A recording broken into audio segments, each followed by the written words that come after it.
I want you so bad, Alpha Cracker. I want you. I wanna say yes, I can't resist. I want you. Ooh, I want you, Alpha Cracker. I want you so bad, Alpha Cracker. Have a goodness rich in milk and butter in Alpha Cracker. Yummy and deliciously crunchy. But I can't resist you. Alpha Crackers, simply irresistible. This advert is FDA approved. Everyone needs the perfect snack to munch on during a fun moment. Wow. Enjoy the tasty McBerry Twist cupcakes, deliciously baked and packaged for a sweet treat. Premium quality cakes baked with love for all, enriched in butter and milk. Yummy.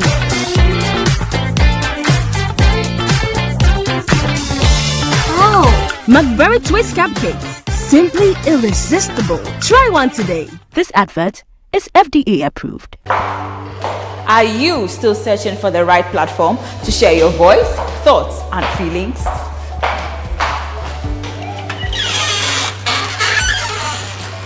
Then the GhanaWeb Reporter on the GhanaWeb app is the perfect app for you. It is Ghana's only citizen journalism and infotainment platform.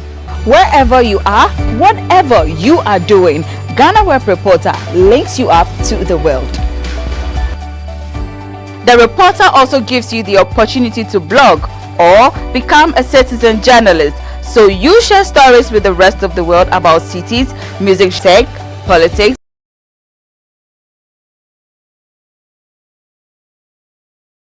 etc. Download the GhanaWeb app from the Google Play Store or App Store on your smartphone and open it. Tap on the member button at the bottom of your screen and follow the easy steps to register with your phone number or email, and you are ready to become a reporter. GhanaWeb Reporter, democratizing journalism and empowering content creators. What brings you to Ghana? I think two things really. I think sports and rediscovering my West African roots. You can see you're bearing the fruits of the hard work that's going on in the country. Yeah. I think just patience. The hardest thing in football because we're so passionate and we want to win. But yeah, probably just taking half a step back and giving time. And they're in great hands with the manager currently, Chris Houghton, to nurture through the next generation. It's probably not so much learning, but it's just understanding where Ghana is in their transition compared to where England are. What food have you tried so far? I tried the jollof last night, but authentic jollof for the first time, yeah.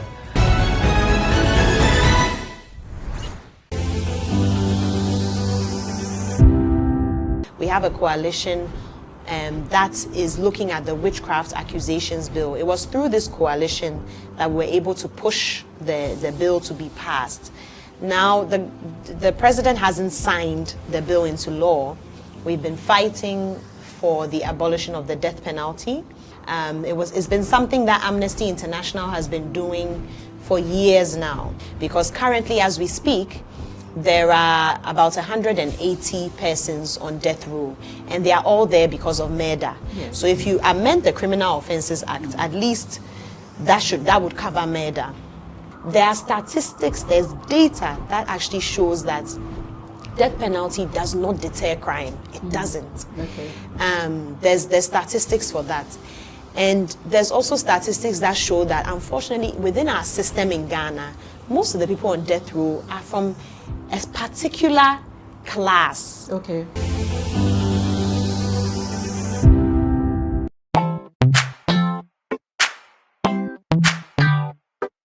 Sweetheart, be mindful of your health. Adina Products Nadia Makeup. I welcome you to Sigma Health and Beauty. You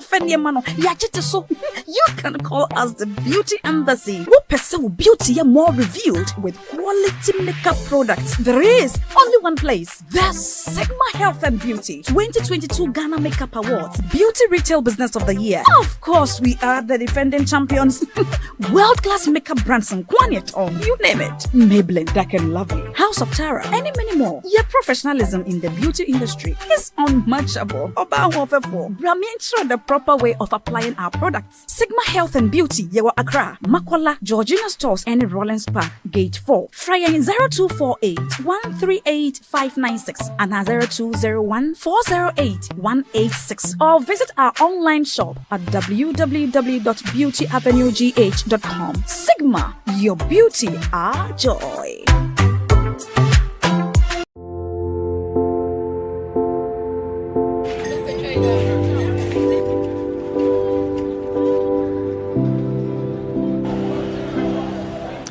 Every year, thousands of people around the world fall victim to online fraud.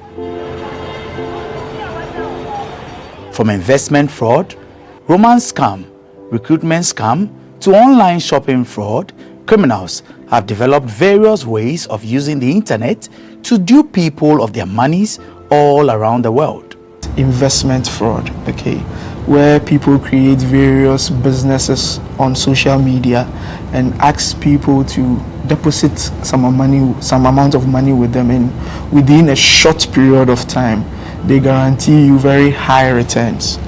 Okay, now people send their monies and they do not hear anything again, where people assume the profiles of other people, soldiers, military men working in various countries, okay, and then they try to lure people, date them online, and then through that they are able to defraud them of several amounts of money.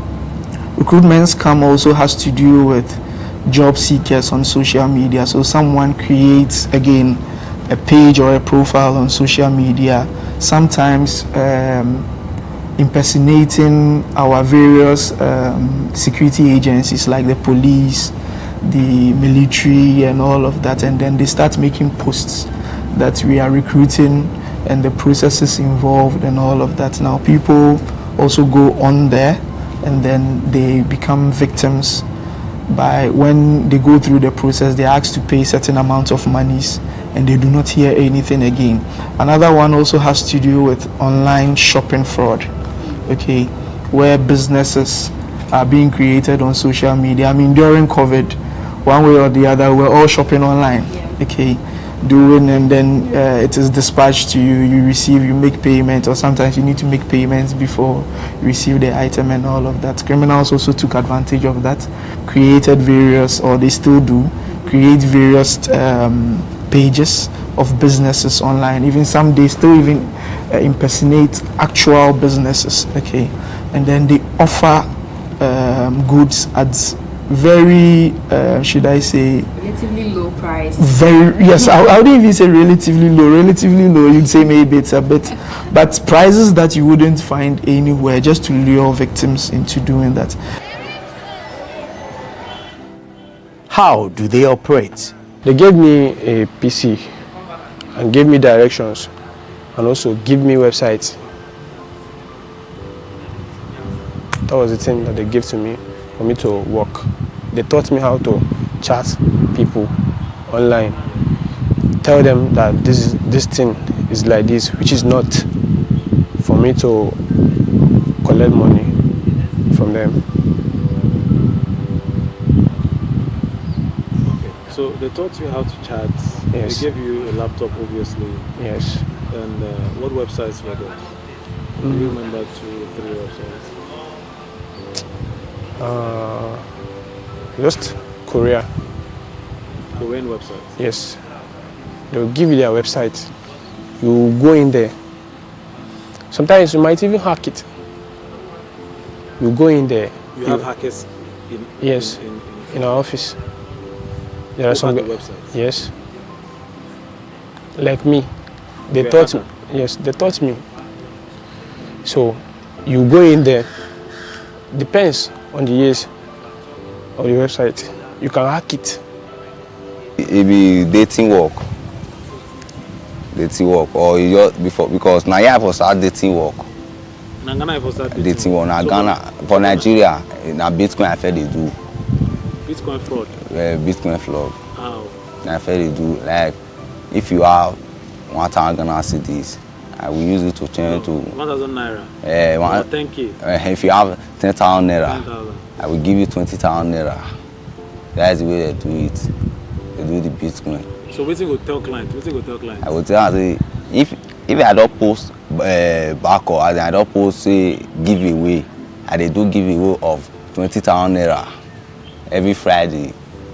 Then I will see that giveaway. So that giveaway me I post for, and you'll be like your Instagram now.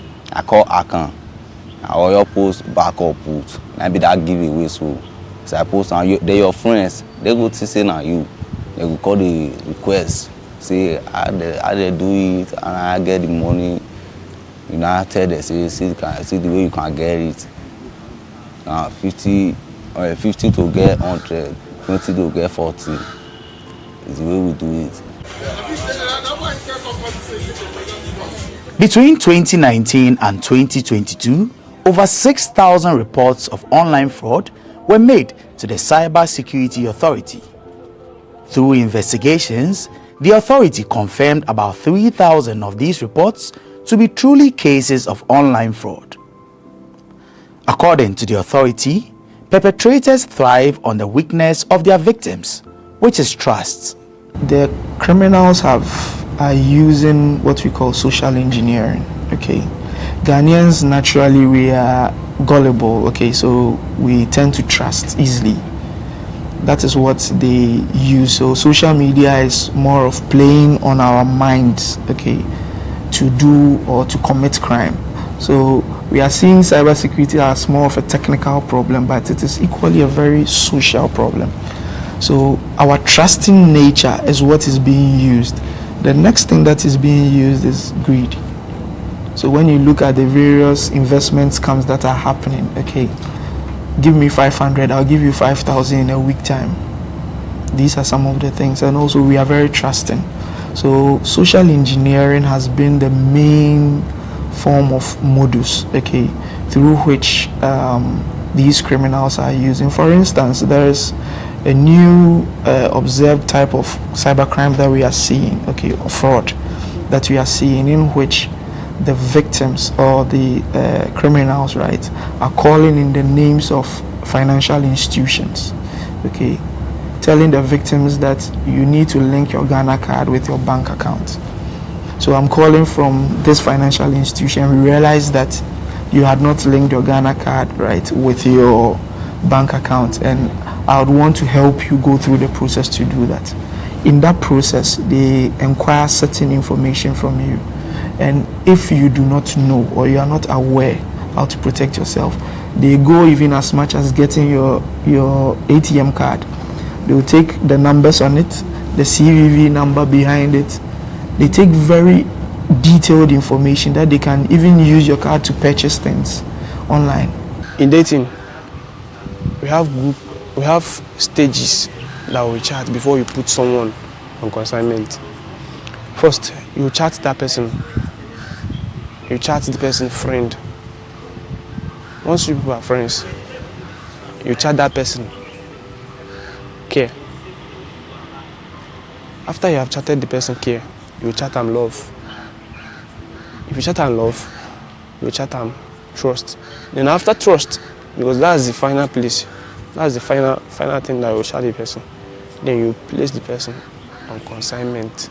In Ghana, hundreds are arrested for engaging in online fraud annually. Most of them young people under age 30. Areas like Kaswa, Tafo, and East Legon have been identified as hubs for such crimes, with many perpetrators often being arrested in Kaswa. Residents say though they agree the area is a crime zone, the perpetrators are mostly foreigners. Yeah, we had the news of being born, but we go on more. We go to be born now. No, if we be na aba, we be na. But the cars were doing apesa. But the year we had the Bonibia any year. And I say so. No, you can't minimum. So you want to plan what be home. I've been from Kaswa 30 years now. There's no any problem in Kaswa here. But those from outside, that Liberia peoples and Nigeria peoples who come enter now, they are giving problems and all that they call it. So if you are fighting, then you fight about that peoples. Utimusa who wants to okron pa.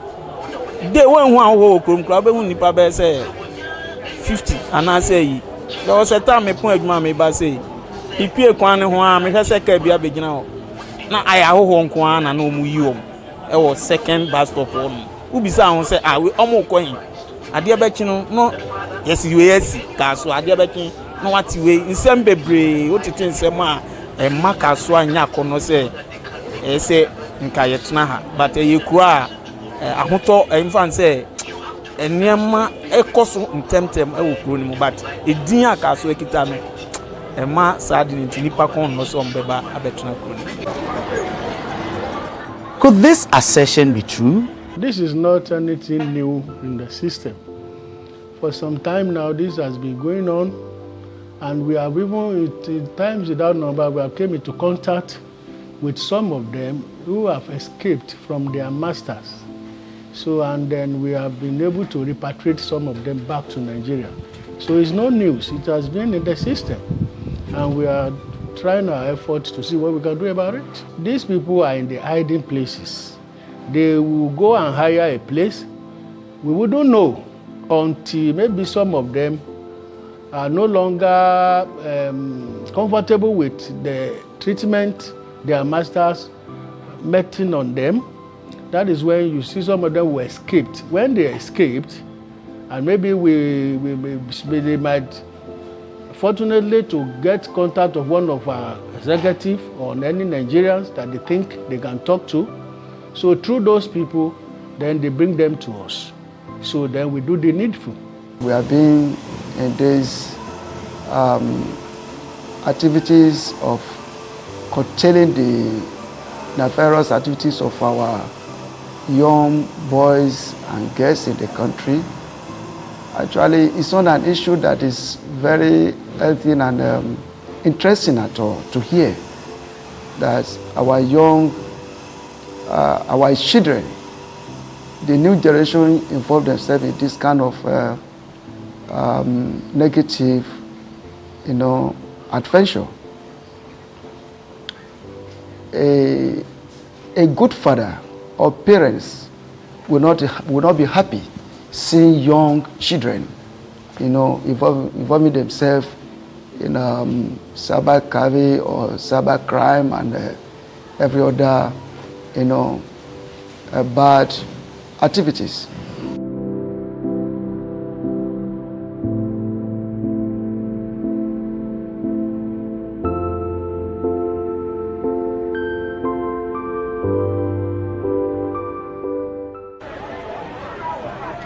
Criminals, they may be called, and guilty might be the verdict they get if they stand in a courtroom. But have you ever wondered how and why they do what they do? Imagine being locked in a room with phones or computers 24 hours in a day, but these gadgets are not to be used for your pleasure, instead for work. This is the story of many young Nigerians who come to Ghana to make money through any means possible. Victory, Austin, and Victor are three of these young men. I met a friend in the company where I work. So his brother is in this Ghana. He was the one, not my friend, that introduced me to that his brother. But before I come to this Ghana, I was not aware that it was fraud I'm coming here to do. He just told me that this kind of job that I'm doing in Nigeria, there is a place in Ghana where I will do it. If I do it, they will pay me higher than what I'm earning here. So I was very happy when I heard the news. He was asked to pay 50,000 naira for the job, which he did, and he was given a date to move to Ghana. Little did he know that the job he was coming for was different from what he had been told. I wasn't happy because at first it was not what they told me that I started saying. What did you say? At first, they told me that it was a company. It was a company that I'm going to be working under. Then when I came to this Ghana, they first took me inside the house, just in a building, in the house. It was fenced. I wasn't happy at first. I felt one kind. And I couldn't talk. I couldn't talk because there is no one there for me to talk to. I waited till night. I called that his brother, that my friend that gave me the job, that he claimed so. I called him. He told me that, bro, this is how it is so. And anything that I'm seeing there is my job. His story is quite different from Victory and Victor, who both knew what they were getting themselves into before they moved to Ghana. I work not call the go where. No, I call the see they give me work. First maybe say me I learn the work self. You know we call they give me work again. I don't call they see anything. Me and my friend me get I learn the work now. Me ever see the way the out bless he call they tell me say me enter. Your friend enter your home? Yes. Went everywhere. Way bless. May bless. May Yahoo bless. Because say me see try it if I feel see it. May theater. After struggling to make it in Nigeria without any success, he decided to relocate to Ghana. I call they do the Bitcoin. The Bitcoin, he call they pay me very soon. We call cast. You know, call they pay again. You know, let me want call it. I call it rent herself. When that my friend only me say, since I don't try for me, don't come out. Because he may only me want they do. Money not Bitcoin again. That my friend, my sister, friend. Call tell my sister say, in get person, me dey Ghana, yeah. They look for boy. What I be will go. And call tell say, okay, I will go. Which work is the work? Because say no, but you go give me number, make me with time. I like. And call to give me that my chairman me dey Ghana, yeah, in number. You understand what I say? Or give me number, we call talk. Say, see work me they do China work. Now cause I never do China work before. Now dating work. Yeah, Bitcoin now they do for Nigeria before. Then cause say, okay, man, no worry, say this one soon I just new all date. Whether I know what to be QQ, WeChat. That's why I don't know that before. See if I come before 3 weeks to 2 months, 1 month if I don't collect money. See when I come. Now waiting tell me. He packed bag and baggage and moved, but what he was promised wasn't what he got. As you can make when I go his house. He locked me for his house. Yeah, he told me say see the way that they do now. Because our phone now we they use. That time I have 12 months I break on this country. This Ghana so as God they tell me say see the way that they do now. And I say okay, I say I'll fit do one. Me I don't the work and the work. Don't use 1 month, 2 months. Money no the come. I call tell me say you know the collect money. Boys may call me for there. They never see collect money. About 5 boys may call me for there. An entertainer who wanted the fast way up, Victory met some people when he went for a gig and asked them for help. He got their contact and tried several times to reach them, but they blocked him.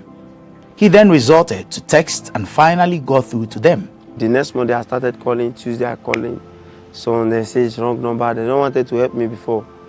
So as the 9 minutes of it, like on Saturday, they called me because I was texting them through SMS. They blocked me on WhatsApp because they are big boys. So I was texting them on WhatsApp. So they go through my texting like they say, like this person will be intelligent and know how to chat with women. So let them just give me a try if they can carry me along. So at the 9 minutes, they put me on call. Hello, is this Victor? I say, yes, I'll be waiting for your call. Okay, come and meet me so and so estate. So I'll be waiting for you there. So that is how I left. When he went to meet them, They asked if he was willing to move to Ghana with them the following day, but he refused due to his previous experience in the country in 2018. They, however, convinced him to come with them. They were like convincing me, like, no, don't worry, you are safe. And I'm not like that. I'll give you everything you want to work, this. So I'm not coming to stay for months or a year or so. But according to them, they say they want to rent apartments for like 2 months to look for money so that December time we'll be going home smiling. So when I saw the settings, I said, okay, let me go for the 2 months. I said, okay, well, as far as you have given me your words, let your words be your words. But according to my phone, it's not good. He said they will change it for me. So I concluded in going with them the next day. On getting to Ghana, he met 5 other boys and they were sent to another person while the men looked for an apartment for them to stay in. Get to Ghana 8. So we stopped at Accra Mall. So when we got to Accra Mall, they booked a taxi and took us to the first office. They have not found the apartment. So when we found the apartment, it was night. We can't go daytime so that we don't know that multiple of boys want to enter that place. So we go at night so that they will not know. So we'll get there at night. But the place was like a police station at the junction. They will enter a little bit before the place is East Legan. East Legan. It's an estate where big people stay. So when we'll get there, so we start running the office work. Many unsuspecting house owners give their homes out to these criminals without proper checks. The Department of Rent Control has this word of advice for all landlords in the country. Before a foreigner comes into our country, the person needs a working permit or a residential permit, and that has to be done by the immigration also. But what is interesting is that for now, we are trying to review the 1963 Act. And what we've input in there is that before you give your premises out as a landlord, you need to do a background check of the person you are giving the premises to. So even if the person used the bush to come into the country without passing through our legal entrance and he evade the immigration, before you rent the premises out, you need to check all those things. If you don't check, and we come to realize that you've given your premises to somebody who is coming to do illegal, immoral services, just like fraud and all those things, then you will be liable to answer. So Parliament has given us the assurance. The bill is part of the bill that they promised to pass before they rise for this sitting. So the new law, just as I've mentioned, is going to make sure the landlord do due diligence, make sure he do a clear checks on the person, whether local person like Ghanaian or a foreigner. You need to know what the person is doing, the kind of business activities the person is doing, so that you know about somebody who is coming to do illegal things in our country. So let me rest assured everybody that when that bill is passed, we will make sure that it's implemented to the full.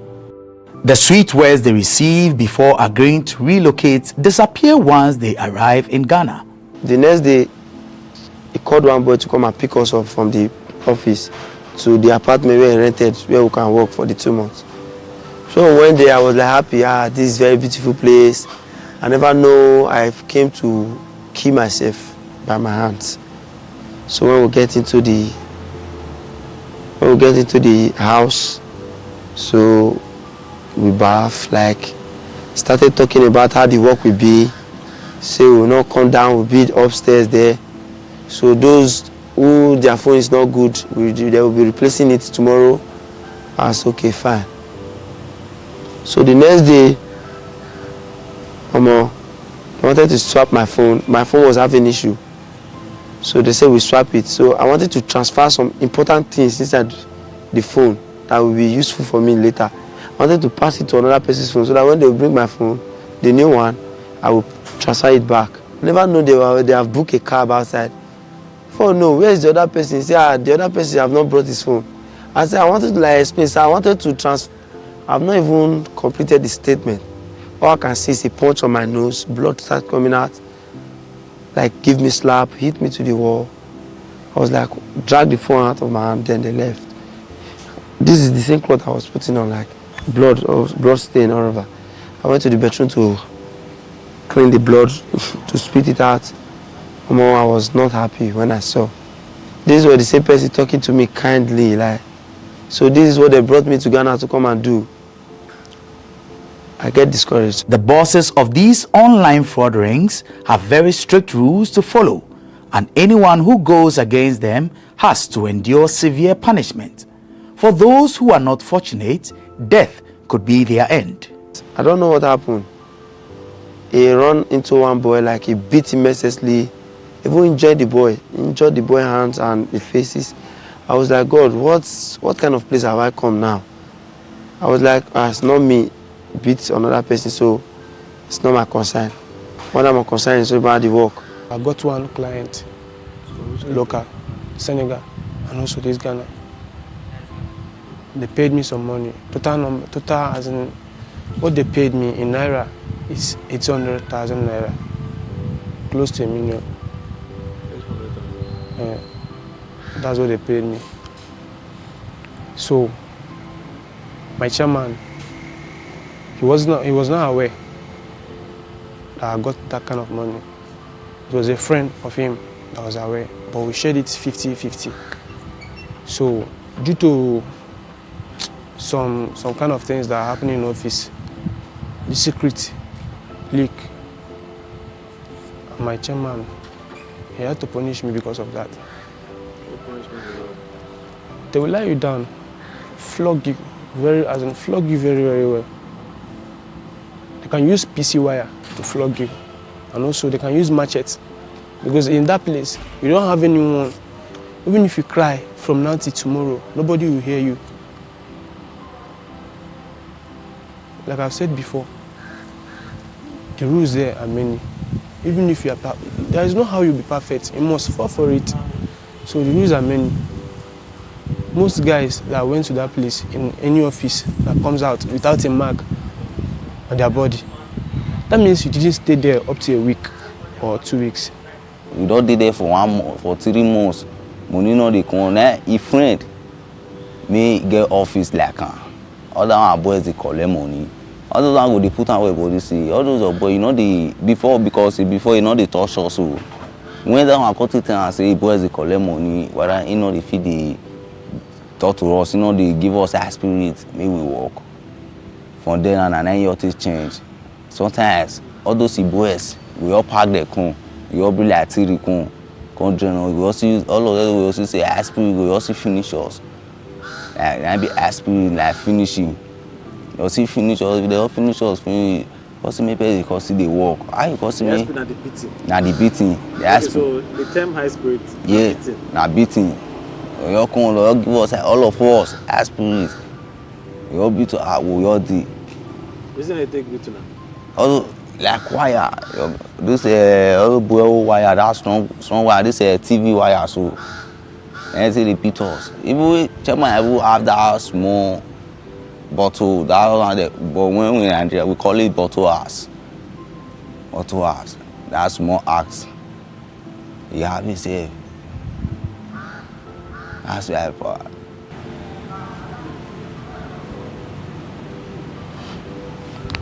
And they also have a strict routine they follow daily. They have time to work and time to relax. Like when you go inside, they share, according to all the boys, they share different works to them, what you'll be doing every morning. And office time, we start around 9. At this kind of time, then we end in the evening, 5. They will come outside from the office. Then we'll be cooking, we'll be washing, we'll be sleeping. Then we eat square meal just once a day. So we eat around 9 in the night. Before that, we will go on from 6 to prepare food. We take 8, 9, then we'll eat again. Then we'll not even have time to rest. Then we'll go up again to start coming online again to chat or to start looking for who to talk to. That is how they were running their personal entanglement in the office. And it was very stressful. Chairman brother, he's not good. He's not a good person. It's very, very God. It's very, very wicked to the extent that he doesn't give boys at the office food. Before you eat 2 days, 3 days, still yet you will be doing your morning duty and also working. Why do they choose to relocate to Ghana to commit this crime, you may ask? Because me not call the girl money to the bear, so be get the girl. This one, because if I already also Ghana, they know the city light, steady light, the steady soap, the network, they very good. I take on. They can't carry Ghanaians now, like they know it's just we in Nigeria. They carry us here to work based on the free electricity, everything is current here. So they tell us to come and work here so that the work will be faster here. Because everything we need is being provided here already in Ghana. So that is how they brought us from Nigeria to here to work. Unable to withstand the harsh conditions any longer, they each planned their escape, uncertain of what the outcome might be. They had a fight in the office and they bust his head and also used machete to butcher his face here. From this place to this place. It now looks like he has 2 mouths. So some people that the guy was nice to had to pick call, as in had to pick phone, snap the picture of the guy's face when he was lying on the floor and call chairman that he should come to WhatsApp, he should come online on WhatsApp. Let them show him something. When he came online, they forwarded the pictures to him. He saw it. He got very, very upset. Then he said that everybody at the office should leave the office, else he's going to put everyone in jail, as in give everybody that is inside our office to police. So some people, not some people, people like me, I had to look for my way on time. But I didn't look for my way that particular minute. I waited till next day. And that next day was the day that police people came to the office. They arrested 28 boys in the office. They took 28 boys with them. So the rest of the boys had to fly fence and run for their lives. Not just that they arrested them, they were beating them, hitting them with a stick. They broke some of them, their heads here. Yes, beating them. So that's it. Me, I escaped through fence. So I jumped fence. I had to run for my life. I don't have to wait till till the police will put handcuff on my hands before I will know that I had to look for my way. So that's how I escaped. Call lock the door, call go short. And we call say okay, I will call it one. Call follow again 1 mile, made the day up of silly. That up of silly, so now we call it follow the mile. As we follow the man, we call go inside silly. We look everywhere. Now we call the break all those blocks. Made the thing set all those edge. Call the break and come on. Before coffee break and after we break and come on. That under so the PVC may say do one. Now we call cotton. Call his knife tear and we call come outside. And we take come outside. We come outside. Now we look everywhere. Nobody because we want Ghana road. And that Ghana road, I can show a circle for you. So when I come to the parlor, they lock the front door. So I check the back door, it was open. I say, wow, thank God. So I climb upstairs so that they will see me for the last time, so that they will not notice my movement. So when I come down, I met phone, I met laptop. I wanted to steal it so that when I get to Seco, I will sell it. But anything stealing, I'm not in part of it. It's a bad name, I don't like it. So I don't want anything I will get involved with. I came to this place to steal phone. Because definitely I know one day we'll meet in Nigeria. So I just leave their properties and I left. Though when I get to the back door, there was protector everywhere and cameras everywhere. So I made up my mind, so I jumped to the other apartment. So when I get to the gate, then I notice the gate, you need to use a key to open it before you open. You don't have those drawers that you open it. I say, what? God, fuck, I'll get myself into another mess now. He couldn't go back and there was no way for him to escape. So the only thing he could think of doing was hiding behind the generator in the house. But the estate security caught him on camera and came asking questions. The people monitoring the house saw me on camera. They've called my organ like, somebody came out from your apartment. Who is that? What is he doing now in the house premises? Like, it's okay. I don't know where my chairman went to. When they were coming like aggressively. They were coming in a very tough way that they can kill yourself. So they go inside the house, not spend like 2 minutes, they come outside again. They observe the gates. If I've run out, they try to observe. Then the security called again. This person is in the back. What is he doing? So they traced me to the back and they saw me. I was very scared because I know there was camera. I said, God, I don't come out. I never know this is how it will be. There was security everywhere outside the house. I said, God, help me. I don't want to go back to the house. So when they saw me, like they wanted to play kindness to me so that the cameras looking at us will notice that they want to throw aggression on me, like make good friendship with me. I noticed what they were up to. So I was like playing with them also to the tricks. Like, why do you come outside? Go inside now. Like I said, bros, I don't want to go inside again. They say, why? Don't worry, we'll sort it out inside. Not knowing that I've set the way they will finish me inside. And I know, and God have already spoken to me, and my mind have told me this is what I want to do to me. So the luck I have is that they did not go with me to inside the house. Like according to the first chairman, because there are two chairmen, there are two friends. So the first one said, oh yeah, now Muko go inside the house. Like the other one that is very arrogant and that can keep person, just say no, leave him, give him key so that he can go inside by himself, so that the camera won't notice there's anything going on. That is where God answered my prayer. And in that case, in the process, the gate was still open. I say, thank God. So when I was going, they left me so that they just leave me so I will go first. They were like looking at me. So the luck I have is that when I get to the doorstep of our apartment, I drop the key and I turn back. I say, Chairman, I've gone. No, I don't want to get myself engaged in this your nonsense work and this is not how you tell me. This is not how I came to meet it. So he said, no, wait. So I walk out. So I noticed they wanted to chase me. Then I pick a race. Then some Ghanaians were outside like, Charlie, what's going on? What's going on? I never even mind them, just to run inside the bush. Life after the escape hasn't been any better for all three, whose only wish was to go back home. Because they think if we recycle now, the tell them say person will call our sister, our brother, they'll call us, make the same money come. All those ones, because they don't first send me money before. That's why they don't feel send me money again. I don't feel come my sister made the Nigeria. He made the Jamie before me send me money. Now I don't feel send me money. And my chairman I shop the money because they tell me say na lie, say not be my chairman shop, say na me. Me, go coffee contact my chairman, me we talk together. Say I take chop the money, I tell him, green. Now I call use my guy phone, man come meet for circle here, fill the shots, and he call you block me. And this my guy tell look. Yes, she all block me. And this my guy call tell locate me go this una church.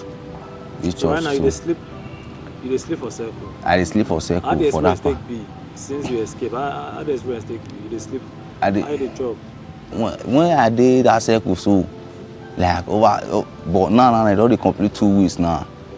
Now those Ghana, sometimes I figure meet Ghana road say CIB, they pursue me for Ghanaians. I figure meet the sit out to the say CIB, they pursue me for which I don't know anybody for here. If you say okay, if you give me money to go Nigeria, see what I do it. If you give me 50 cedis, 20 cedis, 10 cedis, I go see give me. I see on the shop. That park man they sleep so. Now that park man go now I can't sleep. But now they don't say. They know they give me the sleep inside again. And inside we be the sleep before. They know they give me the sleep and outside we can't sleep now. Rana, you want to go back to Nigeria? Yes, now I go back to Nigeria. Many believe that these online fraud rings, as well as other criminals, use black magic, or what you may refer to as juju. This assertion was confirmed by these young men who said their leaders use juju for different purposes. These things we are doing is not, sometimes there's something we call grace. You can just jam a helper, he will come just help you. And some that they are forming stubborn and you see they have money, you can't just let go of them like that. You can just go and tie them. That's where they are in juju part is being involved. Not the juju to rescue us. Anything juju, we are not doing it for our own self. We are using it to lock those people there to favor us.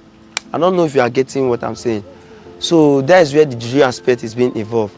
Maybe that, like, not juju, they are not doing the juju to protect themselves, to achieve the clients they are talking to themselves, so that they will not run, they will not block, they will not go. When I ask you money, you will give me. When I ask you only this, you will provide it for me. That is when I know you have the money, because you are not stupid. I will just be in with my ordinary eyes, just be asking for money, just be giving always. That is where grace speak. Maybe they will just be giving you. But it's get where you go reach, he not go give you again. Your update will become complicated to him. Like, these people don't want to fraud me. So before you get that idea, our chairman, if he's the one auto is juju, because some believe on grace. They work, depends. And what thing will make them work now based on your chairman. Your chairman, if you go that juju, then that baba will give them condition. And generally, as in the general condition they mostly give to all the chairman in this Ghana is that they should stay away from sex. So the chairman stay away from sex? Yes. Yes. So that's how they. So it means that if your chairman have sex, they should the thing will spoil. And they used to renew that juju. I think like I don't know. It's them that knows. But all I know is that they used to renew that juju. So once they tell them to stay away from sex,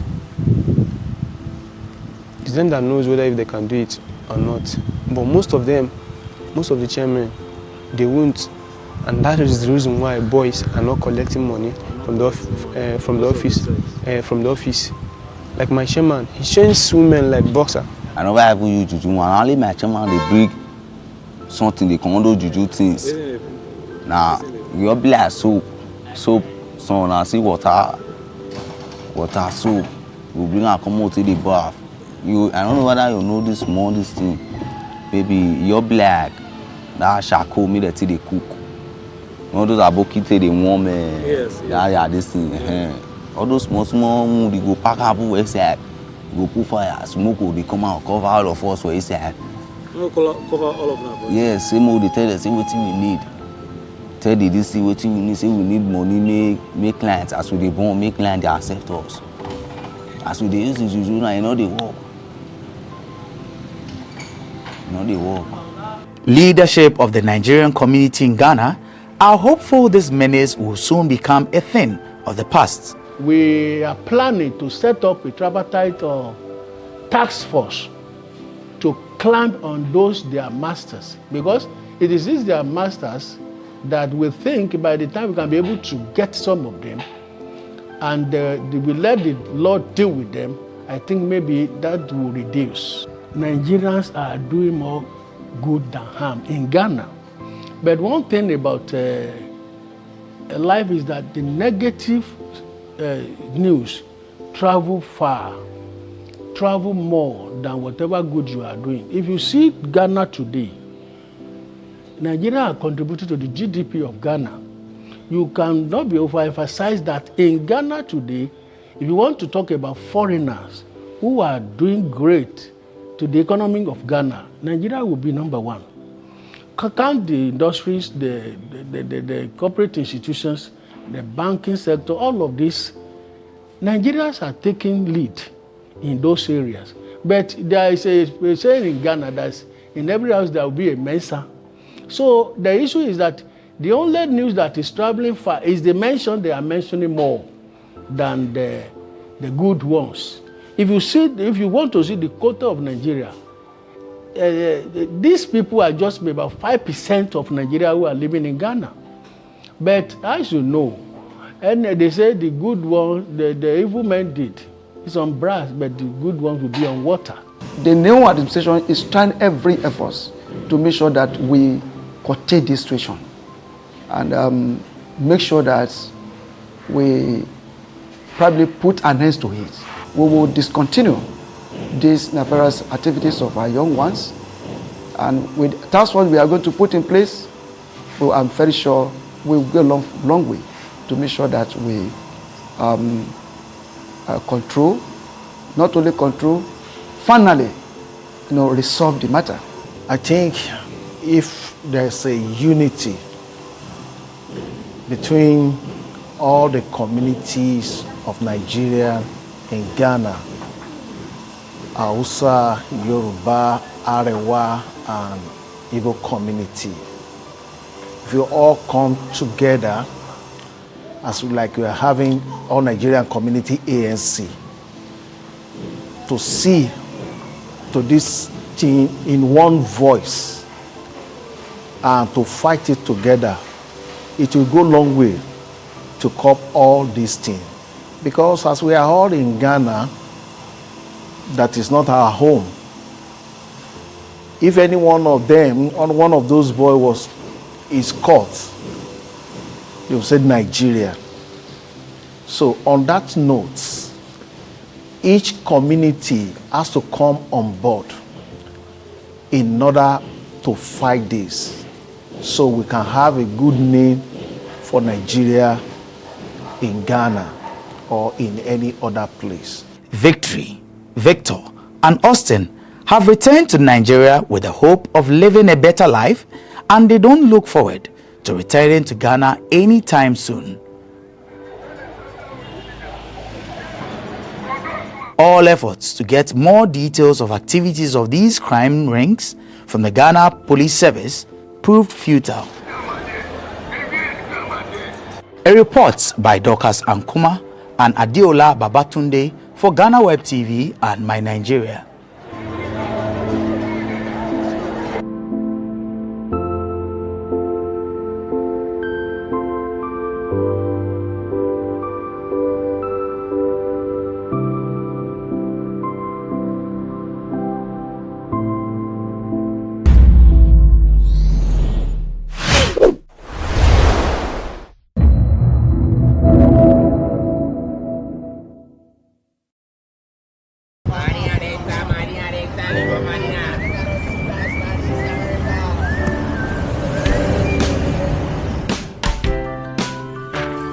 I want you so bad, Alpha Cracker. I want you.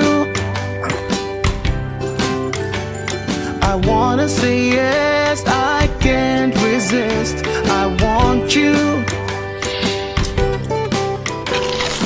Ooh, I want you, Alpha Cracker. I want you so bad, Alpha Cracker. Have a goodness rich in milk and butter in Alpha Cracker. Yummy and deliciously crunchy. But I can't resist you. Alpha Crackers, simply irresistible. This advert is FDA approved. What brings you to Ghana? I think two things really. I think sports and rediscovering my West African roots. You can see you're bearing the fruits of the hard work that's going on in the country. Yeah. And I think just patience. The hardest thing in football, because we're so passionate and we want to win. But yeah, probably just taking half a step back and giving time. And they're in great hands with a manager currently, Chris Houghton, to nurture through the next generation. It's probably not so much learning, but it's just understanding where Ghana is in their transition compared to where England are. What food have you tried so far? I tried the jollof last night, but authentic jollof for the first time, yeah. Everyone needs the perfect snack to munch on during a fun moment. Wow. Enjoy the tasty McBerry Twist cupcakes, deliciously baked and packaged for a sweet treat. Premium quality cakes baked with love for all, enriched in butter and milk. Yummy.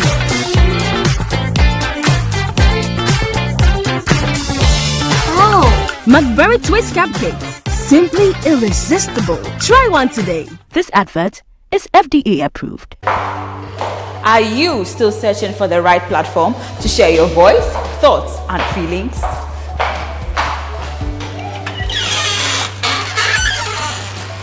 Then the GhanaWeb Reporter on the GhanaWeb app is the perfect app for you. It is Ghana's only citizen journalism and infotainment platform. Wherever you are, whatever you are doing, GhanaWeb Reporter links you up to the world. The Reporter also gives you the opportunity to blog or become a citizen journalist, so you share stories with the rest of the world about cities, music genres, pop culture, tech, politics, etc. Download the GhanaWeb app from the Google Play Store or App Store on your smartphone and open it. Tap on the member button at the bottom of your screen and follow the easy steps to register with your phone number or email, and you are ready to become a reporter. GhanaWeb Reporter, democratizing journalism and empowering content creators. We have a coalition that is looking at the witchcraft accusations bill. It was through this coalition that we were able to push the bill to be passed. Now, the president hasn't signed the bill into law. We've been fighting for the abolition of the death penalty. It's been something that Amnesty International has been doing for years now, because currently, as we speak, there are about 180 persons on death row, and they are all there because of murder. Yes. So if you amend the Criminal Offences Act, at least that would cover murder. There are statistics, there's data that actually shows that death penalty does not deter crime. It doesn't. Okay. There's statistics for that. And there's also statistics that show that, unfortunately, within our system in Ghana, most of the people on death row are from a particular class. Okay.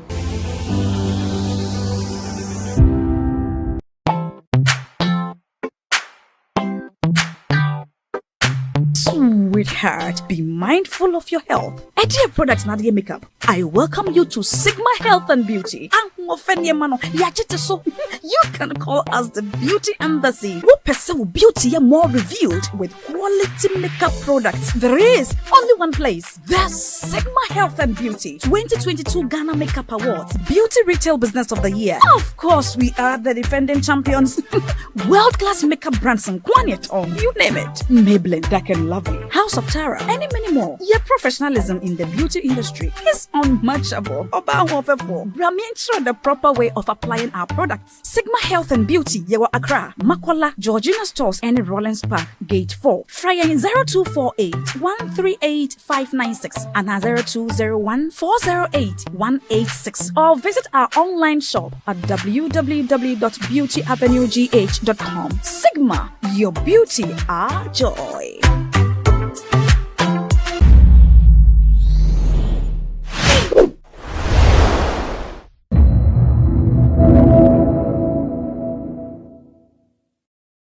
I have a cousin who's a nurse, whom I was laying down one time and she was like, yeah, it's definitely fibroids because you can see that it's like poking out, you know. So I went to the hospital to have them check, you know, do a scan.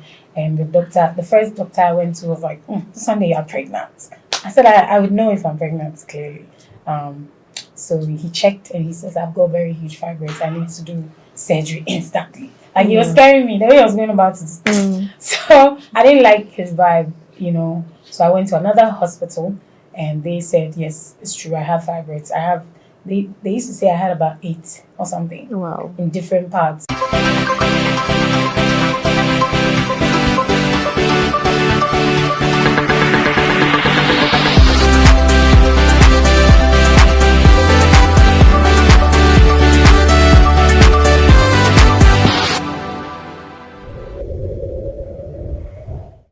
And we are on for another exciting edition of Talkatainment right here on GhanaWeb TV.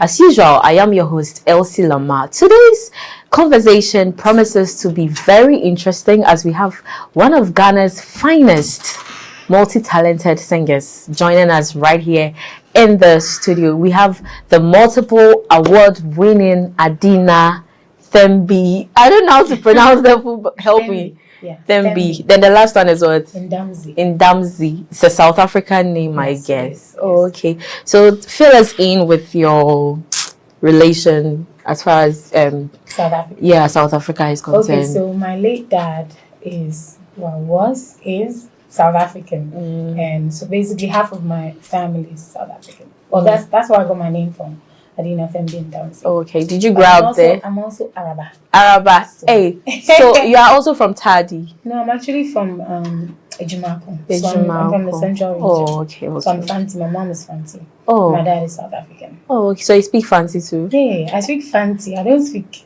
Xhosa. Oh, so okay, you're from that tribe that. Yes. Apparently, Zulus and like other tribes also do the click, but Xhosas do it more than. What did you say? More? It's Xhosa. Let me just spell it because me can't know how to pronounce. So pronounce a word using the Nwa list. Oh no. Okay, my cousin is called Sinkobile. I don't know how to do it. I apologize for myself. Oh wow. Yeah. I see. So how often do you visit South Africa? I visit when I have the time or chance. I've been in and out for about. It's been a while since I went, but yeah, I go whenever I get the chance. Yeah. And then give us some of your fond memories. In South Africa. Yeah. It's fun always. The food is cheap, and there's so many fun places and fun things to do. It's always good to catch up with family. You know, I actually lost my uncle to COVID in 2020, so that was a bit of a bummer. But apart from that, SA is always very fun. Okay. Yeah. So growing up, I know your dad is South African. Yes. Did he live with your mom at Okay, a so point? my mom and dad met in Liberia, and that's where I was born. Oh, okay. That's where they had the relationship. And then that year, the year I was born, actually like 3 months after I was born, the Liberian War broke out. Oh. So we had to flee and come to Ghana. And he was stuck somewhere else, so he went straight to Back to South Africa. Yeah. And he died like 4 years after. But did you get to see him before? Wow. Yeah. Sorry, I didn't mean to make this. But how was that for you? I mean, I didn't know he had passed away till I grew up. I was like 18, trying to like get more information about my family because we lost, touch. The only thing we remember was a letter that he wrote that got to my mom, and that was the only connection we had. We knew he was there. The numbers that he provided for us to call had all been this. It's not like nowadays that you can keep a number for so long. Back then, if they give you a number and after a while you call, so we were not able to reach family back there. So my mom just raised us by herself, with the Ghana side more. And I found out when I grew up that he had died. What's your last memory about your dad? My dad. I don't remember. I was a baby. Nothing. I don't have any memories. You don't have his image, how he looks like? I do have photos. When I went to SA, I met my aunts, my uncles, and they showed me pictures of him when he was, growing up and all that. Yeah. So your dad and your mom, which of them had singing talents? Because I know sometimes it's my mom. Because Okay. my dad, nobody said anything about him singing. He was a doctor. He was very about his books and he was serious. So I don't think. I'm sure he would have said no, be a doctor too, instead That's of when being I a was born. He musician. said I'll be called Adina and I'll sing all over the world. So Oh, okay. I don't know where he got What that does it mean, Adina? Adina means gentle. Gentle. So it's like different things, but delicate, gentle, noble. Yeah. Oh, okay. Moving away from the whole family thing. Yeah. Lately there have been topics regarding health issues in the country, kidney especially, with regards to dialysis. I don't know whether you've heard it. No, I haven't. Oh, that the cost of dialysis has increased. Oh, wow. Yeah, creating outrage in the country. Mm. I want to capitalize on that and ask you, because you have come out to advocate for fibroid due to your experiences. Can you take us through how this whole thing started? When did you detect, and what are some of the things you went through till? So I suspected that I might have fibroids when I was working out a lot, but then I always had a bulge in my lower abdomen. Like I would work out, I would make sure I'm sticking to the right diets, and you would notice that I would lose weight the way I wanted, but only that place there was like a bit of a bulge. So I was like, okay, I'm gonna go and check and see what it is. And I think when I gave up, when I decided I was gonna check, I stopped working out because I realized it wasn't because I wasn't like trying to be fit. It was something. And I noticed I was gaining more and more weight, and the bulge was becoming more and more visible. So I have a cousin who's a nurse, whom I was laying down one time, and she was like, yeah, it's definitely fibroids because you can see that it's like poking out, you know. So I went to the hospital to have them check, you know, do a scan. And the first doctor I went to was like, Sunday you're pregnant. I said, I would know if I'm pregnant, clearly. So he checked and he says, I've got very huge fibroids. I need to do surgery instantly. Like he was scaring me the way he was going about it. So I didn't like his vibe, you know. So I went to another hospital and they said, yes, it's true. I have fibroids. They used to say I had about 8 or something. Wow. In different parts. But I need to go and take it out because of where it is. Because some of them were around my ovaries. Wow. Which is obviously how we get pregnant. Very as women. delicate. Exactly. So then I went to the third doctor and they confirmed again. So that was the doctor that I ended up working with, the Tema Women's Hospital, Dr. Yabang. So she walked me through it, spoke to me, and I stuck with her because I liked how she spoke to me. I was more convinced. I didn't like the first doctor. Like I don't like the whole yeah, right. But this one, she had time for me. She explained how different people have come to do it, you know, what recovery is going to be like, how I need to take good care of my body, how I needed to do tests in the hospital to be sure that I was okay to do a surgery, blah, blah, blah. So, yeah, I just booked a time. Like I said, okay, I wanted to do it February 20th. And, yeah. This year? No, it was last 2021. 2021. Yeah. Okay. So then I prepared and I went, did it. I actually took the camera, you know, crew with me so I got the documentary on my YouTube channel. And they took 16 hours. So that's the thing. When you go and do the scan, you know, obviously because the machine is not inside your body, they will see what they will see. Then when they actually open you up, they find more things. So it's normal. Wow. Yeah. So they took 16 fibroids out. Some very big, some little, like, you know, like an egg, some like a walnut, like, you know, all these different. But there was one that was really huge. And I didn't believe that it came out of me because even though I had the bulge in my lower abdomen, I was still a slim person. So I was like, how did this thing stay? And I was feeding on my blood and, you know, so I became very anemic for a very long time. It was crazy. But I'm happy that it's out now. Yeah. And I've gone back to the hospital to check. I think I did that earlier this year. And there's nothing there. So we're hoping and praying that it stays that way. Stays that way. What were your fears? That I won't come out of the theater. That was my number one fear. I was scared, obviously, but I was also optimistic that, you know, we could do it. Because my sister has also had surgery for fibroids. I was like, she did it, she came out. Then I can also go and do it and come. Did you at any point think it was going to affect childbirth?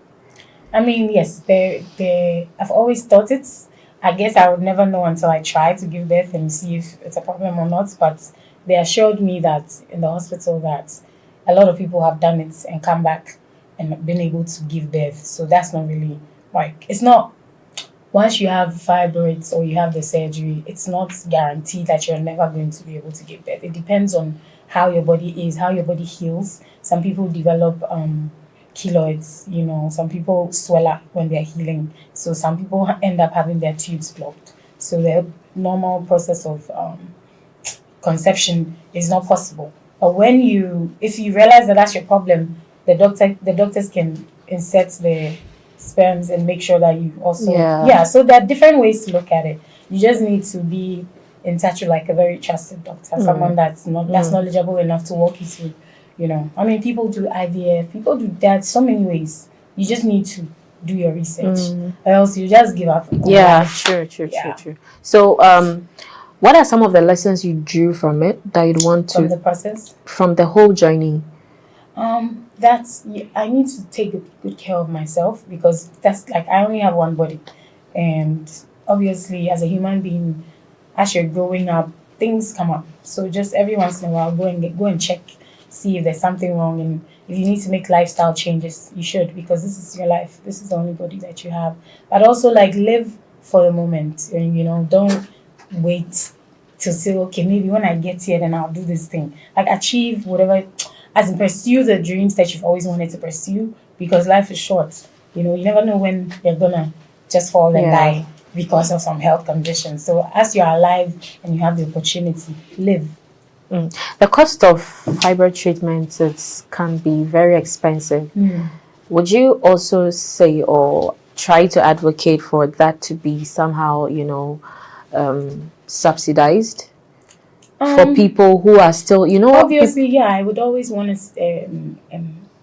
I would like to advocate so that what's the thing called? The prices will be reduced, because not everybody that can afford a certain amount. When they're doing surgeries, some people haven't even gone to check because they're afraid of how much they'll tell them they need to pay to get the surgery done. So yes, definitely, if it's possible, I would love to speak on that. So recently there have been back-to-back protests in the country. The recent one, Occupy Julobi House and all of that. We've had celebrities come out to vent or to talk about their struggles. How is life as a musician with regards to this economy? How are you faring under this economy as an artist? I think everybody's bleeding. It's tough. It's tough, but we're just hoping and praying for opportunities that will help make life easier. That's it. When I'm going through things, I just try to focus on the craft, focus on what it is that I'm doing that's giving me the revenue that I want. I don't know. I'm speaking in parables now. But that's it. I just focus, get my passion and to try not to lose that light that's inside, because life can be really, really tough, But personally, can you relate to what's happening? To the hardships. I started a business this year. I set up my fashion business, and it's been ghetto, like crazy. And I didn't realize how difficult it is, and this was the year too that prices were shooting up, and obviously it affects how much things cost or what the total pricing of an outfit is. Therefore, clients are going to say it's too expensive, and you understand them because we are all going through it. The fuel prices are killing you. Not about it's crazy. So I know how challenging it is. I feel like everybody has the right to share how they really feel, and what they did. I think it was a step in the right direction. They were going through it. They felt like they had the right to exercise. What's the thing? Freedom of speech. And I think it was perfect that they did that. I'm hoping that we'll be able to yield some good results, because that's the main reason why they went to go and stand there in the rain and all of that. And I hope that whatever the reasons were, they'll be able to, everything will be resolved, because Charlie is tough. Things are crazy. Yeah. When the protest was going on, Ghanaians on social media were blasting the celebrities. Yeah, I saw. Yeah. I saw. Do you actually think that everybody should share an opinion on such an issue, or they have their right to remain silent over it? Of course, I feel like it's not by force for everybody to talk about it. It would be nice if we get more voices so that it makes it louder. I think what they were saying was that we have the platform, people are looking at us, so if we join our voices, it's going to make it heavier, which, it's a good idea. But you also don't know, you don't know where the person is, what they are going through, if they are able to come to their phones on that day to make such a comment or whatever it is. You can't really tell. So if people were able to make it, let's what's the bro for? Applaud them. Yes. If some were not able to make it, you don't know why. So I don't think it's right to be blasting them, because you don't know. Do you also think that it's a very sensitive issue politically? It is. That's why artists are very careful to talk about it. I mean, I can't speak for other people, but it is sensitive because it's political. Politics is always touchy. But there are certain artists that don't mind, bringing their faces out to come and talk about some of these things, because maybe they feel like it's really, But even though it's sensitive, I also feel like the topic, what they're discussing, wasn't political per se. It just had to do with what we are all going through. It's affecting everybody, you know. But the thing is, once you come and talk about it, the government in power sees you as an opposition. Right. You know, yeah, because there are some artists that have come out to speak and they've got responses from politicians. That's what. Oh. I'm trying to understand the Stonebwoy came to talk, right? You saw him speaking during the protest. But I don't remember. Like I didn't watch it. So I don't A know what he politician came out to call him out that he doesn't pay taxes, so he has no right to even talk about issues of this sort when he doesn't pay taxes. So you see where the thing is gearing to. So if things like that keep happening, it prevents artists from coming to air their views, because once you air your views, the government in power will see you as an opposition. No, but I think everybody should have the right to freely speak their mind, as long as you're not disrespecting anybody or infringing upon anybody's rights. I think what's the reason you just gave should not be a reason why an artist, if they really feel like they should talk about it, they should talk about it. That's how I feel. I think it's our rights, isn't it? Yeah, as a citizen of the country. So yeah. Yeah. So on this note, let's take a quick breather. We'll be right back. You're watching Talk Entertainment here on GhanaWeb TV. Everyone needs the perfect snack to munch on during a fun moment. Wow. Enjoy the tasty McBerry Twist cupcakes, deliciously baked and packaged for a sweet treat. Premium quality cakes baked with love for all, enriched in butter and milk. Yummy.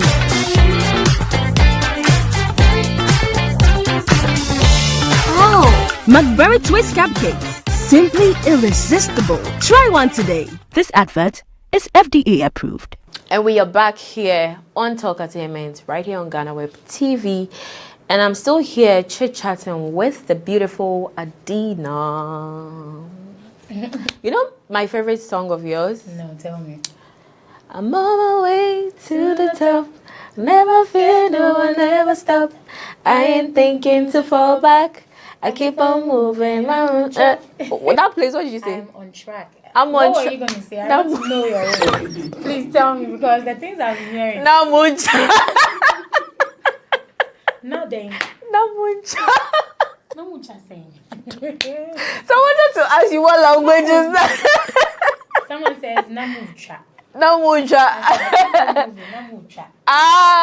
Someone says no more cho. But that place sounds like I'm on track. I'm on track. Yeah, okay. Obviously, because life is what? Life is short, so if I live, I'm well. Oh. Hey. If you get a chance, cafe dough. My party for hustle well. Oh. So life go be JJ. Oh. If you're not gonna know what you really want, it never go be JJ. Oh. I'm on my way to the top. I never fear, no, I never stop. I ain't thinking to fall back. I keep on moving. And I'm on track. I don't want trouble, so I kept quiet. Adina, so where have you been? You have been on hibernation for a while. We've not been seeing more of you like we used to see Adina all over the place. Yeah. What happened? So I'm gonna just say this year, because last year I wasn't that, out of the system. I was still doing things, but from the beginning of this year, we were ready for a new project, which is the album. So we took time off. We wanted to just say no to everything, all public appearances. So we were intentionally not doing interviews, TV or radio. We were not doing shows, like literally. Yeah.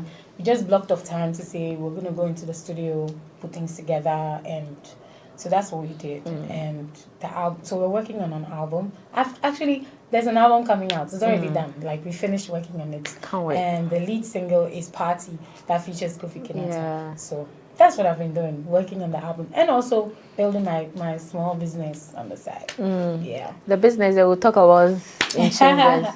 But there have been rumors that since you joined Links, you've lost your bubbly self. Hey, so I'm sad now. No, like, you are not that, I'm not. bubbly, active. The Adina we used to see, come on. That's what I'm saying. So I took time off to work on the album. But have you heard such rumors, though? No. The bubbly one, I've never heard it. You've never heard it? Yeah. But a lot of people were, complaining that I've been silent. And it was actually part of the plan. So when I know, if you guys have noticed that I've been silent, then it means that there's a bit of demand for me, which is a good thing still. So now that I'm back, I'm back. There's this issue about songwriting. We've witnessed it lately between the most recent one was between Mr. Drew and Eugene, right? Okay. For the Case song. What happened? Do you Tell me, please. Oh, you've not heard Adina. No, if I tell you, I'm lying. I've heard, I don't know what the details are. Okay, so Eugene, Drew has a song out, Case. I think you've heard it before, right? Yes. Okay. Apparently, Eugene came out to say that he wrote the song, like 80% of the song for Drew. Meanwhile, Drew did not acknowledge him. Oh. And then now the song is out. On the publishing side? I don't know, publishing everywhere. Right. He wasn't acknowledged. And then he was bitterly lamenting about it. Oh, okay. That he feels like cheated, he feels like not acknowledged enough for his work and all of that. Do you think it is very important for artists to acknowledge their ghostwriters? Yeah, there's nothing wrong with acknowledging someone that contributed to the work. But that's why I'm asking, is it for publishing? Because yeah, both. Okay. Publishing, his name is not there. Oh, you look at the artist on the song, Sister Ifia, Mufti, whatever, all of them, their names were listed, but Eugene's name wasn't there. I don't know what happened when they were putting the things together, so I can't really say much, because every time you guys hear anything on social media or in the news, there's always some story there that we are clearly not privy to, but it's not all the time that those stories will come out, so I don't know what the details are, so I can't really talk. But all I have to say is, mostly the right thing that is done is, because I work with a lot of songwriters, sometimes there's somebody in the room when we are doing the song who will probably say, let's put there. That person is still recognized when we're doing the split sheets. So that's the right thing that needs to happen. If anybody contributes to a song, they should be given props. And then when there's royalties, they also get some money or whatever it is, because they've put in work. That's just what I think. But what do you think is the reason behind some artists failing to recognize people who wrote the songs for them? I can't speak for them. I can't speak for them. Especially when the song becomes a hit. Right, because all the times I've worked with people, I always talk about it. Sometimes I even mention it on my social media. That's written by XYZ. In interviews, I'm always talking. So I can't speak for those that don't. I don't know. But even me that I used to talk about the fact that people wrote songs for me, there will be people saying, hey, you don't write a song. Why? You're not a real artist or something like that. But all the big names that you love in the world, all your Beyoncés, all the songs that you are enjoying, when you go on Apple Music, let the song finish playing, look at the under. Nipa be 2,000 billion and a try. But you love it. And you respect them because you think they are artists, but just because it's Ghana. Yeah. So people need to be educated that it's normal. Songwriting doesn't mean, if you don't write your songs, it doesn't mean that you're not an artist. Because we all have different gifts. Someone's own is to play the beats, someone's own is to sing, someone's own is to write. Some people can write and sing and play beats. Great. But it doesn't make one person better than the other. We all have our unique gifts that God gave us. So, yeah. As an artist, you probably have had down moments. Can you fill us through one of the most toughest times you've had to encounter as an artist? As an artist, I'm thinking like I don't have tough moments. I do, but I'm trying to see. I think I think it would be when in the beginning I was trying to figure out my voice, because like I say figure out because your voice is your voice. It's like your body. Yeah. You might not realize that some things don't work for you until like late in your life. Then you realize, that was why my body was reacting in like this. So I think for me it was figuring out my voice and like figuring out how to balance everything in terms of my voice, like what I would eat that would help me, because I realized I have acid reflux, which I didn't really know. And if you have acid reflux, it means you need to be careful what you eat, especially on the day that you perform, because if the food doesn't digest properly, it comes right back into the throat and it makes you lose your voice. So I never understood, like I didn't even know this is what was going on in my body. So maybe it's time for a show. I'll say, well, I've not eaten today, let me eat something. I'm going to eat maybe 2 hours or 3 hours before the show. By the time it's time to go and perform, because I'm trying to jump and be active, then the thing will come back in your throat and it affects how you sound on stage. Because you know during the week you sounded amazing. Everything was great. But now at that particular time, because of what you ate, it had some tomatoes or something that's offsetting, then it gives you that issue. So for me, those were the challenges, like figuring out my body, my throat, my voice, the things that work for me, the foods that work for me. I went through a bit of a phase there, but now, thankfully, I know, like I figured it out. So those were challenging moments because I hate it when it affected me on stage. Say I'm trying to hit a note and I can't, or I sing small, my voice gets tired, like, because that's why I'm there, to sing. So if it's getting tired, what's wrong with you? You know?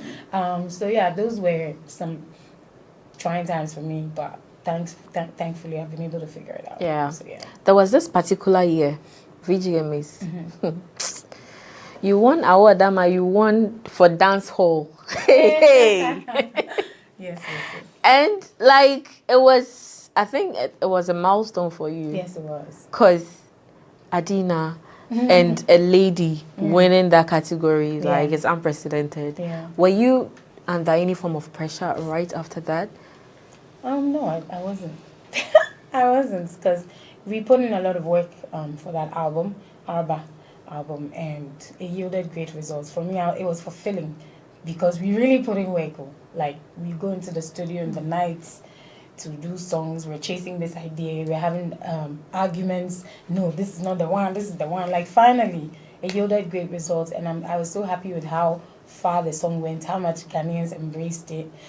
So it was so fulfilling to see. And it taught me that if I put my mind to anything, everything is possible. Yeah. You have a new song out, Pate, featuring Kofi Kinata. Why Kofi Kinata though? Once we did the song, because of what the song was talking about, we just figured Kofi Kinata was the perfect fit to help us communicate the message in a very light but very interesting way as well, because we all know Kofi Kinata is like a prolific writer. He's like a dope lyricist. He knows how to play around the words but still make you know that he's rapping and also like put some fun in there and send the message across. So he was like the best fit. Tell and us also about he's the fancy song. and like we Yeah. needed that kind of flavor. Yeah, I know, right? Tell us about the song. Okay, so the song is basically saying that no matter what you go through in life, like life is tough, there will always be a reason for you to, you know, save money and use it for something. There are always bills. There's always something that you need to do or stress about. School fees, electricity, water. Like the list goes on and on. So sometimes when you get the money, your salary saved, the salary is finished because of all the things that you need to do. So all I'm saying is life will always life, right?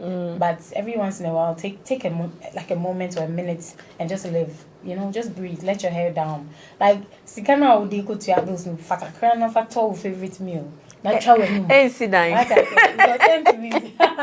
Travel because this is the life now. No, because may change future. Don't future and cry. What I say. So right now, I'm not saying be careless or reckless with your money, but we need to live a little.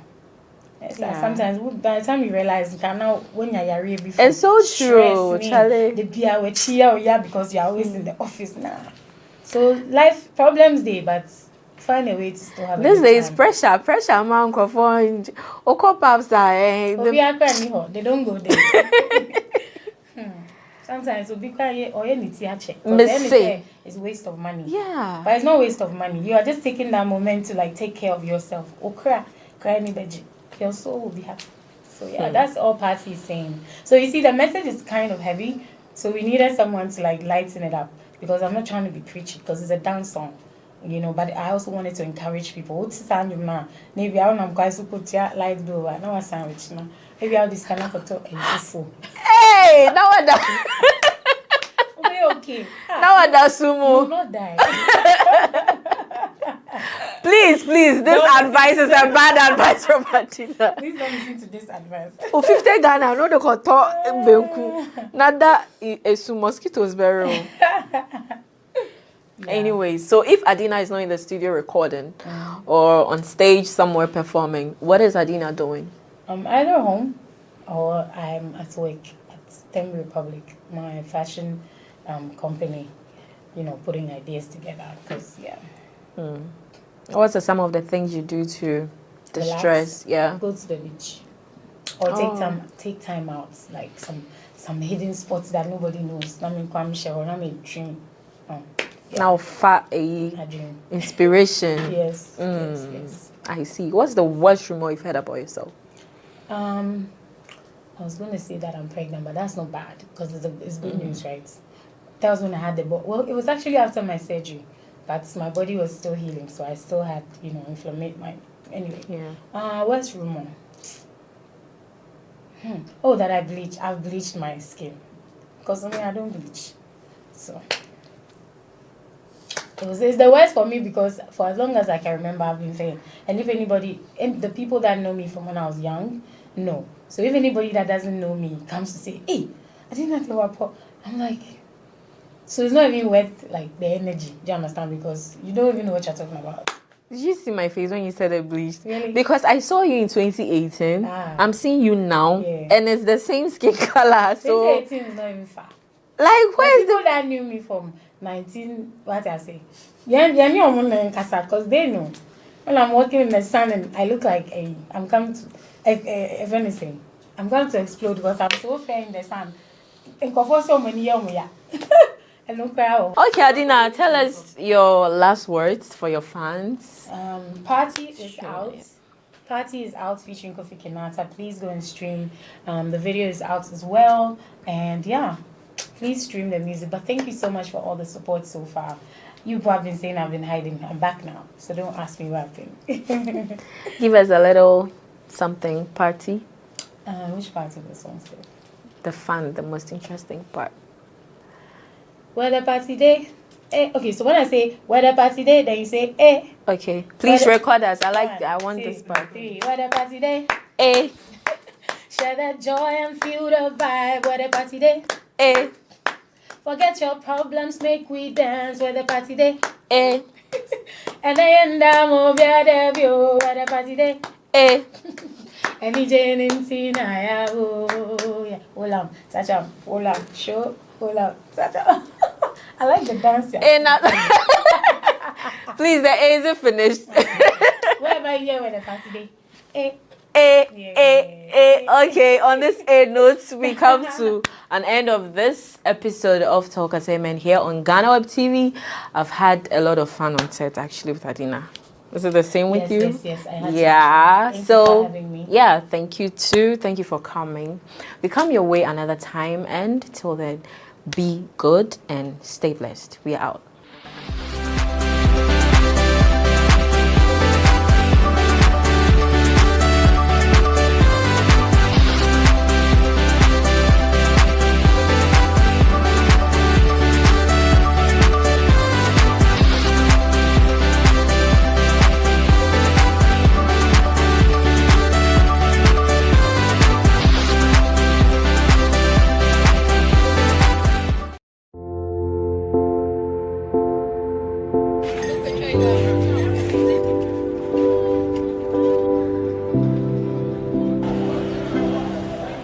Every year, thousands of people around the world fall victim to online fraud. From investment fraud, romance scam, recruitment scam, to online shopping fraud, criminals have developed various ways of using the internet to dupe people of their monies all around the world.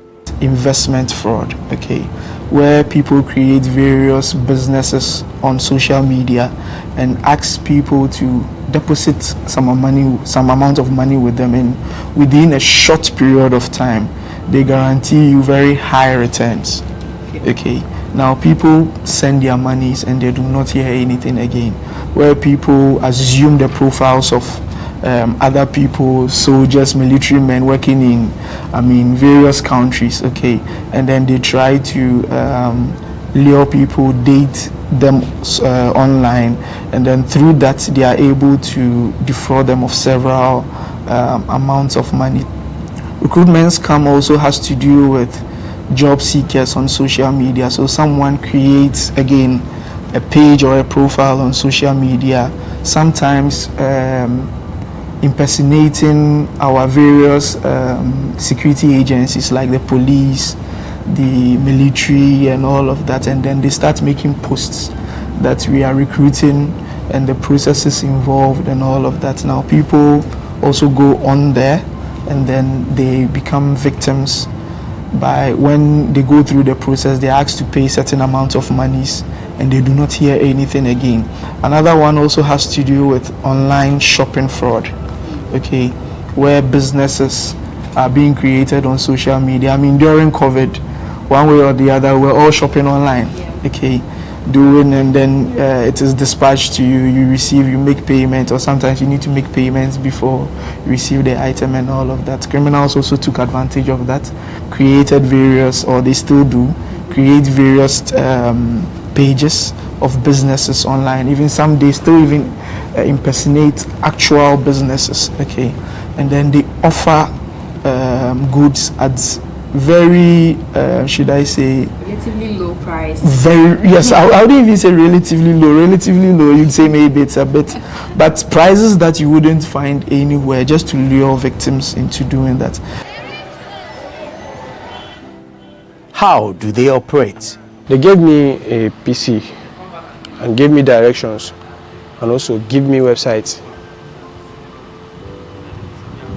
That was the thing that they gave to me for me to work.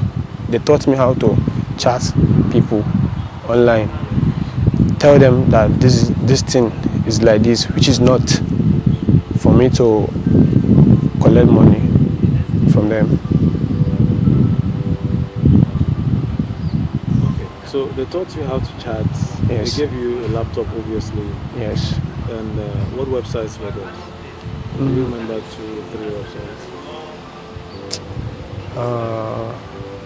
Just Korea. Korean websites? Yes. They'll give you their website. You go in there. Sometimes you might even hack it. You go in there. You have hackers in? Yes, in our office. There are some websites? Yes. Like me. They taught me. Yes, they taught me. So you go in there. Depends on the years of the website. You can hack it. It be dating work, or you just before, because now you have to start dating work. Na Ghana for start dating work. Now Ghana, for Nigeria, now Bitcoin I feel they do. Bitcoin fraud. Bitcoin fraud. How? I feel they do. Like if you have 1,000 Ghana cedis, I will use it to change to 1,000 naira. Or 10K. If you have 10,000 naira, 10,000. I will give you 20,000 naira.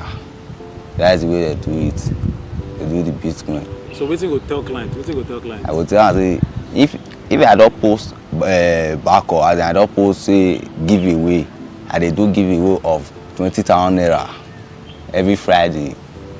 Then I will see that giveaway. So that giveaway I post for, and you'll be like your Instagram now. I call account. Or your post back or put. Maybe that giveaway. So I post on you. They your friends. They go to say now you. They will call the request. Say how they do it, and I get the money. You know, tell them see the way you can get it. Now 50 to get 100, 20 to get 40. Is the way we do it. Between 2019 and 2022, over 6,000 reports of online fraud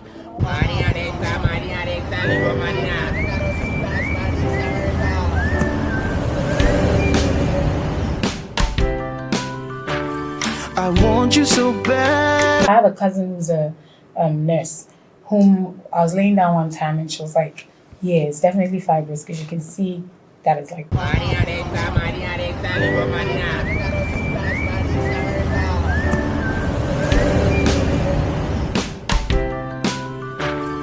I want you so bad, Alpha Cracker. I want you. I wanna say yes, I can't resist. I want you. Ooh, I want you, Alpha Cracker. I want you so bad, Alpha Cracker. Don't me call one casa. Have a goodness rich in milk and butter in Alpha Cracker. Yummy and deliciously crunchy. But I can't resist you. Alpha Crackers, simply irresistible. This advert is FDA approved. What brings you to Ghana? I think two things really. I think sports and rediscovering my West African roots. You can see you're bearing the fruits of the hard work that's going on in the country. Yeah. I think just patience. The hardest thing in football because we're so passionate and we want to win. But yeah, probably just taking half a step back and giving time.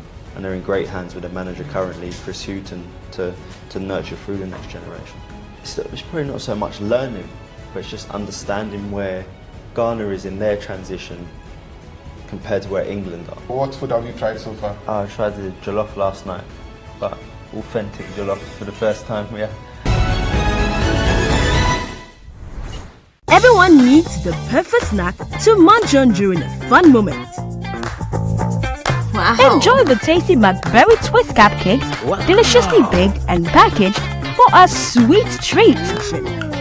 Premium quality cakes baked with love for all, enriched in butter and milk. Yummy.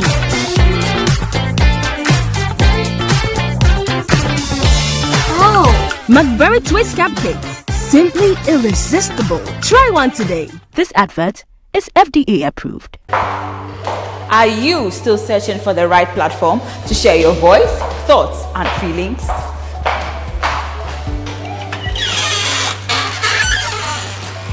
Then the GhanaWeb Reporter on the GhanaWeb app is the perfect app for you. It is Ghana's only citizen journalism and infotainment platform. Wherever you are, whatever you are doing, GhanaWeb Reporter links you up to the world. The reporter also gives you the opportunity to blog or become a citizen journalist, so you share stories with the rest of the world about cities, music genres, pop culture, tech, politics, etc. Download the GhanaWeb app from the Google Play Store or App Store on your smartphone and open it. Tap on the member button at the bottom of your screen and follow the easy steps to register with your phone number or email, and you are ready to become a reporter. GhanaWeb Reporter, democratizing journalism and empowering content creators. We have a coalition that is looking at the witchcraft accusations bill. It was through this coalition that we were able to push the bill to be passed. Now, the president hasn't signed the bill into law. We've been fighting for the abolition of the death penalty. It's been something that Amnesty International has been doing for years now, because currently, as we speak, there are about 180 persons on death row, and they are all there because of murder. Yes. So if you amend the Criminal Offences Act, at least that would cover murder. There are statistics, there's data that actually shows that death penalty does not deter crime. It doesn't. Okay. There's statistics for that. And there's also statistics that show that, unfortunately, within our system in Ghana, most of the people on death row are from a particular class. Okay.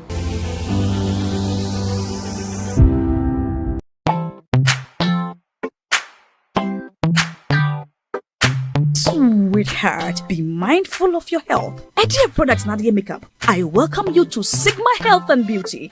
You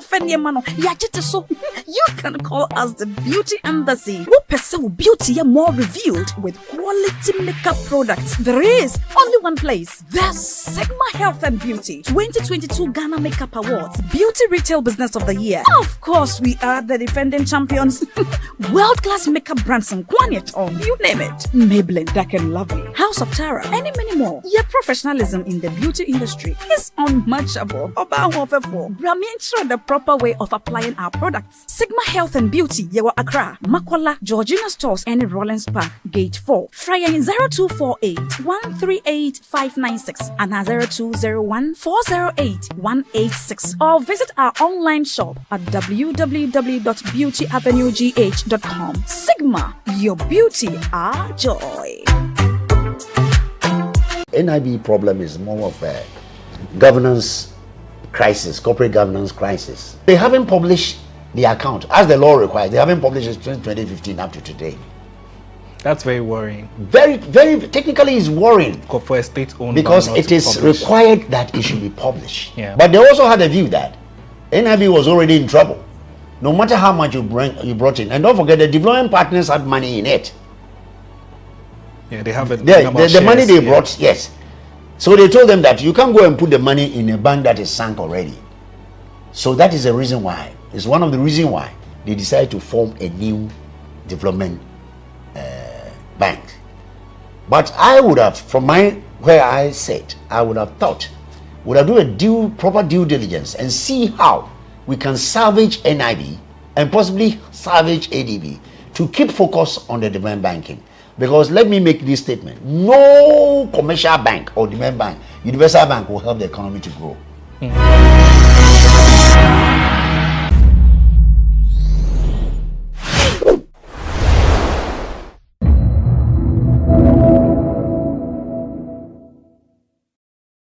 I think it is important that even beyond the dialysis, if we had the ability to do, say, renal transplant, the number of people who would depend on dialysis would also but now, as it is now, if you don't have the funds to go outside to get it done, then you have to stay on the dialysis because there's no end inside. But if you're able to get a kidney donated and transplanted, then you also get out of that.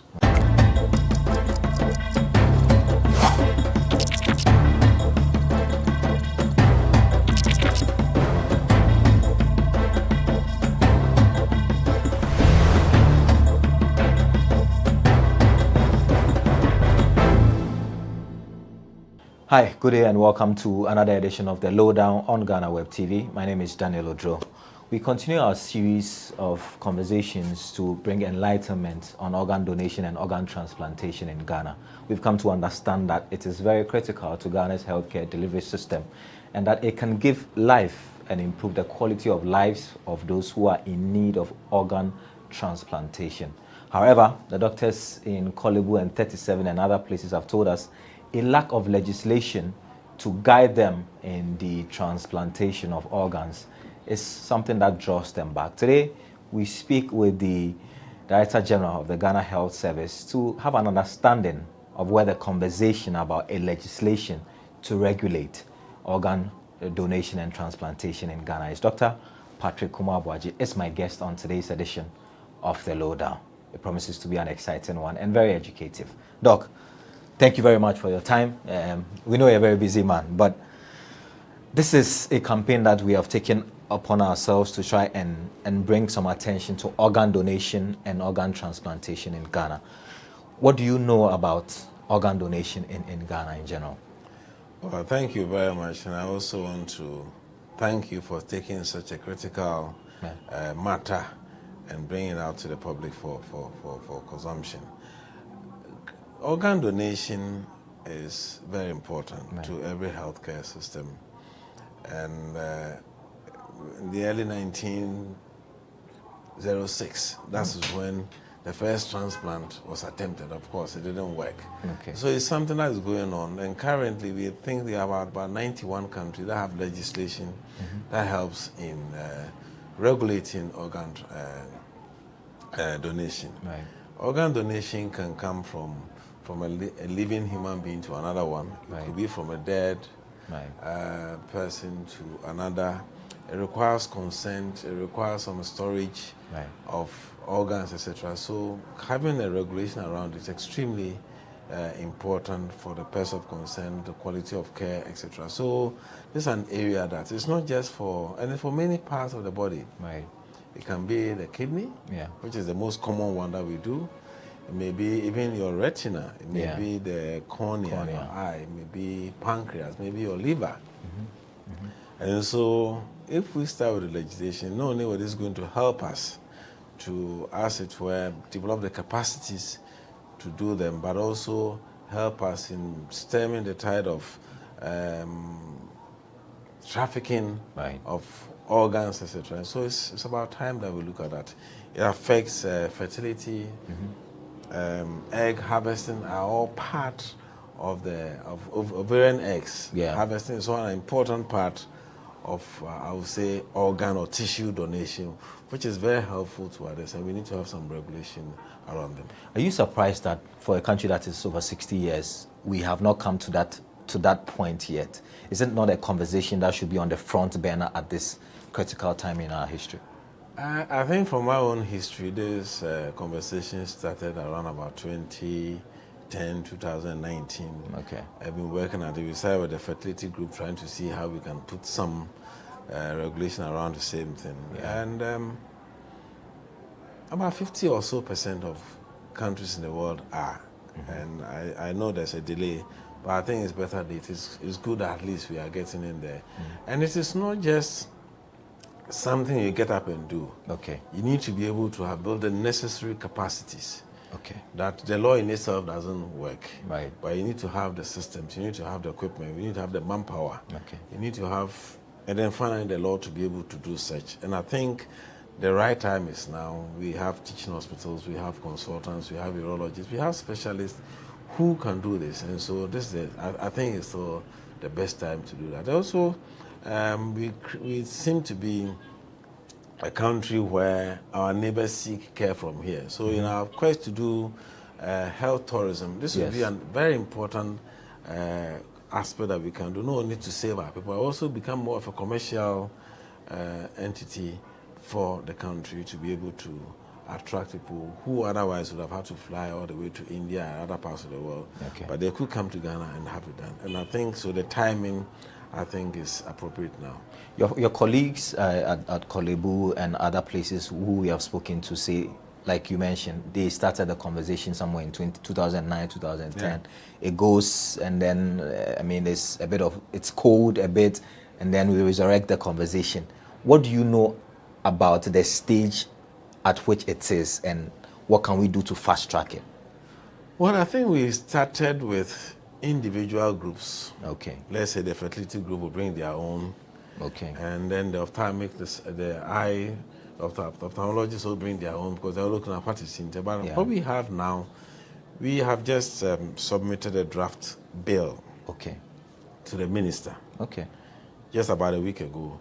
So that we start the conversation. But this one is not just limited to one particular section, but this is covering the entire spectrum of anything that can be donated, or tissue or organ. And I think this is probably the farthest we ever come to. Otherwise, we've just been having the fertility specialists who come with the ovaries and surrogacy and all those Everybody things. are working in silos. But now I think we have a more comprehensive bill that we can start for. So your activities also are also in the right time, at the right time to be able to push things through. Recently, we spoke to the President's advisor on health, Dr. Nsiasare. He mentioned that the President is aware of this. He's interested in ensuring that this thing is passed, maybe and hopefully before the termination of his tenure as President. Do you feel that in the next year or two, this can be fast-tracked, or you think that we should be a bit more carefully optimistic and say maybe it take 3 or 4 years for this thing to actually go to Parliament and it be debated on?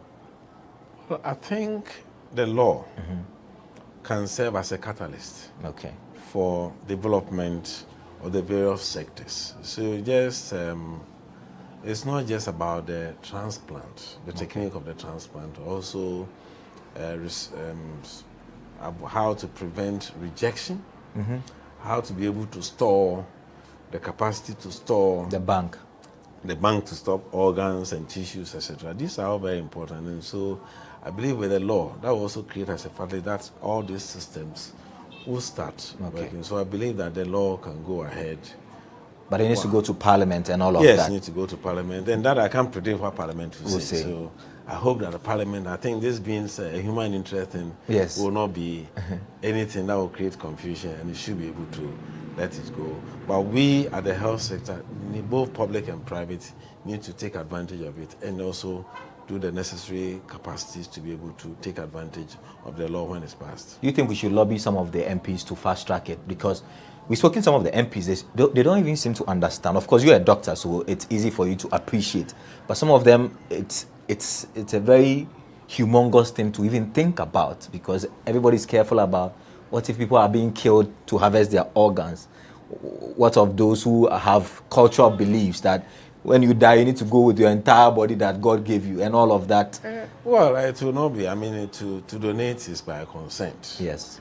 Even for the dead, if they've not given consent before the organ is taken, you cannot take it. So, but that's the more reason why the law is important. I will not think that, I cannot guess what MPs will say, because we actually not presented anything to them before. Right. And I think you present something that is clear, that is comprehensive. They will look at it and also demonstrate that we have the capabilities to do that, or also provide the incentive for us to build the necessary capacities to do those services. I think that will also be very helpful. So the bill that you have, which comes from some of your colleagues, different segments, do they reflect what is happening elsewhere in terms of best practices? I think by and large it does. Okay. It does. But the fact that you have a whole comprehensive law or act or bill doesn't mean that you should do it unless you build the necessary capacities. But like I said, the law is an important catalyst that even if I'm preparing, these are the things I'm expected to do. This is the way I'm supposed to go about it. And so to help. So I don't think it will be a bad thing to have the law passed whilst we have the disability law passed. Yeah. We are not able to implement everything, but Right. this is the start. Yeah. So Doc, the gentleman who donates their sperms, people who their family member is in need of a kidney that they donate, what is regulating that, since there's no comprehensive legislation on organ donation in its entirety? Well, I mean, there are practice rules that goes around it, but it also becomes more important, more avoid conflicts when there's a law governing what you can do, who can do what.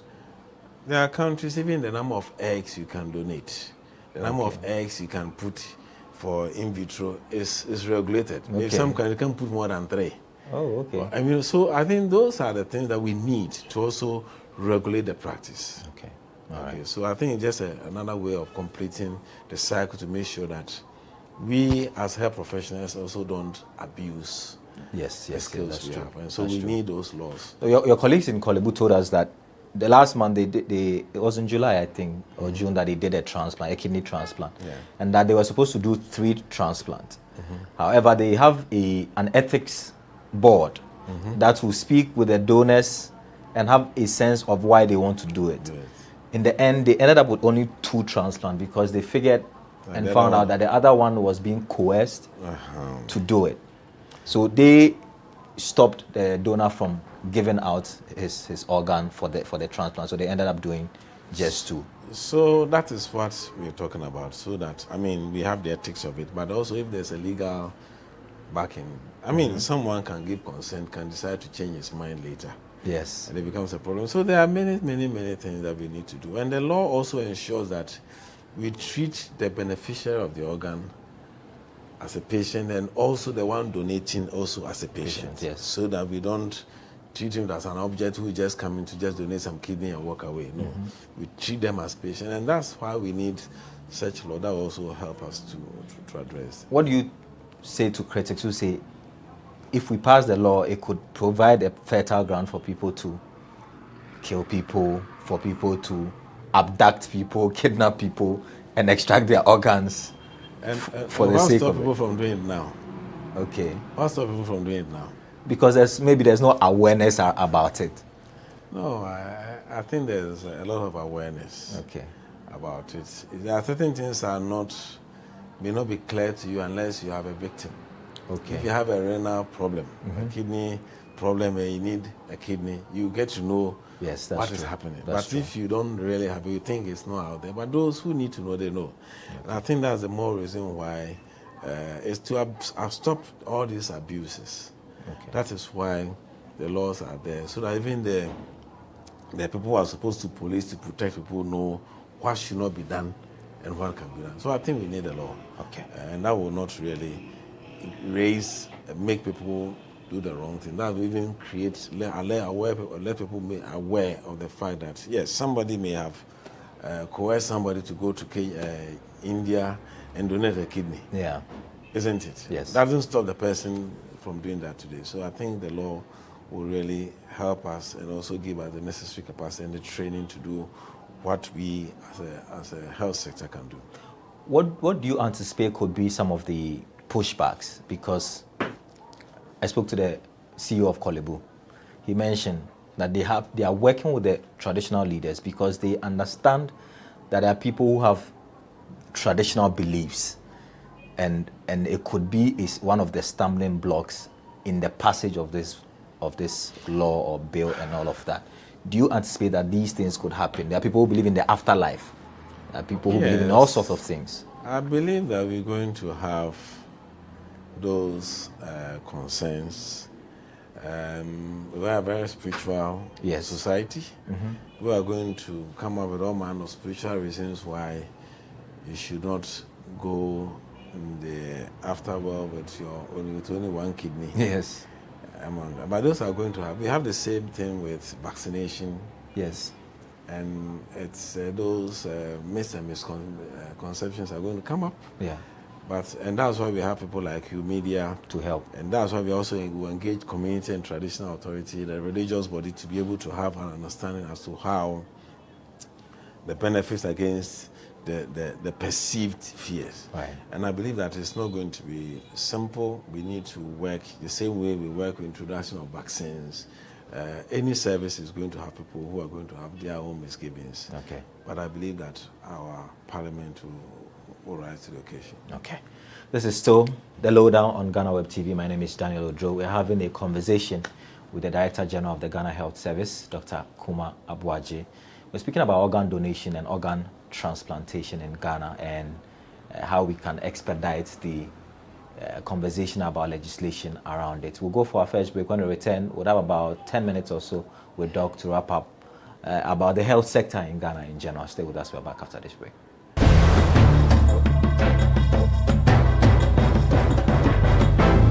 Everyone needs the perfect snack to munch on during a fun moment. Wow. Enjoy the tasty McBerry Twist cupcakes, deliciously baked and packaged for a sweet treat. Premium quality cakes baked with love for all, enriched in butter and milk. Yummy.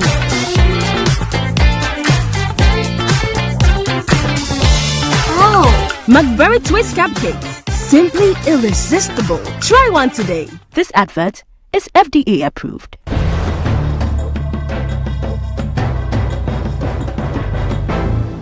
Welcome back from the break. This is still the lowdown on GhanaWeb TV. My guest is Dr. Patrick Kuma Abuaji. I don't know if he still practices, but he's been a doctor for the best part of 3 decades now. Doc, do you still practice? It depends on how you define as practice. I think what you still go to the theater. What I'm doing is also practice. But you go to the... No. You don't? No. Don't you miss it? Well, I think I had enough of that. Oh, really? I'm moving to a different stage. And this is also practice. Okay. Public health is practice, management is practice, health management practice. So it's still part of the practice. And is it when there are strikes and things, all the retired doctors and everybody seem to be called upon to come to the hospital to help, to chip in? Have you had a case like that? Oh, no, not really. I mean, I've not retired yet, so okay. I've not had to be called, but I've been to monitoring in a region for some work, and because of emergency, I'm called from my hotel to come and assist, and I go and operate and come back and sleep. So okay. So, Doc, the next leg of our conversation has to do with people who have, who are in accidents, that we can harvest some of their organs and all of that. If they have consented, if there's law, they've consented. How do we know this person has consented? Is there going to be a database? How do you know that this person has consented?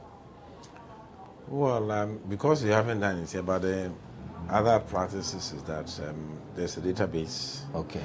And in countries where they know a bit about everybody, maybe Ghana now, if they pick your Ghana card, they may know that you are somebody who has consented before, and then they can see what they can do about it. So I think the database is important. Now that we are having this national ID card, which puts all our in one particular place, you should be able to use that to see whether this is somebody who has consented to donate. And they usually have a little slip that either goes with them or in their wallet or something. So I believe that that could still be made available. So organ transplant or transplantation is not only limited to kidney. We have the cornea, like you mentioned, pancreas, liver and all, but it would appear in Ghana we know of a lot more people who have organ kidney failure, and how they have to go through dialysis, how expensive it is.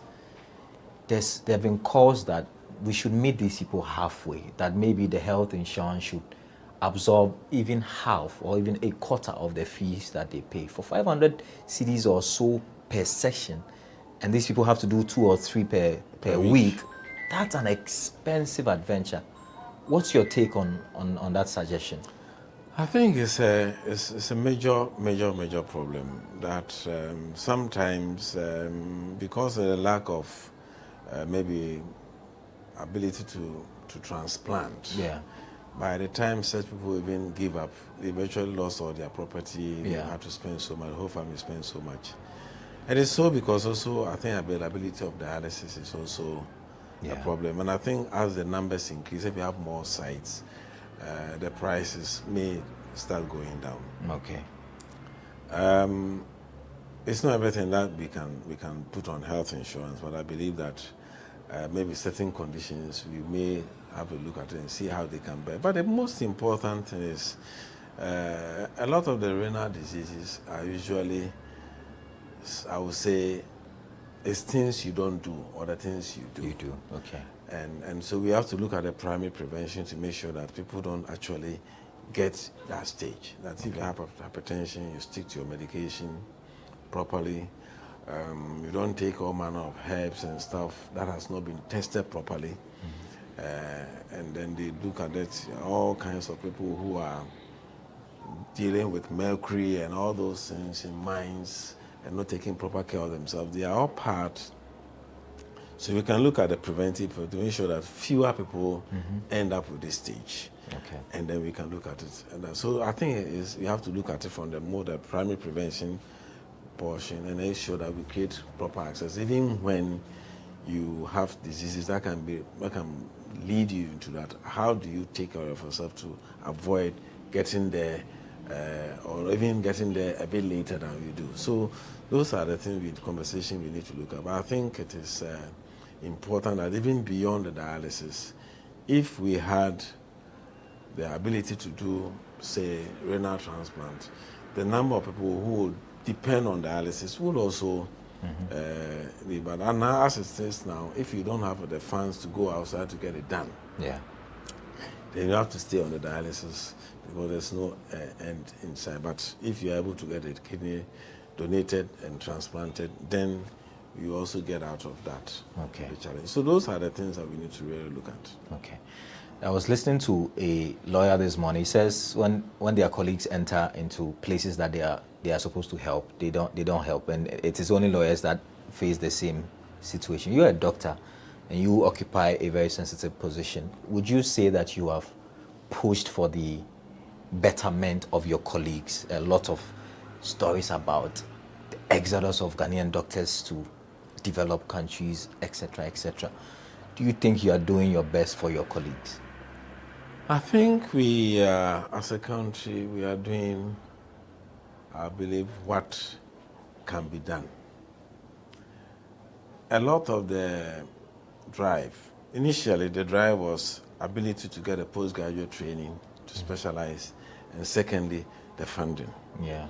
Now, the second bit of it is the fact that now that the postgraduate colleges are here, people are able to do their specialization.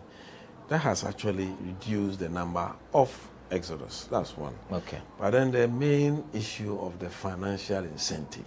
Yes. That is pulling people out. It's also there. And that there's a limit as to what a nation can do. Okay. Based on your resources. I mean, if somebody's paying somebody, let's say 3,000, 4,000, 5,000 pounds a month, and what is this country going to do to prevent that person from that? Are you going to give the person 5,000 pounds to? I think those are the things that we need to do. But I think the general population will also have to come in to see how do we also make people appreciative of the work that they do. I think most of my colleagues also feel happy when they are appreciated, and I also creates them to make to do it well. I don't want to call it a sacrifice. I want to call it that your duty and a responsibility to the society that you belong to. Okay. So you tell them that are we working with government to ensure that look, they are going and they need their incentive elsewhere is far better. We may not be able to pay, but let's at least improve their conditions of service, because indeed they risk everything to save lives. I think as a service we continue to push for better working environment, better conditions of service, and we continue engaging with finance, labor and social welfare, with the Ministry of Health to see how best we can make people happy, just like all agencies will do. Okay. And but I believe that probably it can only be within what the common basket can really take care of. Okay. And I believe that let's also appreciate the people who are here. Okay. And also encourage them to stay. Because in all this, there are many people who I never ever crossed my mind to leave this country. Even though you knew you could get more elsewhere. Yes, and there are many people too who are also doing that. I think it's both ways. It's not just looking at I would say the prodigal son. Okay. But also the people who are staying back.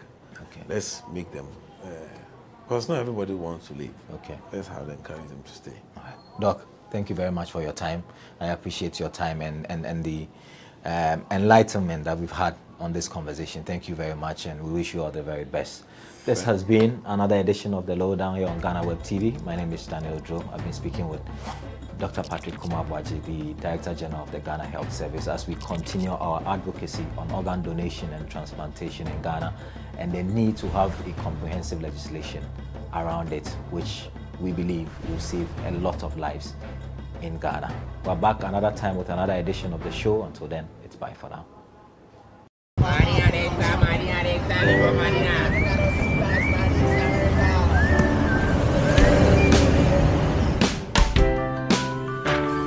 I want you so bad, Alpha Cracker. I want you.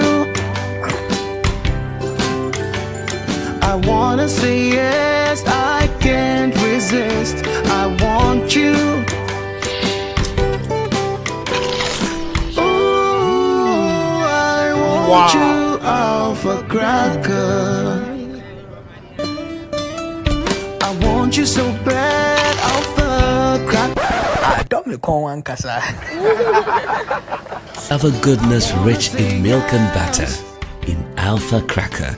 Yummy and deliciously crunchy. But I can't resist you. Alpha Crackers, simply irresistible. This advert is FDA approved. What brings you to Ghana? I think two things really. I think sports and rediscovering my West African roots. You can see you're bearing the fruits of the hard work that's going on in the country. Yeah. I think just patience. The hardest thing in football, because we're so passionate and we want to win. But yeah, probably just taking half a step back and giving time. And they're in great hands with a manager currently, Chris Houghton, to nurture through the next generation. It's probably not so much learning, but it's just understanding where Ghana is in their transition compared to where England are. What food have you tried so far? I tried the jollof last night, but authentic jollof for the first time, yeah. Everyone needs the perfect snack to munch on during a fun moment. Wow. Enjoy the tasty McBerry Twist cupcakes, deliciously baked and packaged for a sweet treat. Premium quality cakes baked with love for all, enriched in butter and milk. Yummy.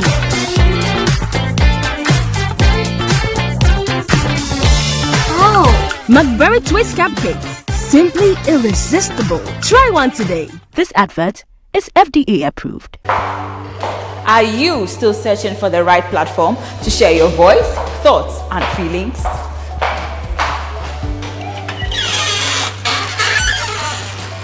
Then the GhanaWeb Reporter on the GhanaWeb app is the perfect app for you. It is Ghana's only citizen journalism and infotainment platform. Wherever you are, whatever you are doing, GhanaWeb Reporter links you up to the world. The reporter also gives you the opportunity to blog or become a citizen journalist, so you share stories with the rest of the world about cities, music genres, pop culture, tech, politics, etc. Download the GhanaWeb app from the Google Play Store or App Store on your smartphone and open it. Tap on the member button at the bottom of your screen and follow the easy steps to register with your phone number or email, and you are ready to become a reporter. GhanaWeb Reporter, democratizing journalism and empowering content creators. We have a coalition that is looking at the witchcraft accusations bill. It was through this coalition that we were able to push the bill to be passed. Now, the president hasn't signed the bill into law. We've been fighting for the abolition of the death penalty. It's been something that Amnesty International has been doing for years now, because currently, as we speak, there are about 180 persons on death row, and they are all there because of murder. Yes. So if you amend the Criminal Offences Act, at least that would cover murder. There are statistics, there's data that actually shows that death penalty does not deter crime. It doesn't. Okay. There's statistics for that. And there's also statistics that show that, unfortunately, within our system in Ghana, most of the people on death row are from a particular class. Okay.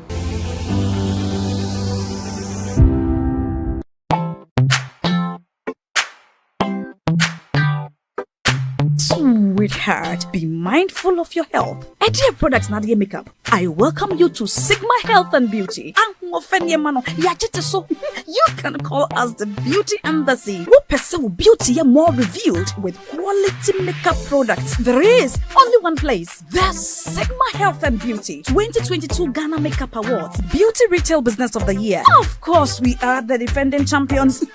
World-class makeup brands and Kwanyet, you name it. Maybelline, Dark and Lovely, House of Tara, and many more. Your professionalism in the beauty industry is unmatchable. Bramientra the proper way of applying our products. Sigma Health and Beauty, Yewa Accra, Makola, Georgina Stores, and Rollins Park, Gate 4. Fryer in 0248 138 596 and 0201 408 186. Or visit our online shop at www.beautyavenuegh.com. Sigma, your beauty, our joy. NIB problem is more of a governance crisis, corporate governance crisis. They haven't published the account as the law requires. They haven't published it since 2015 up to today. That's very worrying. Very, very technically is worrying. For a state-owned, because it is required that it should be published. Yeah. But they also had a view that NIB was already in trouble, no matter how much you brought in. And don't forget, the development partners had money in it. Yeah, they have a the money they brought, yes. So they told them that you can't go and put the money in a bank that is sunk already. So that is the reason why. It's one of the reasons why they decided to form a new development bank. But I would have, from where I sit, I would have thought, would have do a proper due diligence and see how we can salvage NIB and possibly salvage ADB to keep focus on the demand banking. Because let me make this statement: no commercial bank or demand bank, universal bank will help the economy to grow.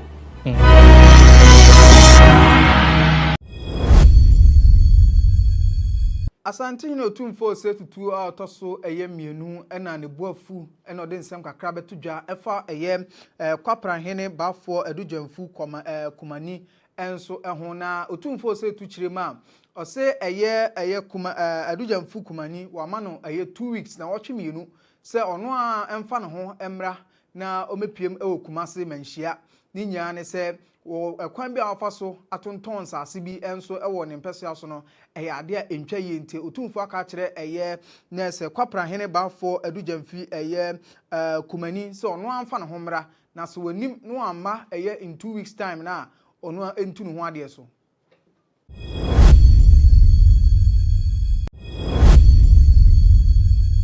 Justice William Atuguba enkane na oye Supreme Court na se judge na enra okopiem wo University of Ghana ono so ekasaye ewo public lecture bia na se theme no protecting Ghana's democracy, the role of the judiciary. Na ono ede ni nsem atudwa no se wo nkrofo bi wo Ghana ha o maka na se o mahwe ekon ama kabima minka bia mamu no bibia enso atumi akoso tote ewo Ghana ha na ohwe ne nsem ode tudwa ne dia wono obobo wondin se omo atimi aboa ama democracy no bibia konkan na pepepeyo ediju koso enso Ghana ha no ebi ene Kwesi Pratt a ono managing editor the Insight newspaper fey American based journalist friend say Kevin Taylor so obonabaso enso honom Oliver Baka Vuma wo ono and fix the country the mono neso dimo akotene ono so Atuguba ebono na ebonabaso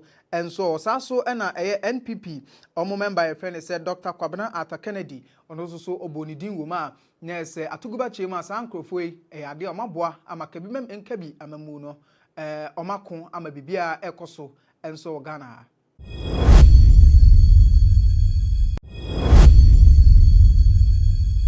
Yebeka former special prosecutor Martin Amidu Edbetu Jase Akufo-Addo oye mother serpent of corruption nese odeba twi kasemu a nese oye oba tan a nese oda corruption ano nese why you say katahye ene dwirim die nese oda no ompese obehwe no akon katahye enso afri oman mu na wasansem a Martin Amidu editu dwa no ade a ebeye he enso Ghana ha mankofo ka ho nsem na ade a NPP omo member friend say Dr. Kwabena Arthur Kennedy no nese obo NPP din na nese odi akotini wo mpa na Arthur Kennedy echirema asema Martin Amidu ekafa omampani hu no ekame ese one ne ya adwen ni nya ne se ohwe se de omampani ase fight against corruption no ase ne ase de onya obeye ase onya onye ohwe omampani attitude towards fighting corruption na ohun se ase ma nese omampani nye na onye krado se katasehye ene drum ne de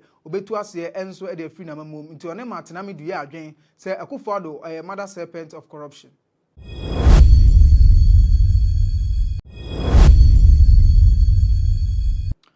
Enra abemo bi a friend say Ernest Bemenes enkofo esanomrane say Dr. Think Twice enra ono nko a nipa baakofo oye kire enso Ghana ha ma police for de cars Adina chi ano mo bon ho ban na ne demonstration a oye nyina ne say o se Ghana ha ade a na say enkofo de pressure ni nsem fata enso to nkofo so ma oye demonstration no woka se ade a na say enkofo sori o mo ka che enkofo na daben na abeware sa pressure ni nyina ade a ni nsem fata se enkofo de to nkofo so nti enu hunti na say Ernest Bema Troy de koma police force person demonstration efa sa ade no ho ma police force bon ho ban menra otimi ni demonstration no.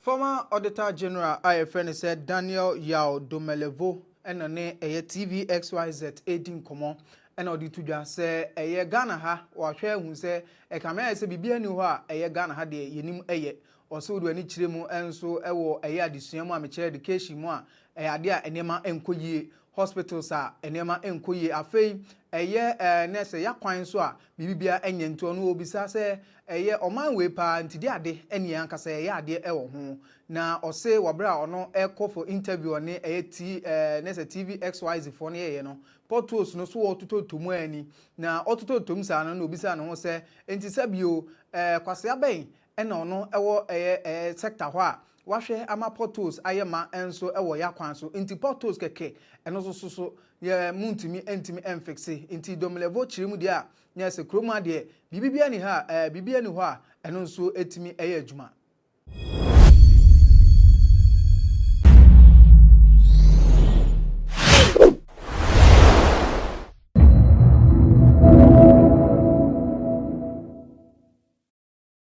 obi obey dialysis bia no obi a no benefit free need here. She was living good with me and Juma. Oh, na mo kra hu me na hu se me yale kola o. My sister was standing there, he was crying because you don't know what is happening to you. Because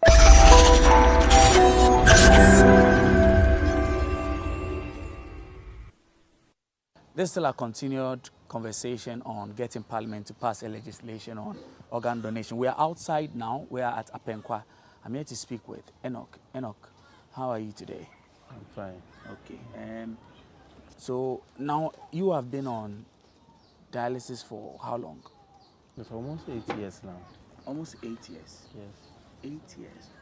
How did you find out about your condition? I was in my hometown. Hometown, which is where? It's Skim. Skim? Chebi. Okay. In the Eastern region. Yes, we was. My brother having a phone shop, so I was in the workplace. All the time, I feel so dizzy when I came to store. The moment I take a food, the moment I'll get sleeping. Okay. I feel tired, sleeping, I don't know. You notice you would get weaker when you get food, you take food. So, it's like I said, my year go at once the last time my friend fear me buy up and better on glass in any more saying it that's to say in Amanda. For glass table so inside me see. Okay. Inside one. So I feel no many tea after me pidja me to say I will this way blare be I say. So I did be answering you if we are part we are both parts. We pan bar if we are for share yellow no ban. Me who is a white or at the nation or day bunny white. This will bear me and a shiny year answer. Maybe there are many say Anna. In who say be a good in who and see, no, I'm a madam for you up and I'm catching and say, shall I send a many so even? I had Marco Boca. No, Jumana may and so a credit me phones near the identity out on the Chibi station. Into a number when I may call rest in a machadi. Coffee is so much me vomiting. Professor. Better than I am. I'm so okay. It's now also as a Friday, so I take it to government hospital. Chibi, the government hospital. Yes, I went there and almost every the knee, the touch, and near the other. Also, showing many. Yes, me who said me who I feel I'll be on my mom, let us say cocophobia. I'm the cocophobia. Drew or doctor now. I shame me and I see. No, see. Shame you because I know on them is okay. Madam, I say, shame me. Abia, I will check me BP or CBP in so that normal. You be in your meeting. And I'll say, okay, if you with me, hide it. BP, no. It can hard. nti meji BP medicine menum na me fine na si e buy ma no madu e on ma na madam ne ka chem say what the hwe no wan no ma wo be say womanhood nse BP e be ma ko form on pensa nti wadamfo na ka ade wa acho so wonu meduro na be say womanhood say o say BP no BP ni me so na me ko no eduro no e be tumi aha nti me de be twen ya ma ne da nti o da na me ko fa eduro na no mister 2 o'clock coming nti de wadamfo ka che wono mantie na me fa eduro na no say doctor na a prescribe na doctor we a doctor me ma ko ka no wo ka say ono nye doctor nti me de me fa no nti o da na wo ko fa eduro no me I'm all rushing me to Chief Government Hospital. You had me call be 2 o'clock no. Be about 7 minutes me for and to me. Some day aduane pa be to me. Aduane bia me nu so kra ma fie. Nti omo checking me BP no and I'm 270. That's high. So I'm coming to die. Na so omo frame me offer. My friend man me na buy number yeah I'm say baby inside money medicine you be want me injection there I will take it so that the people will calm down so they don't have it so they should send me to Kofodia again back to Kofodia so they send me to Kofodia me and my sister went we was there in emergency room. So they gave me the medicine to drink. So I fell from the bed. You fell from the bed?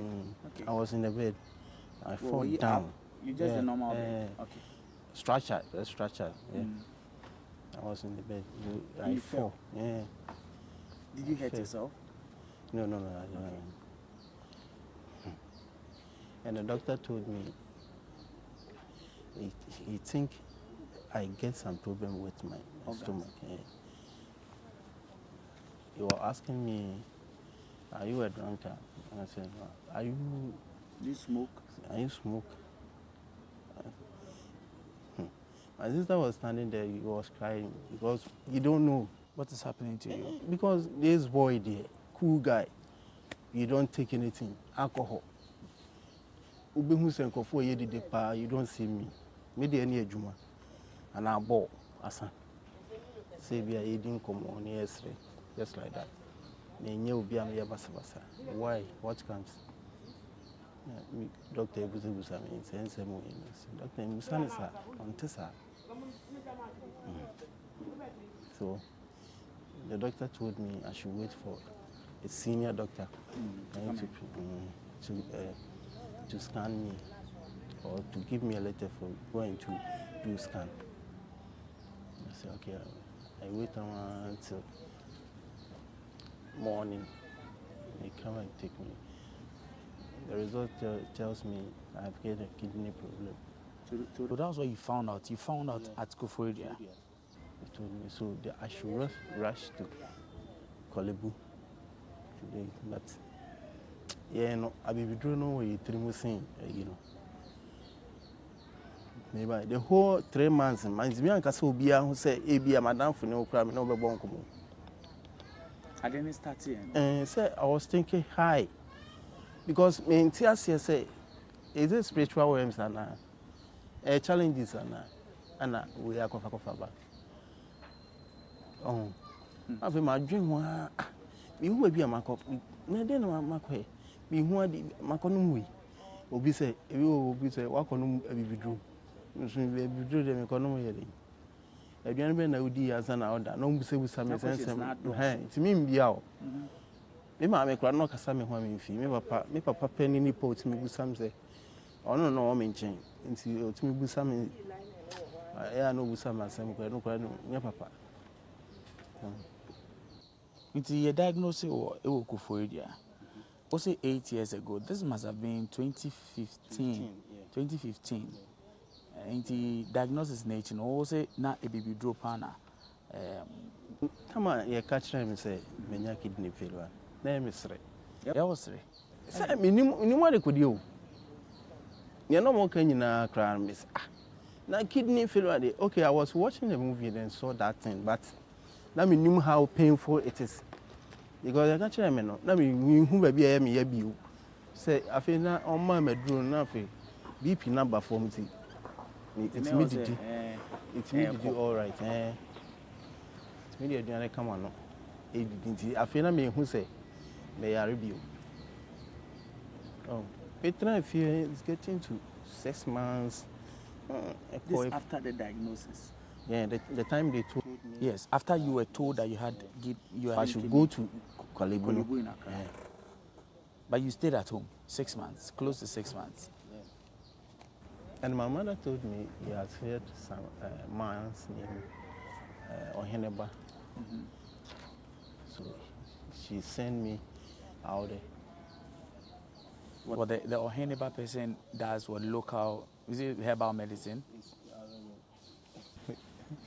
Yeah, just send a wire, you know. I think I only say I brought for life, but India grab a boca. Almost 5 months. Last day, I call say, I call you draw on my number. If you want one, draw a chromo. Make a quanso cry. We see for my perfume, intimate and TV. That means 6 months now after diagnosis, after 6 months, no mama Emma Oku sa Oheneba nipa way. And I also Oko 5 months. In the infant is close to 1 year after diagnosis. Now on call hospital, on mark Kolibuni. Okay. The honor thing so. Omoye no mami hu. See a crew na aba Adina. Kidney no. Yes, I say. So, many wound being getting so, some of the call easy, so obey drew a bench. And how the back Kolibuna faster. Okay. I'm going to acquire Cassia. Until Kuna be Cassia. Eventually, would decide to sell back Kolibu. Oh, them say Bibu Bui cry. Sada now see if you come on, into me after me being a bread into me. Next time you send me and yet told me no more rushing me to hospital, a Chibi government hospital. And I happened almost FM Kolibu straight. I know me could have seen you. Could have seen, just say, I guess. My home. No. Into me bedroom. Let me just have a queer juma or Kolibu. I'm afraid of preparing panny. You are 21. One medallists starting. I know a more fabanty on no my impact and a starting for a bed down for 3 months. No, Kolibu. And me by a fee. That's how much Chibi. And I say, we are back with show lines. No, I know we are or ward of her. Things will attire into mean flow. So, they might be 2 be show her. See, I don't know what train, soon I be a fine. To me, I know year back for me. Maybe I see. Oh, wait a minute, and I will have black. Okay. Oh, and what they say. The other side. Okay. I know another. Your friend know. I know. Airline. Okay. And I have fistula. Okay. I have a neckline. Neckline. Neckline. Okay. Neckline. And not. Omo yewa. Omo di. Omo di coffee. So when we are careful, in the sense I see. Say, ujale say kim. Ni suko kan. Ohana mo say I say emre. About pro. Okay. Oh, so I be what I see. And then, and also, we are the answer, Ujai. All the tower, you are, or the tower, a go.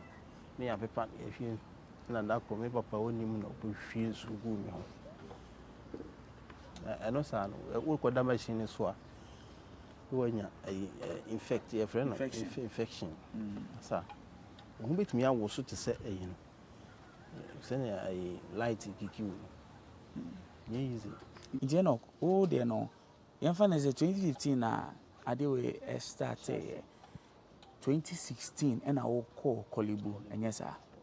So from 2016 sir, time bena you do to dialysis so I was starting 2016. From 2016 ABC and ne we're in 2023. Tell us about the experiences you've had. What started so how was it up to now? I started and I make me by 3 months now. But every day me say, see my birthday me say a jai. Ah, for 3 days yes swing na. You want to happy. I feel me to me actually. What my son a you. I feel na me to wanna miss. Na mo send me to care me na. Remember. Unu say doctor one can't tell me say me say ababe that is me say my view. One can't tell me. Say we are obey continuous dialysis. They won't tell you why. Say on can't say for life. I bet can only pay you who I say won't say obi or tape to me coffee cocoon. I just say because a honor done or boca. Oh, boca, I won't say yes can sign fat. Who say ya?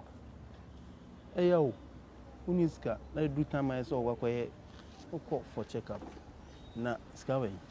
Also bread. If you be kuno, Nanny, yes. You are better dialysis at the 18 year, but yes, you are locking on work. Or I turn open, or could be in will. Because when you say at the 10 or how no common. You know, you better to in common so, but let's just go on a short break. When we return, we'll hear more of Enoch's story.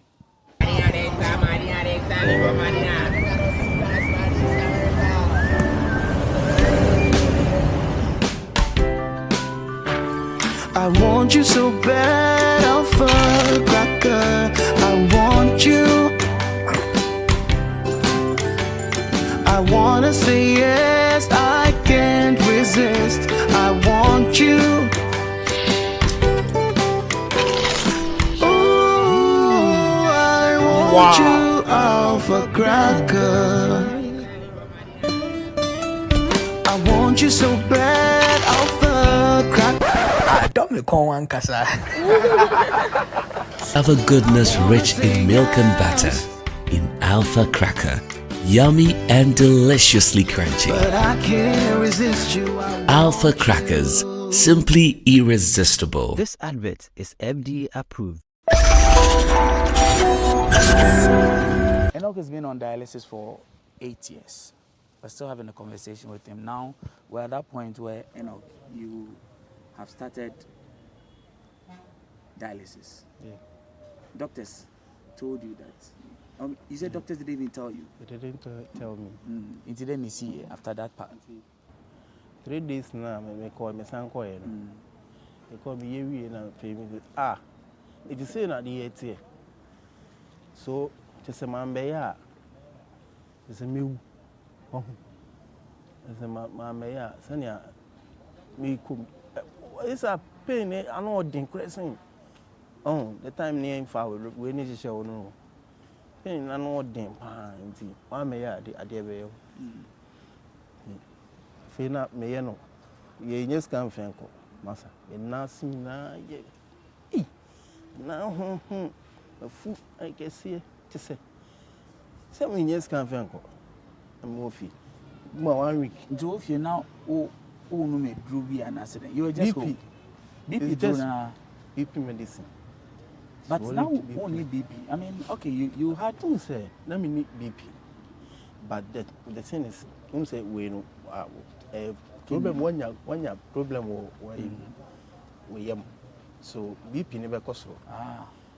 It's any affected BP, but I never know BP problem per se. Okay. Na me need BP. Okay. But you are never the BP nearby. Okay. Okay.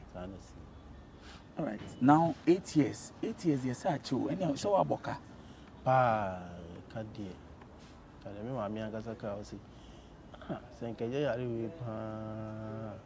Sika nke gude mu anka. Maybe I can be a dormant be I am a titi a bisu Tana ma me ka kan. Say a cow body. Into dialysis now, into what colleague. O start here, o shas here no na mutuaka. Dialysis now. A shas here no. That's from 2016. Mutuaka from 2016 no. Ebedru. So I said 2017. 1 year. Okay. 1 year more was 2017 18 more coming. Okay. Because a better no say first guy be boy no. Na nkofo bi ye ho ye mo pese ye be ye. Tu ba bia na juice cans na afa pe. No one person be sesen. Like what this can buy no. One pese o me ma kwa ma ye use. Use scan. Okay. Nkofo no mo for hospital ho na say. You say I have na ye buafu. Mpanifo na ye ne o say e beba so na. Ndakro you fear be numre. Ma pem so an menya say 200 cedis so say. Yeah, say 100 or say 200 move back. Say tani e 190. And still now we juma no. So now so we. Hey, scanner shit. The mobile money business. Money be a phone then just say shop no can. Oh. Atu kula tutu kula. Hey. Nti menye adwuma bia metifi. Me papa so ye ofia ni. Nti okwa yo ni ti kodumu afi na yada na stressful. Se bia be ko bi nche. Bra, atwene de me ba no ho nyew. Ache won miskana obi kura be kunya ka cho se ni bi. Ampa, oh man, hey, yeah easy, cause and now akwaji ebi amount 100 bi. Ade achi ya wasa go jana so. Hey. Enye possible. What I say, ana baka kire. Ye juma. Afi na se me ho ya hu bi ho no. Ko no so. Because ukobusa we asema, ukobusa na oni so we busa niska. Mi nuanom na o nuanom. Me nuanom. Se mo no mo nya juma. Amu ni. Okay. Into una odi kan na say David, me toso. You are my manager. Me na me toso. Ketu adi machi. Ono wa na me no. But into one say dey yin. Okay. Okay. Into mo ya me nua no. Ya me di na chi. Na adwuma sei. Okay. Ni ya me di na chi so yo ba. Me nua di na chi so yo ba. Ano so adwuma Indomie no e school. Scano or wait me nyahi. Well, I'm calling 10 pesos near you with me. Aquacoji. See, Edding. Oh, Musa Blaboni charming man casa. A real who you? It's Oko Kulibuna Ahena. It's also 2017 2018 and Adina society. I feel. That and maybe na make us 100 cities. Many papa the one na ye frefre ho. So more so kwa na forward down for.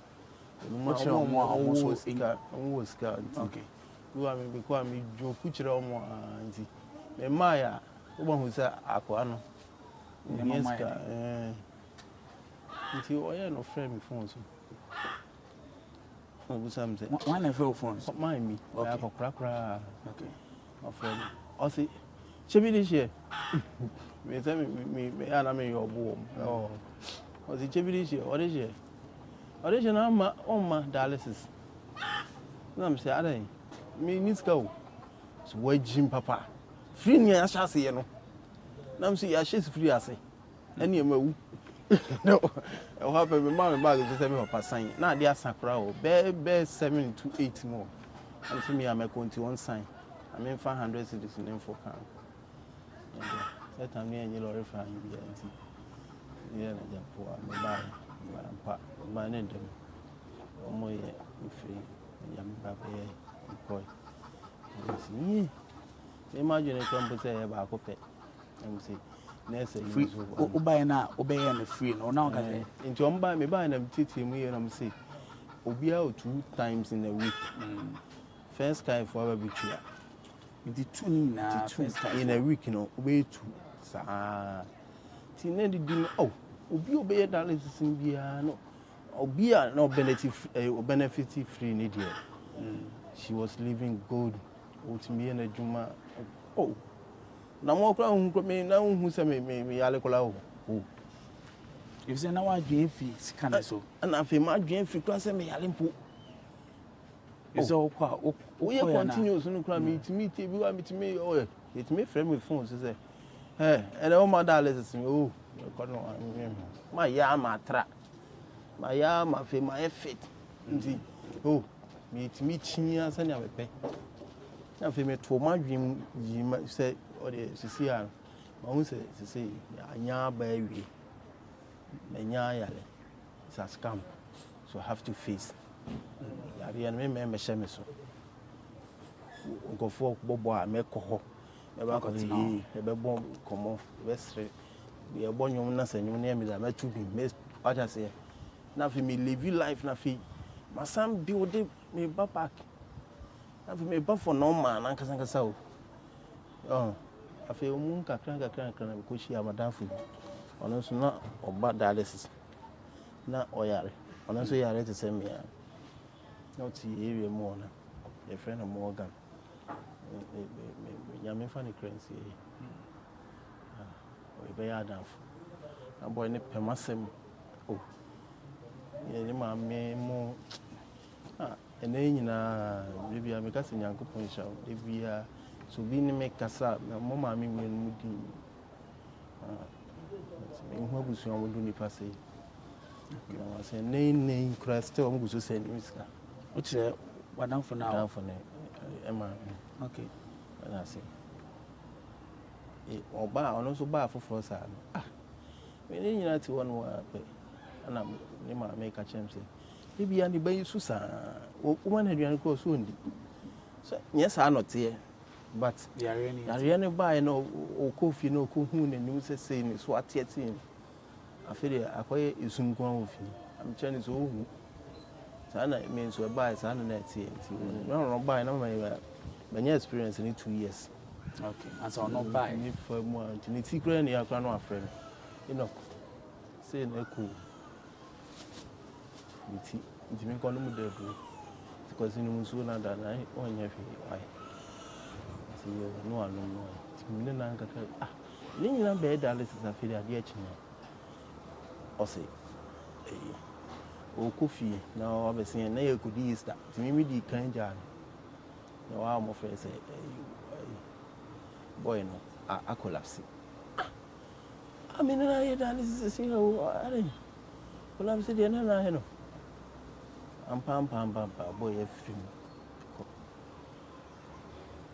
inti Morgan de na one out of many. Meaning say baby now only on more share singing abisine baby a film. Baby now say GhanaWeb they yane colleague before. What we are doing is to get government to pass a legislation for organ donations. Because legislation will to me if it goes through, what we can do is that people can volunteer to donate their organs. In the instance, obi be na ni organ or because say me dey say yen fanto bank to say near moja dey no. You can have a blood an organ bank. And what you was saying? And also Quebecois. Because saya already I don't super our system. Obi or kunya accident you say you can't survive. I do where's one more year. I don't meet me here they are torn man. There's a way to harvest the organs. And it's true. And then can papa Quebecois. Okay. All right. So say they say in one I believe that apart from your family in do you get any other help from anywhere? And what kind of help are you expecting that maybe the government can give to people like you who are continuously on dialysis? Now, my problem is, to see as first guy for each year, but you see, into me, and Codalis, and India.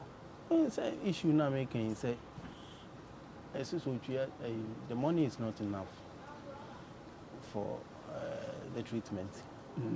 So you want extra help? Okay, so would you make that appeal? Can you appeal to the public, to whoever maybe is watching this, so that they come to your help? Yes. Because yeah, bread. Hey, you 2 weeks in the main call that is so.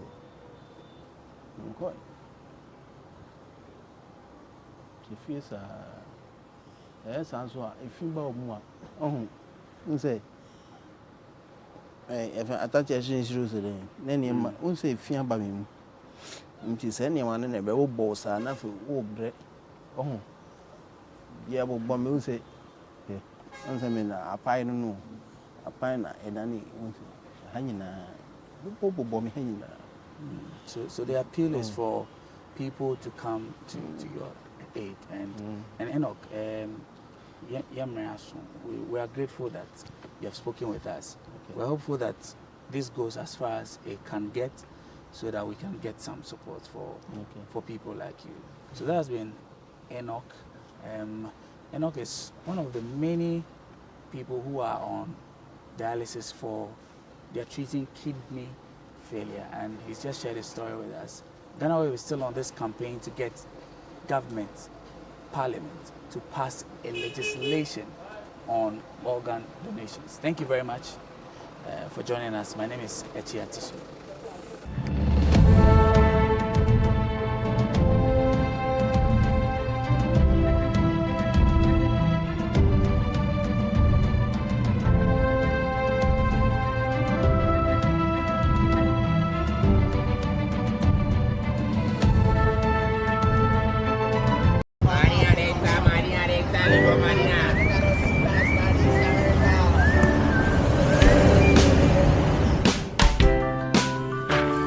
I want you so bad, Alpha Cracker. I want you. I wanna say yes, I can't resist. I want you.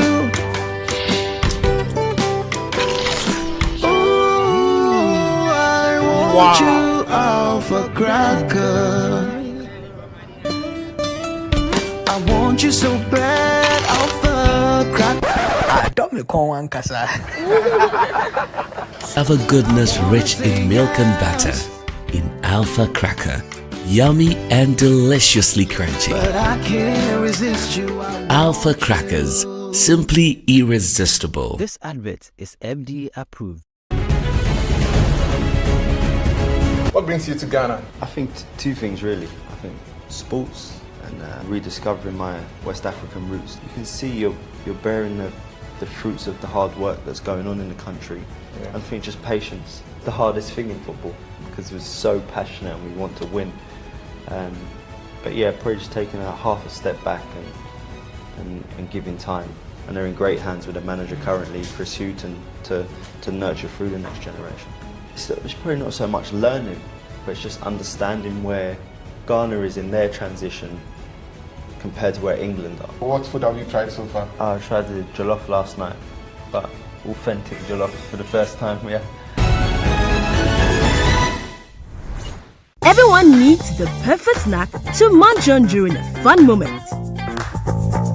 Wow. Enjoy the tasty McBerry Twist cupcakes, deliciously baked and packaged for a sweet treat. Premium quality cakes baked with love for all, enriched in butter and milk. Yummy.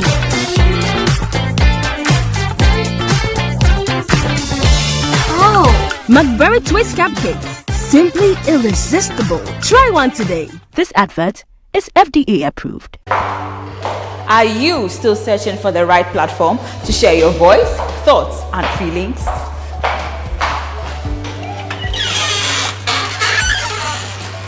Then the GhanaWeb Reporter on the GhanaWeb app is the perfect app for you. It is Ghana's only citizen journalism and infotainment platform. Wherever you are, whatever you are doing, GhanaWeb Reporter links you up to the world. The reporter also gives you the opportunity to blog or become a citizen journalist, so you share stories with the rest of the world about cities, music genres, pop culture, tech, politics, etc. Download the GhanaWeb app from the Google Play Store or App Store on your smartphone and open it. Tap on the member button at the bottom of your screen and follow the easy steps to register with your phone number or email, and you are ready to become a reporter. GhanaWeb Reporter, democratizing journalism and empowering content creators. We have a coalition that is looking at the witchcraft accusations bill. It was through this coalition that we were able to push the bill to be passed. Now, the president hasn't signed the bill into law. We've been fighting for the abolition of the death penalty. It's been something that Amnesty International has been doing for years now, because currently, as we speak, there are about 180 persons on death row, and they are all there because of murder. Yes. So if you amend the Criminal Offences Act, at least that would cover murder. There are statistics, there's data that actually shows that death penalty does not deter crime. It doesn't. Okay. There's statistics for that. And there's also statistics that show that, unfortunately, within our system in Ghana, most of the people on death row are from a particular class. Okay.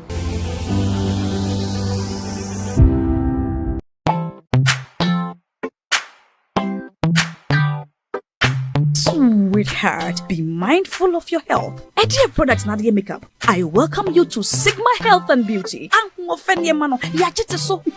can call us the Beauty Embassy. Who pursue beauty more revealed with quality makeup products. There is only one place. The Sigma Health and Beauty 2022 Ghana Makeup Awards Beauty Retail Business of the Year. Of course, we are the defending champions.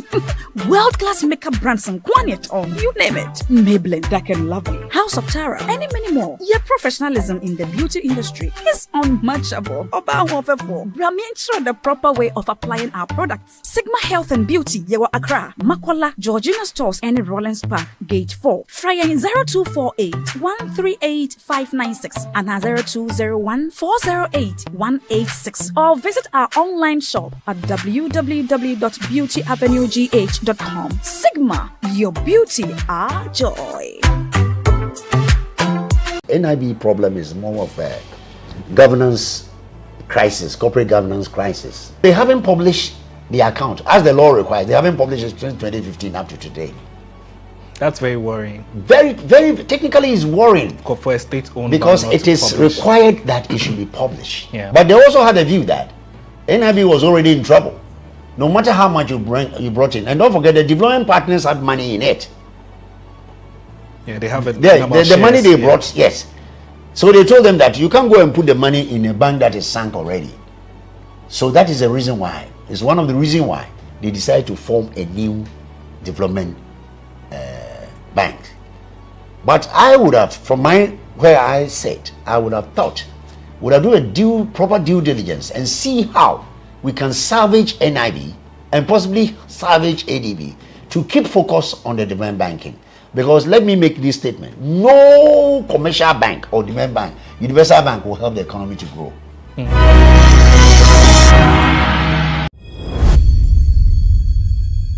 Asante no tumfo se tutu a otoso eye mienu na ne boafu na ode nsem kakra beto dwa efa eye kwapra hene bafo edujamfu kumani enso ho na otumfo se tu kirema ose eye kuma edujamfu kumani wa ma no eye 2 weeks na wotwe mienu se ono a emfa ne ho emra na omepiem kumase manhia ni nya ne se kwan bi afa so atonton sase bi enso ewo ne mpese so no ade a entwa yente otumfu aka kire na se kwapra hene bafo edujamfi kumani se ono amfa ne ho mra na so wanim no amma in 2 weeks time na ono entu no ho ade so.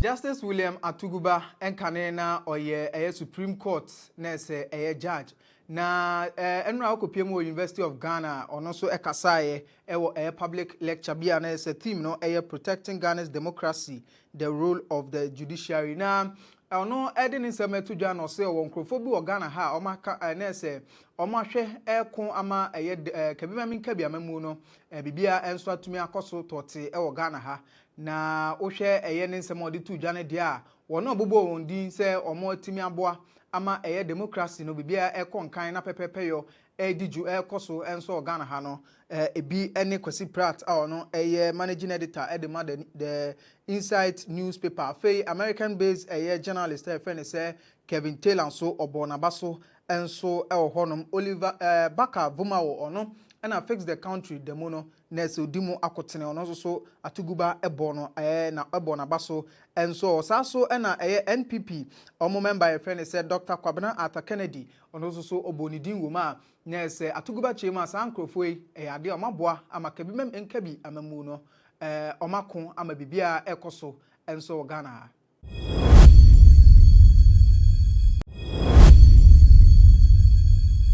Yebeka former special prosecutor Martin Amidu Edbetu Jase Akufo-Addo oye mother serpent of corruption nese odeba twi kasemu a nese oye oba tan a nese oda corruption ano nese why you say katashe se ene dwirim die nese oda no ompese obehwe no akon katasehye enso afri oman mu na wasansem a Martin Amidu editu dwa no yade a ebeye he enso Ghana ha mankofo ka ho nsem na yade a NPP omo member friend say Dr. Kwabena Arthur Kennedy no nese obo NPP din na nese odi akotini wo mpa na Arthur Kennedy echirima asema Martin Amidu ekafa omampani hu no ekame se one ne ya adwen ni nya ne se ohwe se de omampani ase fight against corruption no ase ne ase de onya obeye ase onya onye ohwe omampani attitude towards fighting corruption na ohunse ase ma nese omampani nye na onye krado se katasehye ene drum ne de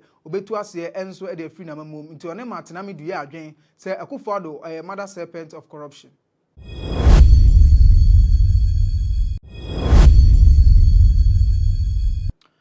Enra abemo bi a friend say Ernest Bemenes enkofo esanmrane say Dr. Think Twice enra ono nko a nipa baakofo oye kire enso Ghana ha ema police for de cars Adina chi ano mo bon ho ban na ne demonstration a oye nyina ne say o se Ghana ha ade a na say enkofo de pressure ni nsem fata enso to nkrofo so ema oye demonstration no woka se ade a na say enkofo sori o mo ka che enkofo na dabe na abewo dabe na abeware sa pressure ni nyina ade a ni nsem fata se enkofo de to nkrofo so nti eno hu nti na say Ernest Bema Troy de koma police force so demonstration efa sa ade ne ho ema police force bon ho ban menra otimi ni demonstration no.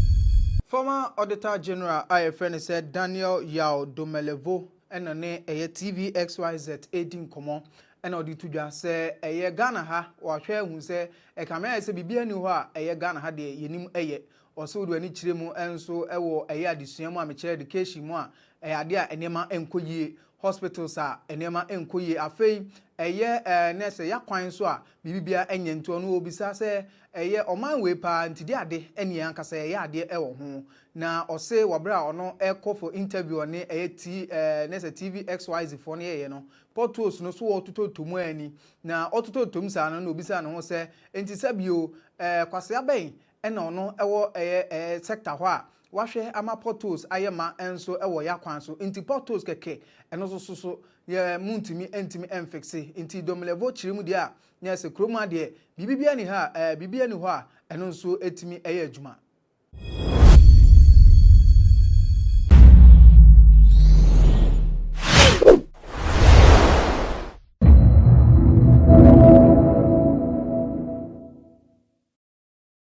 Words of affirmation or love language comes to edge us on, comes to make us enjoy the relationship, makes us to give out our best and to do more.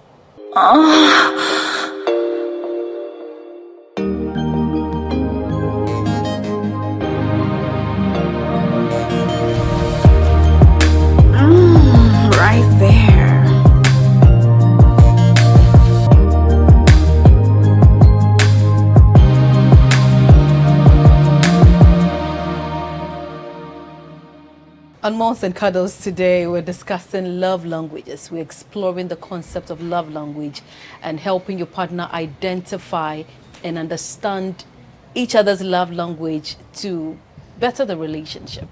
I'm here today with Reverend John Cato and Kiki Sadiq to help me in this discussion. This is going to be very educative, so please stay glued to your set.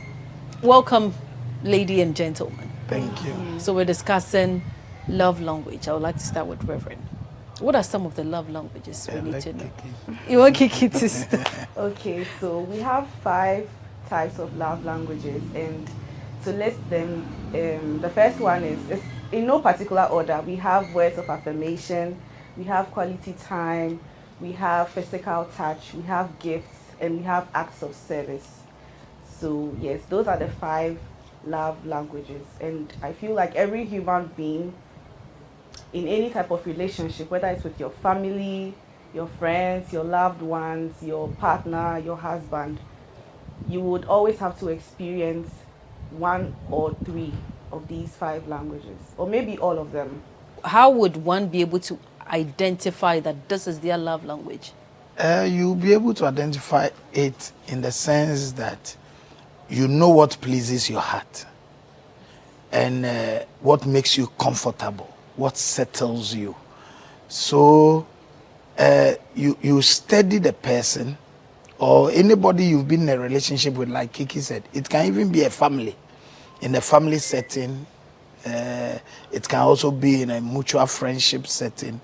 You should know what words to use at what time, how to touch the person at what time, you know, and in what way. Because you may be doing something right at the wrong time and at the wrong moment, which will be offensive to the person. There are people who respond to different things at different times, or respond to the same thing in different ways at different times. So study the person. I may be a classmate with you or of yours. I may be a work colleague of yours. I must always study your mood swings and events happening. Is it normal for everybody to have mood swings? Yes. Okay. It's normal.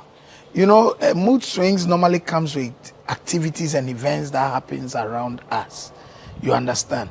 So I must be able to study you and know you, how you respond to certain things at certain times, so that I don't do certain things at certain times. You know, there are people, when they are concentrating on some project or some work, they don't joke. Yeah. You don't go whispering to their ears. You don't go touching them at certain parts of their body at certain times. It distracts them, it disorganizes them. So I should be able to study you, and that is life. Every day we learn from each other. Every day we get to know something different from each other. You understand? And most of the time what happens is that when we are told of something, we don't keep it, or we don't learn what we must learn from it. You understand? And so we keep repeating things we think should please the other, but sometimes pleases them, sometimes displeases them. So we must study each other. Okay, so and in know this case, each other. let's take it one after the other Yeah. and then discuss. Let's start with words of affirmation. Yeah. You like words of affirmation. You like your partner to be telling you, I love you, or I adore you, you're beautiful. Women, I think every woman likes it. Yeah. There is no woman who will say they do not accept Yeah. words of affirmation. We like it. Yeah. Of course, Rebecca, we like it. But in a situation that the man doesn't really recognize, he has a different way. Okay, maybe his is acts of service, and not words of affirmation. How do we balance this? Again, every day, so far as I am helping you out in one way or the other, why should every time be saying, I love you, you already look good, why should I come and say you're beautiful? Are you ready to learn? You must always be ready to learn. This is your style of showing me love or speaking love. But it is not always what I want or what I need. You understand? Words of affirmation or love language comes to edge us on, comes to make us enjoy the relationship, makes us to give out our best and to do more. You understand? So you must study me. What makes me to give you more of love? What makes me to do more for you that you've not even asked for? You understand? So if your love language, I receive it though, but I teach you to also add to it in another way or from another perspective. You must be ready. So you get the best of me and get more from me. But if you choose to remain the way you want to remain, unchange it. Thank you. And do what you want to do, then you will not get anything different from what you are getting. And you will not get more than what you are getting. Do you understand? There are things you will say that will please my heart. And I will also desire to give you in return something you have not even asked for. You understand? Yeah. So we must be dynamic and we must learn. And we must be ready to even learn the love language from each other. You understand? Have you We must be ready to learn from each other and to get the best of each other. I really do buy into what he's saying, because even in your workplace, you need words of encouragement. I feel like words of affirmation is embedded in our everyday lives. Everyone needs to be encouraged, to be told that you're doing a good work, or they look good. You compliment your colleague, oh, you look good today, or you did an exceptional job. After this interview, I'll definitely tell you you nailed it. I think it's a form of word, a form of an affirmation that Patricia is doing a good job. And then the next time, you give your 100% when you are doing your interview. So if you are with a partner who doesn't even at least tell you you look good, or reaffirm his feelings for you that you look good, I love you, or last night's dinner, I really enjoyed it, then the person, I don't know if they like you, and then move on to love. Because you have to tell the person how you feel. So is it right to interpret that if the person doesn't do that for you, that to you it's not a sign of love? They might be doing well in other aspects, like the acts of service. But me, personally, I prefer words of affirmation. Good. You might fill my gas, you might wake the kids up and get them ready for school before I wake up. Maybe you cooked dinner last night, but if you don't tell me the things I want to hear, then you are really not balanced in our relationship. Do you understand? We have to come to a compromise. You give me what I want, I give you what you want. In a situation, in facing reality, I don't know, but some people are just not ready. It's like, so as we are cool, we are at home, we are cool, why should I? Is it necessary? It's necessary. It's necessary. You cannot be cooking and you think certain ingredients are not necessary for the cooking. If you decide to prepare a certain meal, there are some key ingredients you cannot do away with. You say you want to prepare banku and okra soup. Okra is a key ingredient. You want to marry, you want to enjoy your marriage, there are key ingredients that goes with marriage. And look, let me tell you, love language is not sinful and is not ungodly. You understand? It's not sinful and it's not ungodly. The Bible says in Romans chapter 15, the verse 4, it says, whatsoever is written aforetime in the Bible is for our learning. And with patience and comfort, we learn the scriptures or use the scriptures that it gives us hope. And when you read Songs of Solomon, that is love language. You'll be amazed. It's in the Bible. But that is it. It is to make your marriage better, and a Christian to love your wife and to love your husband and to enjoy each other. Mind you, you must love me the way I want to be loved. So I love you the way you want to be loved. You don't love me the way you want to love me. No, I am not you. You understand? So at least with all you know and the way you want to speak or communicate love to me, if I hint you, sometimes your spouse or your partner will lead you.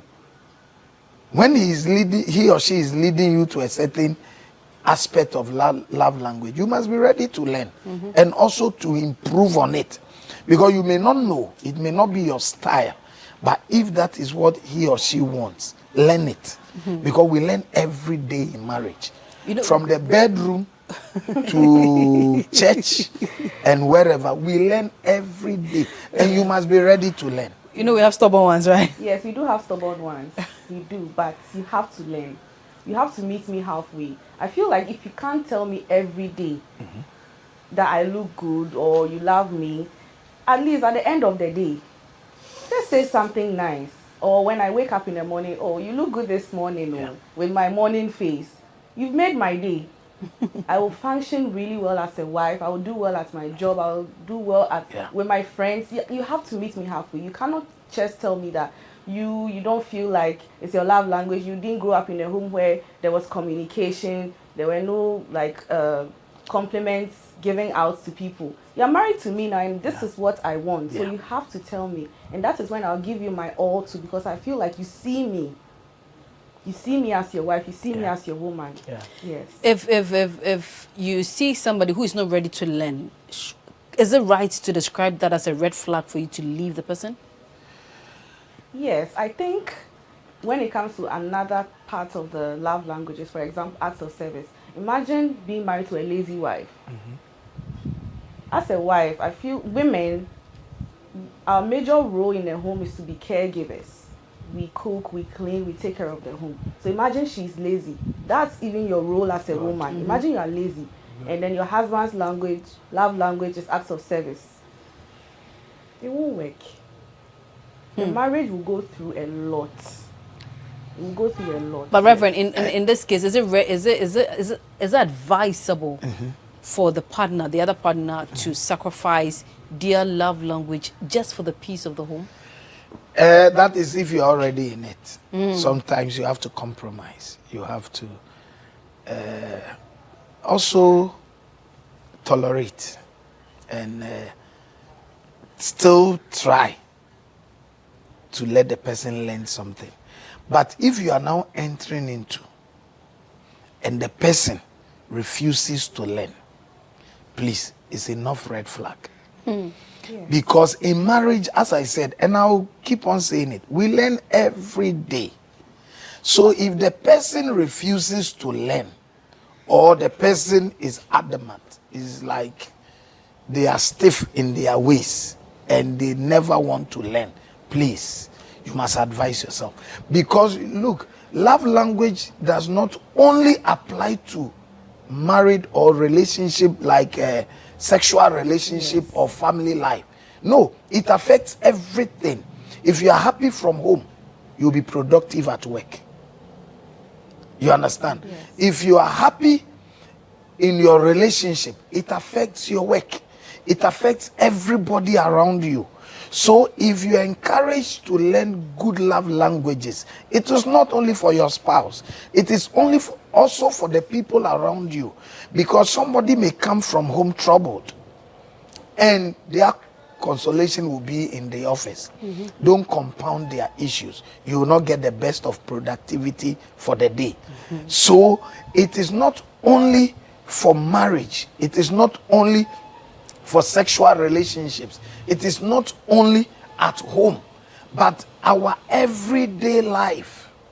You know, how I will relate to you today may be with the foundation of how I was handled at home before I got here. If I'm happy from home, I'll be happy with you.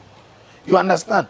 And one thing we must know in this life is that when somebody has given their life, committed their life to you, you don't take them for granted. Please, you don't take them for granted. So you must learn every day. Do your best to make them happy. Do your best to make them productive. Do your best to make them become the best they can be. You understand? So we must be ready to learn. If you are not ready to learn, don't enter into a relationship. On that note, I would like to take a break. If you're not ready to learn, don't start any relationship. We'll go for a quick break. We'll be right back. Visit www.GhanaWebExcellenceAwards.com and click nominations bar or click the nominations banner on www.GhanaWeb.com. Provide your personal details by entering your first and last names. Fill in your contact details, that is, phone number and email address. Select the appropriate category out of 17 options for your nominee. Provide the personal details of your nominee. Provide at least one or more social handles of your nominee. Tell us why she qualifies for the selected category and then proceed. You receive a pop-up with "Would you like to make another nomination?" If yes, click yes and go through the same process of nominating another woman. If no, click no and you are done nominating your nominee. Everyone needs the perfect snack to munch on during a fun moment. Wow. Enjoy the tasty McBerry Twist cupcakes, deliciously baked and packaged for a sweet treat. Premium quality cakes baked with love for all, enriched in butter and milk. Yummy.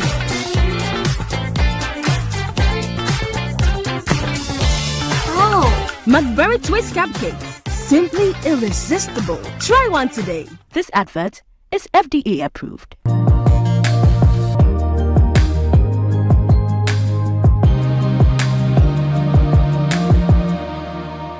We're continuing our discussion on love language here on Monts and Cuddles with me, Patricia Roxanne Hammond.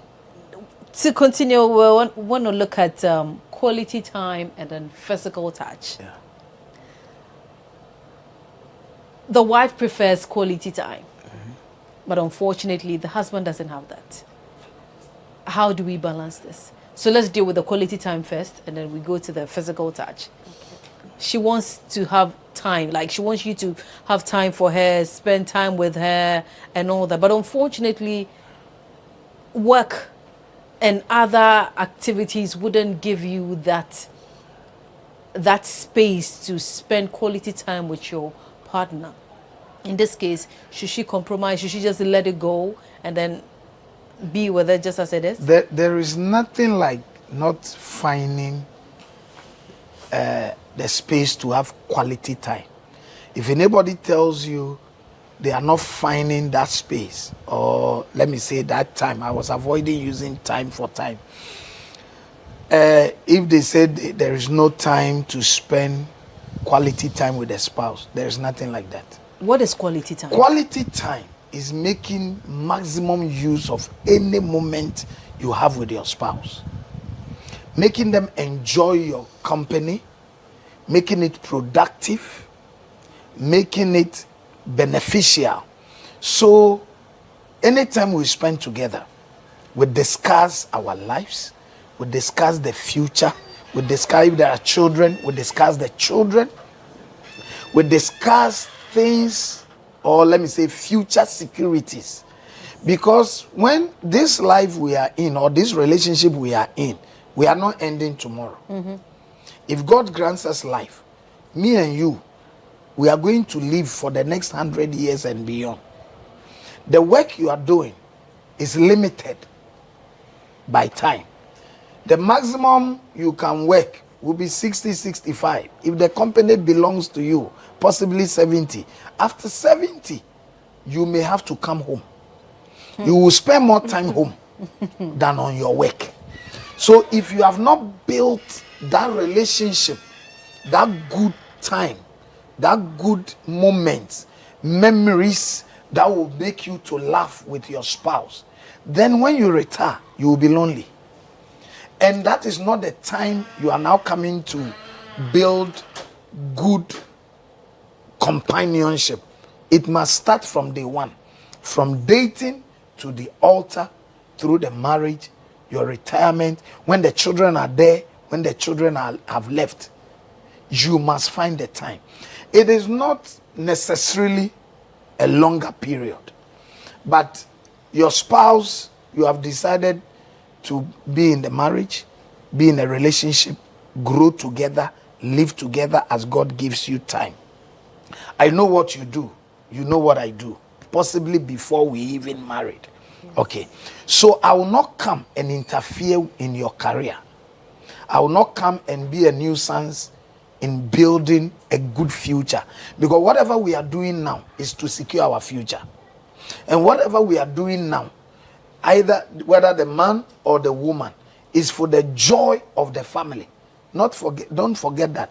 I wake up in the morning, I prepare well for my daily activities and go out there and deliver and come back home with a reward because of my family. Sometimes the reason why you are asking for overtime and extra hours of work is to give your family a comfortable life. But you giving them a comfortable life should not break that moment of binding and knitting together. Because every moment I spend with you must make us better, must make us enjoy each other, and must bring us closer and closer, not only in sexual activity, but also to understand your dreams and visions, for you to also understand mine and know that we are on the good path together. So quality time is making maximum use of any moment you spend together. That by the time I'm leaving you to attend to other duties and other activities, there is joy in your heart that you have found some solution, or you have advanced in ideas in life just by our conversation, just by our spending time together. It should be productive. You understand? So quality time does not necessarily mean the length. Okay. But being there for you. Because sometimes we stay at home the whole day, but we are not there for each other. We become busybodies. We are home, but we are still talking to the outside world. We are home, but we are not connected to the house. We are still connected to the house. No, I'm not asking for you staying at home all the time, but I'm asking for quality time where I have something to share with you. There is a dream I had. There is an idea that has dropped in my spirit for the betterment of our relationship and our family. Do you have the time for us to talk about it? Give me the encouragement to move on. I want to further my education. I want to adventure into new areas in my career. I want to change jobs, and I want to talk to you about it. Those are the quality times we are looking for, but not just staying at home and watching TV all the time, reading newspaper and speaking on phone. And I cannot even get your attention. With other people, I cannot even get your attention. If you even do it with me, I will consider that quality time. Imagine you're always working. You wake up early in the morning, you go to work, you come back, you take your shower, you just eat your food, you sleep. No words of affirmation there. Then quality time, so you won't even the words of affirmation. Yes, no touching. You even hold my hand, watch the TV with me, discuss how your days went. You just go and sleep, and it continues for years on years on years. You are now roommates, strangers. So quality time can be as simple as just watching your favorite TV show together, talking about your dreams, hope and aspirations. You want to switch jobs, and then you tell your husband, oh, honey, this job, I'm tired. I want to look for something better to do. I want to go to school, get my master's, and then apply for somewhere else where I can earn better. Words of affirmation also come in play. While spending quality time together, he is also encouraging you and telling you that, oh yeah, I think it's a good idea. You are really smart.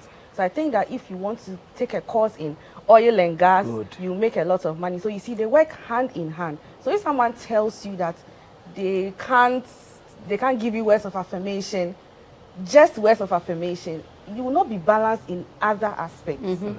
Even quality time, you'll be lacking.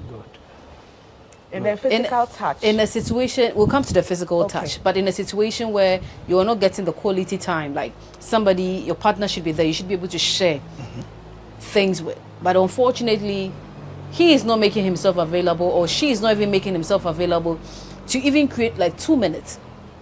He or she comes home and it's, I'm tired, let me go to bed. Early morning, everybody's dressing up, they leave. There is no time for anything. And then you begin to find that outside. There is a problem with that. You know, that's, you see, when you are when you are going to marry, or at the altar, before you exchange the vows, you are told not to enter into marriage unadvisedly, but enter into it thoughtfully, reverently. You understand? Tomorrow, I'm going to be with you. What we should understand is that the person you are going to join together in marriage is going to spend more time with you than those outside. Secondly, there is nobody that cares for you that much than your partner. So if you don't have time for your partner, but you have time for outsiders, because and outsiders, people, please, tomorrow, when you are alone in bed, they will not come and take care of you. Yes. I will take care of you. You understand? And that is what we should know. Even the children, they will leave us at some point in time. Yeah. And when they leave us, they will gonna enjoy. You see, I was telling a lady that see what your dad has made you to be. Your dad has built your life, paid all the fees, giving you the best of education, opening the best of opportunities to you. But the fruits that is yielding is your husband and children are enjoying it. You understand? Yeah. Thank you. So imagine your father did all that for you, but did not invest a bit of it in your mother. Today, they are left alone. What will he get in return? Nothing. Because all that he invested in you, another man, by words, has taken you, and he is enjoying it. So in as much as I invest in my children, I invest in my family members and outsiders, I must invest more in my partner. So I will enjoy the returns later. You understand? Yes. Please, let's not say we are not finding the time. Let's not say we are too busy. Because the busy will come to an end, whether it is for your job or it's for people out there. Please, tomorrow, if you don't give what they want, you are not their attention. And let's know that we'll always be judged by what we can give. Now we have all the energy to earn and to touch lives out there. Tomorrow, if you don't give them what they need from you, they will judge you. They will call you other names. Yes. But your spouse will always be your spouse. You understand? Yeah. So find the time. Give quality care. Give the best of support. Build her the way you want to see her tomorrow. Build him the way you want to see him tomorrow, because it is for your enjoyment. If you don't make me what you want to enjoy tomorrow, then what if you get what you did not invest in tomorrow? You don't complain. And that is where sometimes then people are looking outside. No, there is nothing outside. The best is inside. You're getting everything that you need. Like You are not getting. You know, it's pretense. It's pretense. Yes, no. So in a situation Outside, we are you not are already getting. you are already in it. Good. Yes. But unfortunately, some are just so stubborn and so hard that they're just not ready to change. It is for your detriment Then tomorrow. maybe in the beginning, like he said, Do you have to step out? enter the marriage advice? No, no.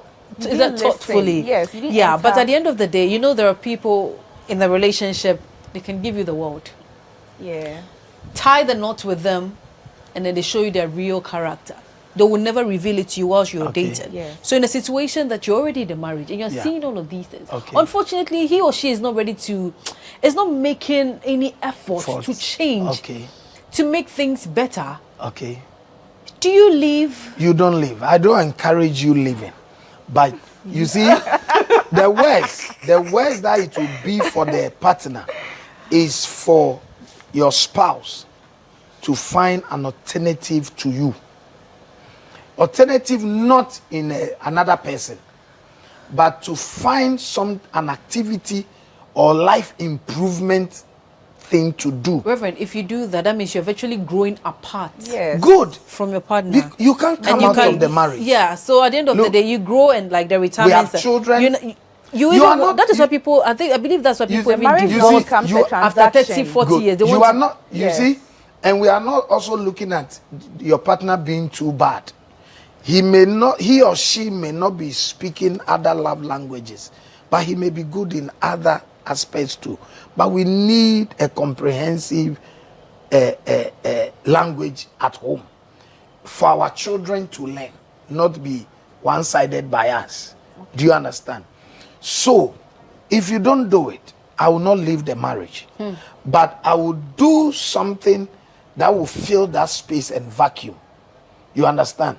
That is why some people go to the extent that if you are not talking to me, okay, I'll be reading. I will read to improve my life, to make my life better. But the danger for the other person is that after all is said and done, and we are alone, I have advanced, I have improved, I have found an alternative to you, but you don't have an alternative to me. So now we are old, we are in our 60s. I have the hobby of reading, and I read to be current, I read for excitement, I read for knowledge, I read to grow. You have not developed an activity that will occupy that space where you will need me. So now you need me to fill a certain vacuum with a love language, whether it is words of affirmation, touch, or something, and you are not getting because you did not encourage it.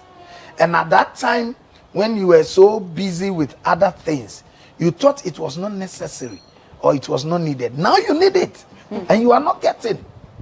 You understand? So whatever I am being encouraged to learn, it is not for the other person.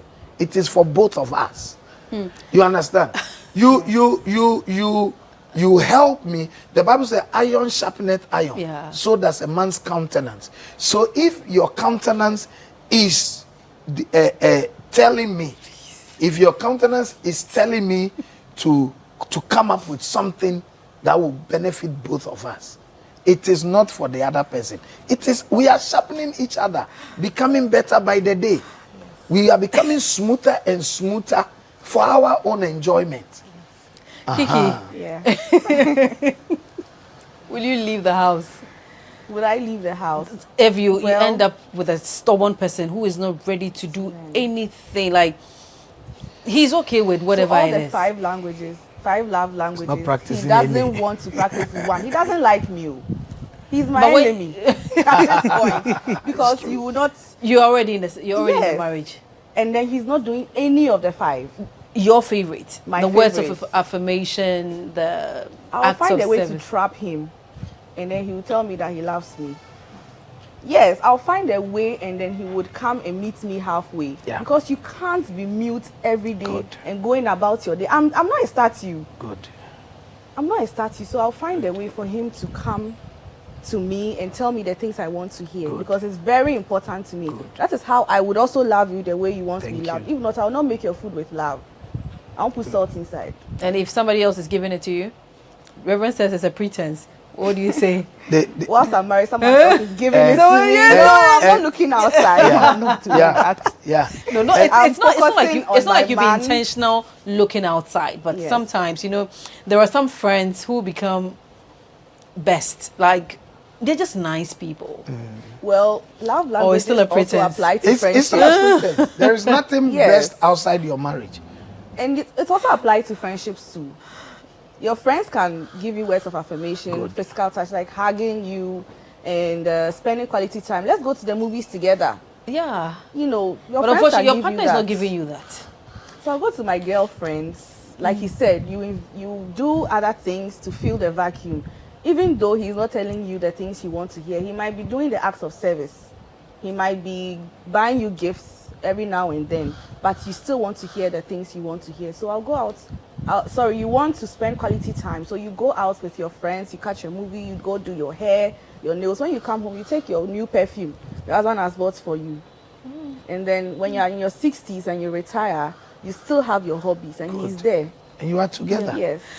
Our time is up, so let me just get your final words. I guess Reverend's final words, then we wrap up. Final words.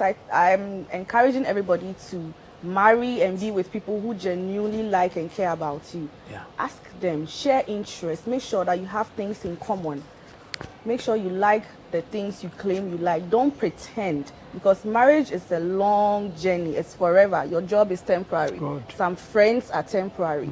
Good. Your career is temporary, but your partner is forever. When you go to heaven one day, marriage is an institution created by God, and God will ask you. The partner I gave to you, Yes. how did you treat them well? Yeah. Yes. So make sure that you are marrying somebody who likes you and you like them and you treat them the way they want to be treated. Okay. Yes. Reverend, your final words.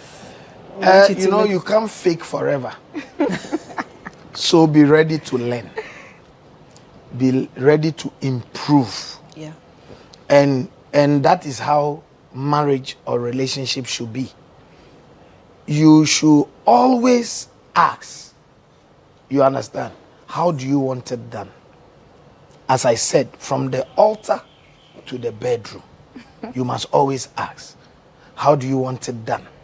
And do it the way your person wants you to do it. That's why I said, love your partner the way he or she wants to be loved. And you get the maximum and the best of them. Because marriage can make or unmake you. No matter the best of careers you build, in a day, your marriage can bring it down. That is why even in certain institutions, to get to occupy certain positions, you must be married. You must be responsible. Yeah. You must have learned certain things, because to lead a group of people, you must know love language. Some people come to work and all they want is the admiration of their hair. Yes. And when you just admire their hair, you get the best of them for the day. All some people want is that my boss went out and bought lunch for us. Yes. Do you do it for your wife?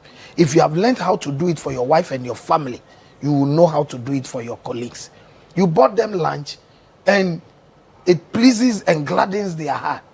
Look, when time is up and you tell them, can we stay another hour just to get this? They willingly do it. So when we talk about love language and showing affection, it is not only for you to get sex. That is when you want to do it. No, it is for the productivity and getting the best of everybody around you. Even your children. You want them to perform well academically? Please, there are love languages to speak to them. Words of affirmation, hugging, touching, encouraging, gifts, being there at their PTA, being there at their speech and prize giving day. They are all love languages. They know you are happy when they do well. Yeah. And you will be there for them. I tell my children something. If you don't do what I tell you to do, know that I will not do what you tell me to do. So I will do more and best for them. Yeah. So they will do more and best for me.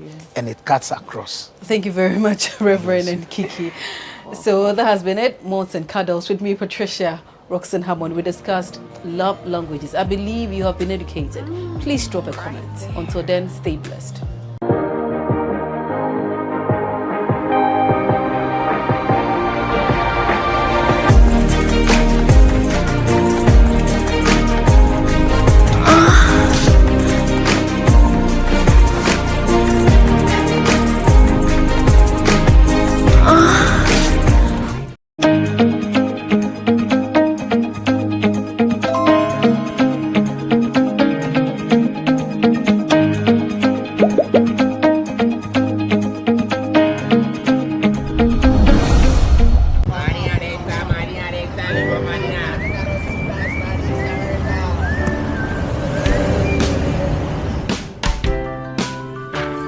I want you so bad, I'll fuck like a. I want you. I wanna say yes, I can't resist. I want you. Ooh, I want you, alpha cracker. I want you so bad, alpha cracker. Have a goodness rich in milk and butter. In Alpha Cracker. Yummy and deliciously crunchy. But I can't resist you. Alpha Crackers. Simply irresistible. This advert is FDA approved. What brings you to Ghana? I think two things really. I think sports and rediscovering my West African roots. You can see you're bearing the fruits of the hard work that's going on in the country. And I think just patience. The hardest thing in football, because we're so passionate and we want to win. But yeah, probably just taking half a step back and giving time. And they're in great hands with a manager currently, Chris Houghton, to nurture through the next generation. It's probably not so much learning, but it's just understanding where Ghana is in their transition compared to where England are. What food have you tried so far? I tried the jollof last night, but authentic jollof for the first time, yeah. Everyone needs the perfect snack to munch on during a fun moment. Wow. Enjoy the tasty McBerry Twist cupcakes, deliciously baked and packaged for a sweet treat. Premium quality cakes baked with love for all, enriched in butter and milk. Yummy.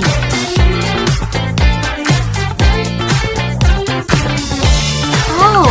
McBerry Twist cupcakes, simply irresistible. Try one today. This advert is FDA approved. Are you still searching for the right platform to share your voice, thoughts, and feelings?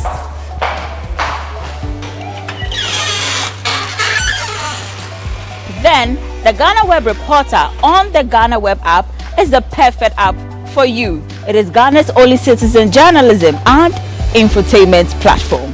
Wherever you are, whatever you are doing, GhanaWeb Reporter links you up to the world.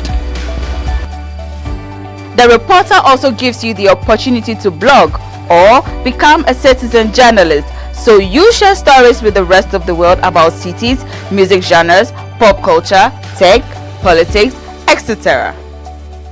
Download the GhanaWeb app from the Google Play Store or App Store on your smartphone and open it. Tap on the member button at the bottom of your screen and follow the easy steps to register with your phone number or email, and you are ready to become a reporter. GhanaWeb Reporter, democratizing journalism and empowering content creators. We have a coalition that is looking at the witchcraft accusations bill. It was through this coalition that we were able to push the bill to be passed. Now, the president hasn't signed the bill into law. We've been fighting for the abolition of the death penalty. It's been something that Amnesty International has been doing for years now, because currently, as we speak, there are about 180 persons on death row, and they are all there because of murder. Yes. So if you amend the Criminal Offences Act, at least that would cover murder. There are statistics, there's data that actually shows that death penalty does not deter crime. It doesn't. Okay. There's statistics for that. And there's also statistics that show that, unfortunately, within our system in Ghana, most of the people on death row are from a particular class. Okay.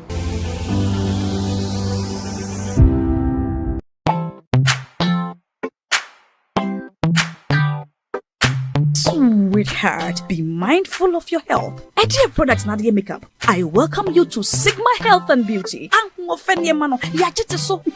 can call us the Beauty Embassy. Who pursue beauty more revealed with quality makeup products. There is only one place. The Sigma Health and Beauty 2022 Ghana Makeup Awards Beauty Retail Business of the Year. Of course, we are the defending champions. World-class makeup brands and Kwanyet on, you name it. Maybelline, Dark and Lovely, House of Tara, and many more. Your professionalism in the beauty industry is unmatchable. The proper way of applying our products. Sigma Health and Beauty, Yewa Accra, Makola, Georgina Stores, and Rollins Park, Gate 4. Fryer in 0248 138 596 and 0201 408 186. Or visit our online shop at www.beautyavenuegh.com. Sigma, your beauty, our joy. NIB problem is more of a governance crisis, corporate governance crisis. They haven't published the account as the law requires. They haven't published it since 2015 up to today. That's very worrying. Very technically it's worrying. For a state-owned because it is required that it should be published. Yeah. But they also had a view that NIB was already in trouble. No matter how much you brought in. And don't forget the development partners had money in it. Yeah, they have it. The money they brought, yes. So they told them that you can't go and put the money in a bank that is sunk already. So that is the reason why. It's one of the reasons why they decided to form a new development bank. But I would have, from where I sit, I would have thought, would have done a proper due diligence and see how we can salvage NIB and possibly salvage ADB to keep focus on the demand banking. Because let me make this statement: no commercial bank or demand bank, universal bank will help the economy to grow.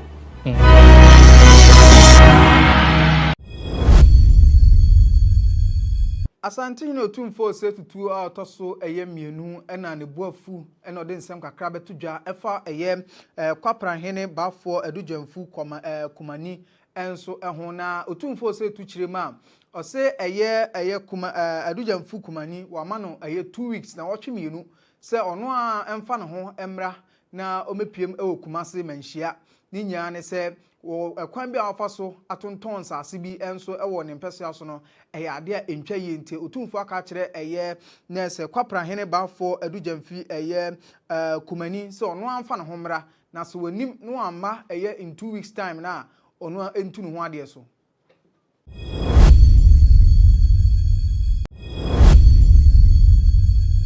Justice William Atuguba enkane na oye Supreme Court na se judge na enra okopiem wo University of Ghana ono so ekasaye ewo public lecture bia na se theme no protecting Ghana's democracy, the role of the judiciary. Na ono edin nsem atudwa no se wo nkrofo bi wo Ghana ha o maka na se o mahwe ekon ama kabima minka bia mamu no bibia enso atumi akoso tote ewo Ghana ha na ohwe ne nsem odi tudwa ne de a wono obobo won din se omo atimi aboa ama democracy no bibia ekonkan na pepepeyo ediju ekoso enso Ghana ha no ebi ene Kwesi Pratt a ono managing editor edema the Insight newspaper fey American based journalist friend say Kevin Taylor so obonabaso enso honom Oliver Baka Vuma ono and fix the country the mono neso dimo akotene ono so Atuguba ebono na ebonabaso enso saso na NPP omo member friend say Dr. Kwabena Arthur Kennedy ono so obonidin woma na se Atuguba chema sankrofo ade omaboa amakabi mem enkabi amamu no omako ama bibia ekoso enso Ghana.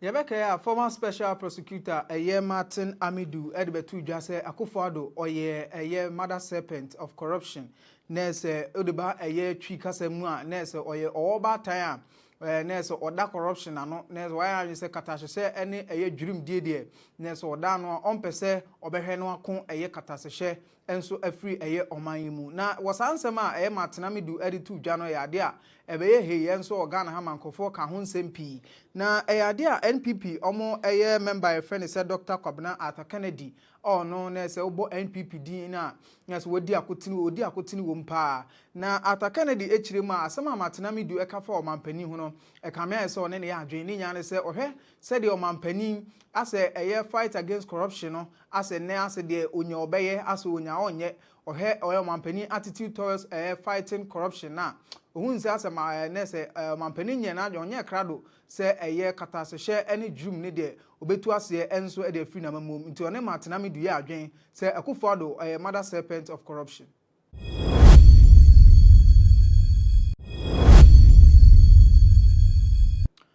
Enra abemo bi friend say Ernest Bemenes nkofo esanomrane say Dr. Think Twice enra ono nko a nipa ba akofo oye kire enso Ghana ha ma police for the cars Adina chi ano mo bon ho ban na ne demonstration a oye nyina ne say o se Ghana ha ade a na say nkofo de pressure ni nsem fata enso to nkofo so ma oye demonstration no woka se ade a na say nkofo sori o mo ka che nkofo na daben na abewo daben na abeware sa pressure ni nyina ade a ni nsem fata se nkofo de to nkofo so entianu hunti na say Ernest Bema chro de koma police force person demonstration efa sa ade no ho ma police force bon ho ban menra otimi ni demonstration no.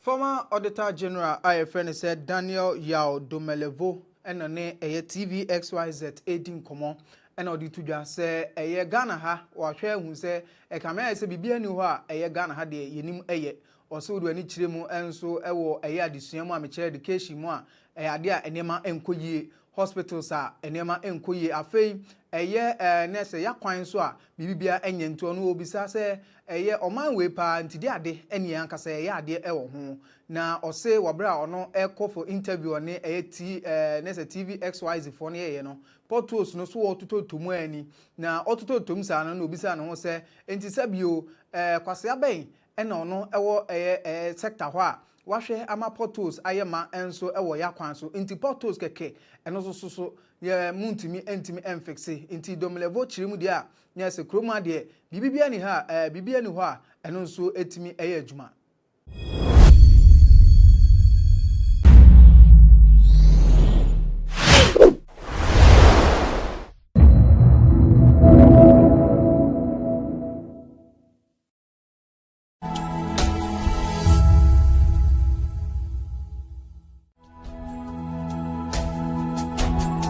All affected communities are restored, the necessary efforts towards rehabilitation takes place, and people are able to go back to their normal lives. To this end, a week ago, we invited you to Mepe, which is one of the communities in the North Tongu district, which was adversely affected by the spillage, to engage the media on some technical decisions and steps that government and government agencies are taking to ensure that these individuals are safe. Today, we are bringing you updates on government relief efforts to talk about all the humanitarian activities that are taking place between the Volta River Authority and the National Disaster Management Organization. And I believe in subsequent briefings, we will convene to talk about other relevant subject areas with persons who are properly authorized and have information to share same. Ladies and gentlemen, I also want to use this opportunity to express our sympathies to all affected persons. We know our brothers and sisters are dealing with so much in these difficult times, and we can only assure them that if you don't see the full complement of VRA management and board and the full complement of NADMO in this room, it is only because they are still on the field making sure all the measures that government has put in place are working. As you are aware, and as expressed by the President of the Republic, government takes full responsibility to restore the communities to ensure that people are safe. And that is exactly what VRA and NADMO have deployed personnel to make sure we reach that. I am also aware that some well-meaning Ghanaians and private organizations have also joined hands to bring relief to some affected communities. This is a very beautiful thing, as it reaffirms what I believe as the Ghanaian spirit, that at every point in time, if we are faced with any challenge, Ghanaians come together to make sure our compatriots, our brothers and sisters, receive help and they are safe. Notwithstanding these complementary efforts, government has constituted an interministerial committee launched by the President and chaired by the Chief of Staff of the Republic, Honorable Mrs. Akosua-Osei Freema-Opare, who is also putting measures in place to draw from all government agencies and institutions that have stakes in these communities, like the Ministry of Education, to assess and also know the nature of rehabilitation that will be required in the various schools. Drawn from the Ministry of Sanitation and Water Resources is a Water Resources Commission to check the level of contamination and how we can restore water resources in these affected communities. We also have the Ministry of Health and Ghana Health Service, who are on ground to ensure we don't have any disease outbreaks, and also provide primary care to the people. Ladies and gentlemen, today we have the Deputy Chief Executive Officer of the Volta River Authority, Engineer Edward Obinkenzo, to provide updates on the humanitarian efforts that VRA has undertaken, and also to take your questions in that regard. But before I yield to him, I would like to acknowledge all the media houses that are picking this program live, and also to use the opportunity to launch the National Emergency Contact Center, which is set up by the National Information Center under the Access to Information Division of the Ministry of Information, and to share the contacts once again, so that persons in affected communities can reach out and share their feedback with government for the necessary actions to be taken with dispatch. If you are watching this briefing or listening to us from the comfort of your homes or offices, I believe you joined us on one of these stations. In Accra, we are live on GTV, City TV, Adom TV, Adom FM, Asasi Radio, ABC News GH, and also streaming on Facebook at Ministry of Information. In the Volta region, we are live on Delali Radio at Adidome, Freedom FM at Sogakope, Tosh TV, Ho, GBC Volta Star Radio also in Ho, and Akpene Radio in Pando. On that note, ladies and gentlemen, I'll call for the video announcing the contact center numbers, after which I'll yield to Engineer Edward Kenzo to give us his remarks. Effective Tuesday, 24th October 2023, the National Emergency Contact Center will respond to calls from individuals and communities affected by the Akosombo Dam spillage as part of relief efforts. Dial 311 on all networks if you need urgent support or have feedback on relief efforts in your community, and our teams will attend to you with dispatch.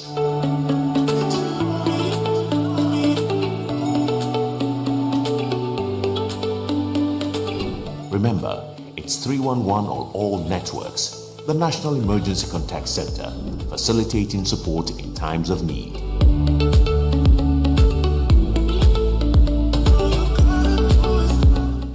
Ago na to kometo, me se gbefande de veviada.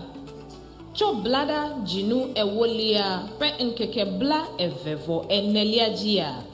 National Emergency Contact Center be Yewole klalo hena kpekpere unana ameyiwo kata chide le dukwame fokado de 311 le network wokata ji nenyebe ehia na kpekpere unpata alo nume koko kude alododo wana wonti le wonu tome eye mia fedo opia le klalo atetumi don kwejibe afokado de 311 le network wokata ji National Emergency Contact Center, Alododo le Ehiari.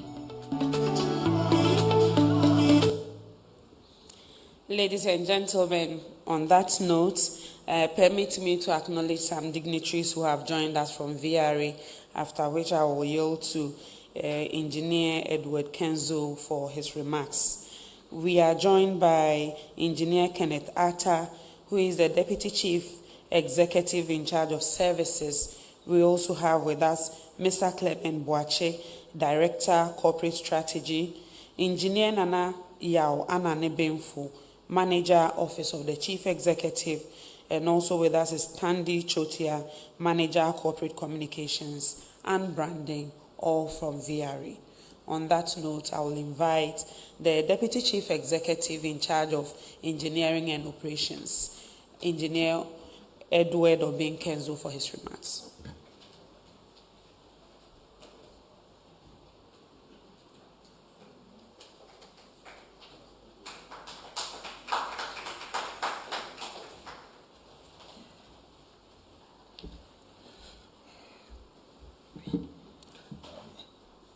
Good afternoon, Honorable Minister. Good afternoon, ladies and gentlemen. Good afternoon to our friends from the media. VRA, as we know, we've been saying over the period of time, with the situation that we find ourselves in, we would like to assure the whole nation that, and those affected, that we'll be working with government to ensure that nobody is left unattended. We'll be with the communities affected throughout these trying times. Make sure that the comfort and relief that they need to have, they receive them. We will also ensure that as the situation unfolds, we work with government to bring the comfort and relief to the people affected. We, as VRA, and the agencies that we are working with, and government, would like also to assure all that, as projected, we'll be seeing an end to this situation that we have in the nearest possible time. Notwithstanding, I would like to go through some of the things that we'll be doing at the various communities, as being rolled on the screen that we see. These are some of the relief items that we've been sending to the communities. Since day one, when we started this spelling, we've been with the communities, within the communities, all those affected from Iswajaman all the way to the south, Adana, South Thorn, and Central Thorn, North Thorn, Adana, East, and what have you. We've been with them, and the relief items are still being supplied. We've given water. We've made sure there's enough water being supplied to these communities. As we speak today, Aveime water pump station, which was submerging water, at least we provided new pumping station to pump water to ensure water is restored to the community of Aveime. If you go to Mepe, at the Kizito, St. Kizito School, I've also set up a new purifying system. That is a borehole system with a purifying filtration system to give the community filtered water to drink. As at Sunday, working with ECG, we've restored electricity to the St. Kizito School. Another 3 affected, 3 safe havens in the Amepe community. Today, because transportation across the Mepe area is a bit difficult, we constructed a new road from Mepe to Bato to allow access into Mepe.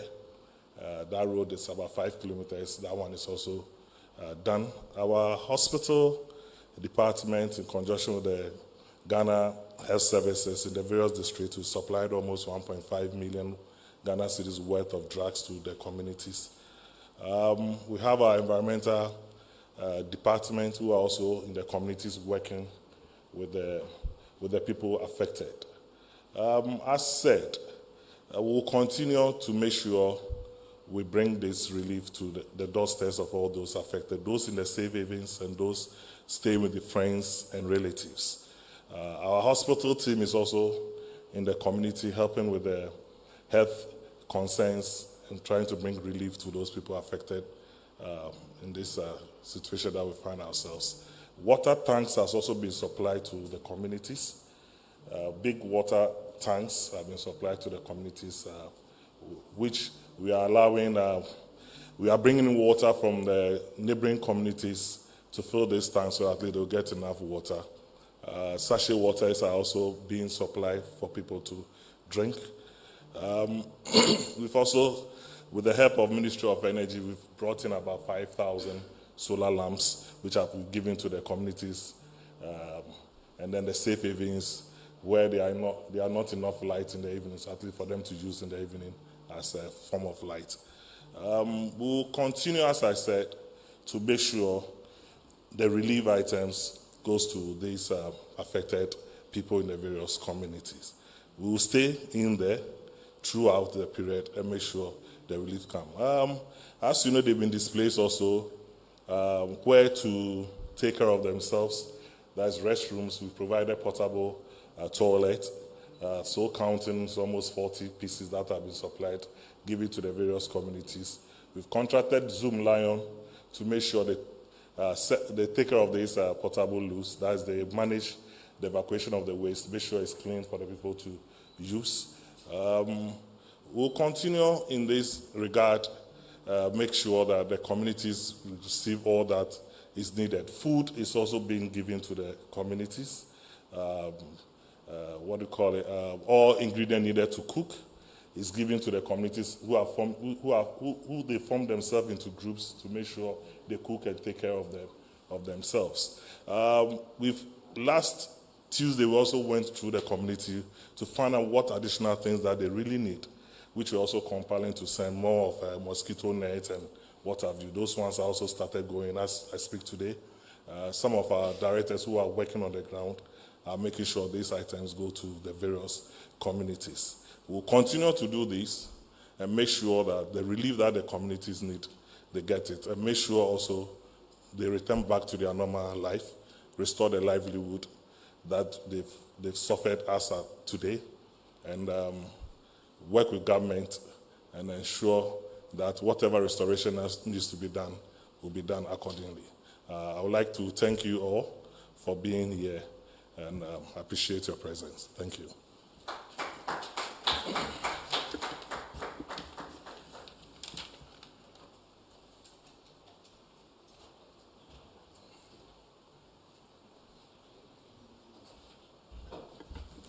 Distinguished ladies and gentlemen, so these are the humanitarian efforts that have been done by the Volta River Authority that the Deputy Chief Executive has taken us through.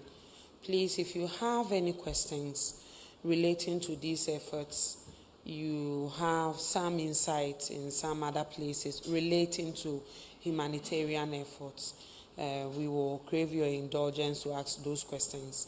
And if the team has any clarification or further information, they will provide. But I'll plead with you that because we don't have the full complement of the team here and they are on ground, we will go back there for subsequent briefings and also come here back and forth until such a time that the situation is completely resolved. So let us not drown today's Q&A session with other questions that are not related to the briefing. When that happens, it gets a bit confusing. Most importantly, because maybe the person who is properly authorized to speak to the issues or has the information is not here. So please, if we can keep the questions to the humanitarian efforts, the Deputy CEO and team will be here to assist us with responses. Nana, yes, please. Your name and affiliation for the benefit of our guests. The Research Light Newspaper.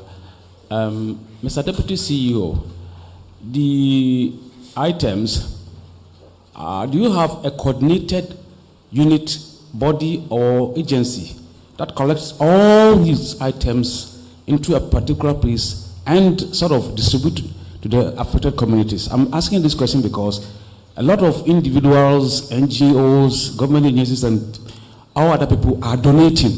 Do you have a central collection point where these items can be properly distributed? And yesterday, I listened to an MP from one of the affected areas, and he was saying that the VRA was not too anticipatory enough by saying because when you realize that... Nana, sorry to cut you, please. Let me remind you that the questions are supposed to be based on the relief and humanitarian efforts. If it goes out of that range, maybe the person who is supposed to answer the question may not be here. So I'm pleading with you. Because we will do this as often as possible, let us stick to today's briefing. Okay, so I dropped that question. And the release of the water,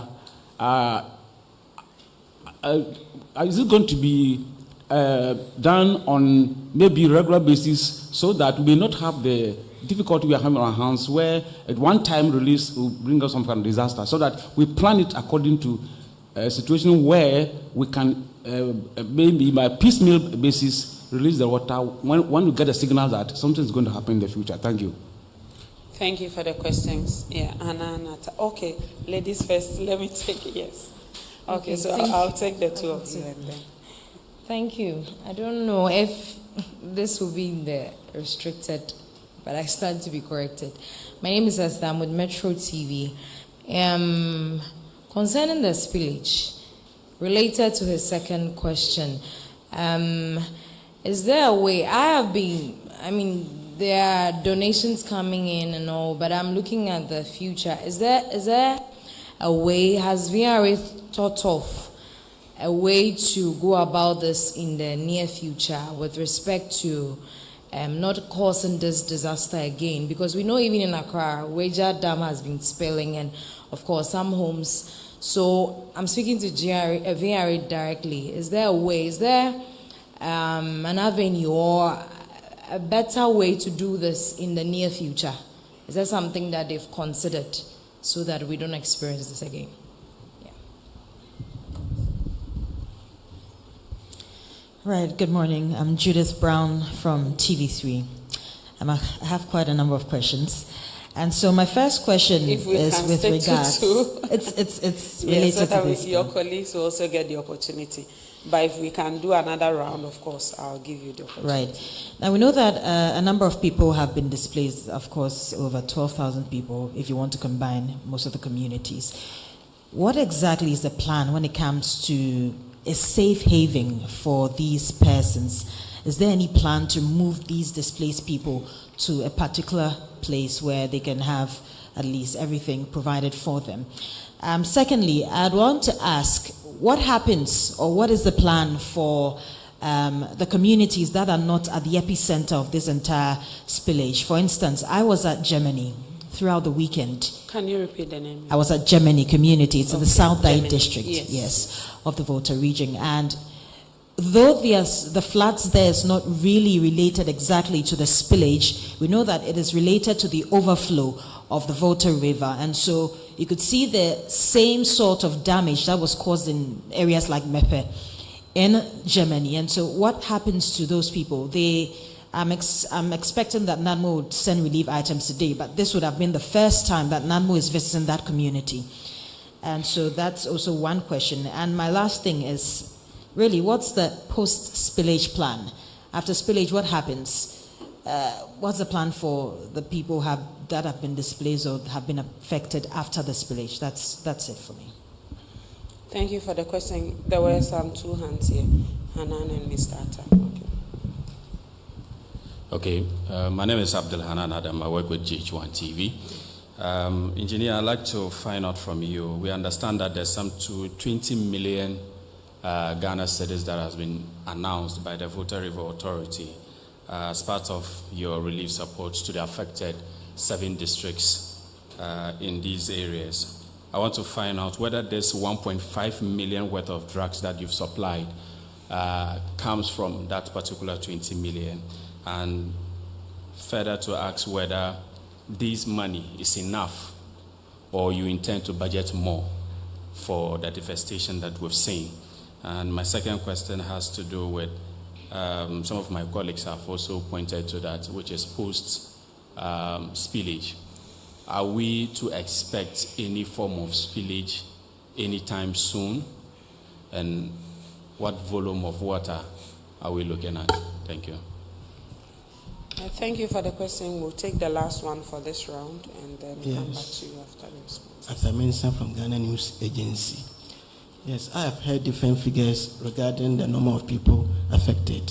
I heard over 31,000 over. If the deputy CEO can confirm the exact number of people who have been affected. Then with regards to 1.5 million worth of medicine, what kind of medicine is being provided? Is there any specific ailment that is causing the people? And if there are special teams dispensing those drugs to the people?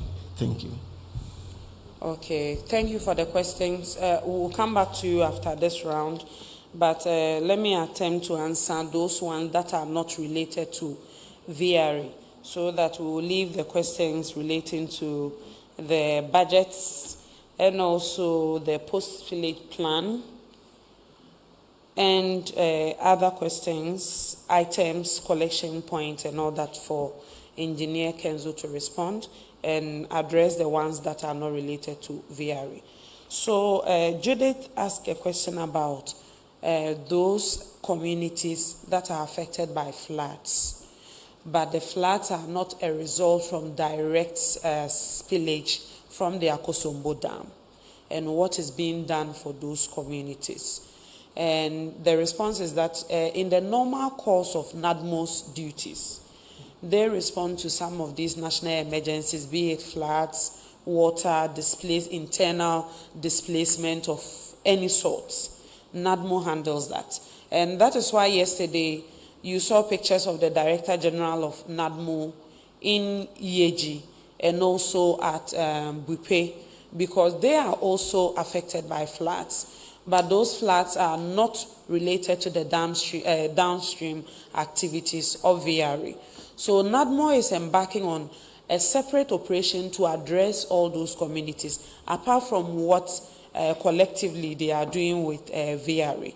So if there is any particular community that has not received relief, if you bring it to their attention, I believe that will be addressed. But NADMO also has districts and zonal coordinators at the various districts and electoral areas, and they've been working with the elected assemblymen and women directly to send relief items to these communities. So if they are so affected, I believe they should be on schedule. But just as you pointed out, if they haven't received anything at all, I will personally relay that information to NADMO so that they pay attention to that community. There was also another issue about releases, and I don't want to push that question to Mr. Kenzo because I don't know if he is personally in charge of that service. But what I can tell you is that the spillage was not something that they regularly do unless there is a schedule since the establishment of the dam. So that is why it was communicated that the last time they did it was 2010, before this one. So it is not as if impromptu, they just spill as and when just to disrupt activities. But from what they have made us understand is when the integrity of the reservoir is threatened, then there is the need for them to spill. Because these same communities that are affected, that are really struggling in these times, I have been on ground and I will still go there. So we share in your thoughts as advocates for our brothers and sisters in our affected communities. But when they don't do this planned or scheduled spillage, and the integrity of the dam is breached and it is broken, these same communities will be worse affected, and there will be even more communities affected. But thank God we are not recording deaths directly from the spillage, and we are moving them to safety and ensuring that after the water levels have come down, collectively all the government agencies so assigned to the interministerial committee will do their respective duties so that we restore the schools, electricity, water, all other resources, even provide the necessary support for farmers, fish farmers, and other people who have lost their livelihood because of this exercise. So kindly bear with us that in subsequent briefings, we will bring NADMO, we will bring the Water Resources Commission, we will bring other people as and when they have come from the communities and they are available to take your questions. We will bring them to respond to you. So, Mr. Kenzo, please.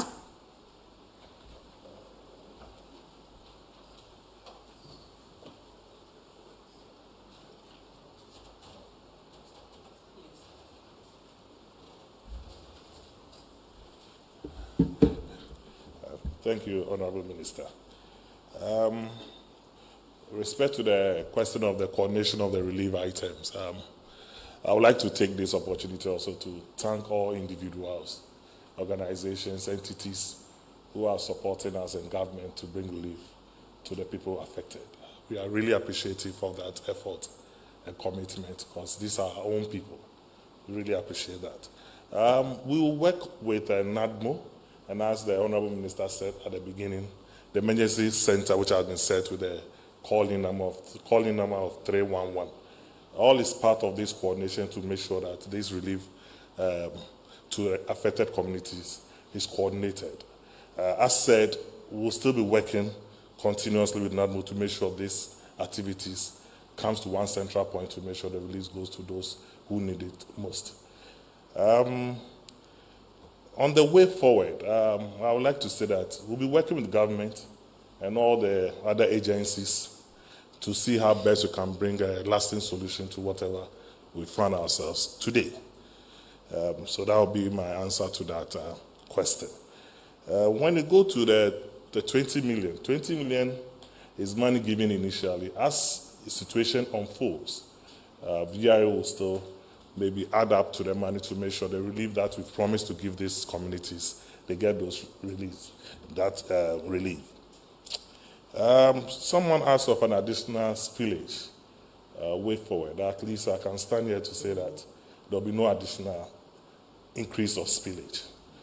We are tracking the data that is coming, and we are going to control the gate per the data that we receive.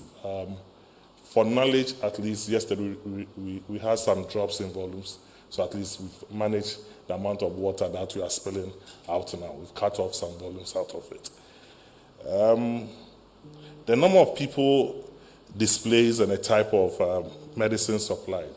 That data, I think I'll leave it to NADMO since they are the agency that handles disaster management. They have this data, and I'm sure in a due course they'll share it with all of us for us to do the total number of people affected. The medicine type 2, I know we are working with the district health services at the district level, the Ghana SS at the district levels. Type of medicine, I'll try and get the full details of medicine that are supplied and make sure in subsequent briefing we'll give you the type and quantities of medicine supplied. Thank you so much.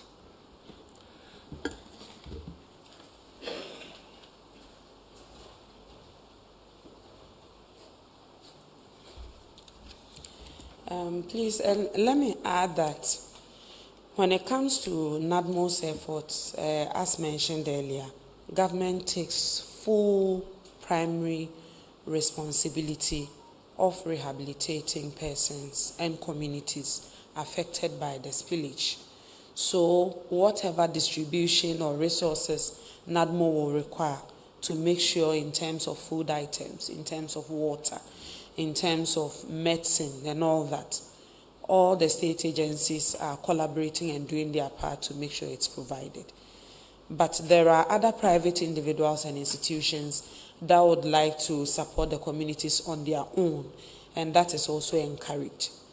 If they also so wish to also distribute some relief items to NADMO to add to their disbursements, that is also encouraged. But that notwithstanding, we still have a plan in place to make sure relief from government reaches everybody. So please, if you have any follow-up questions or any particular issue you wish to be addressed, we will take this last round and then take engineers' responses and concluding remarks. Good afternoon. My name is James Aveji. I work with Joy News. My question is about the aftermath of the spillage. I'm not sure that's been addressed entirely. What's VRA's plan, especially for people who have lost their homes and their livelihoods? Today we've heard about some hectares of rice farms and fish ponds being carried away. What's the long-term plan for such people? Thank you. Thank you for the question. During the presentation, my name is Salom, by the way, with the finder. During the presentation, Engineer Kenzo mentioned that they had contracted Zoom Lion to cater for the toilet issues. Do we know how much it is costing? the state if you are going to contract a private person. To government, there have been calls for a state of emergency to be declared to ensure resource allocation and then mobilization towards relief efforts. It's not been done yet. How soon can we expect that a state of emergency will be declared to ensure that the affected get the relief as quickly as they can? Okay, yeah. To government, I'd like to find out, since the VRA has committed 20 million and government is taking full responsibility of what and how much NADMO is spending, so far, how much has NADMO spent or how much has government spent in this, aside what VRA has spent? And secondly, if you look at communities around Mepe, Sogagope and Anloga and other areas, there are calls for governments to resettle these affected persons at Saglome. Is this something that government is considering, or is there any form of discussion to that effect, since the facility is not in use at the moment?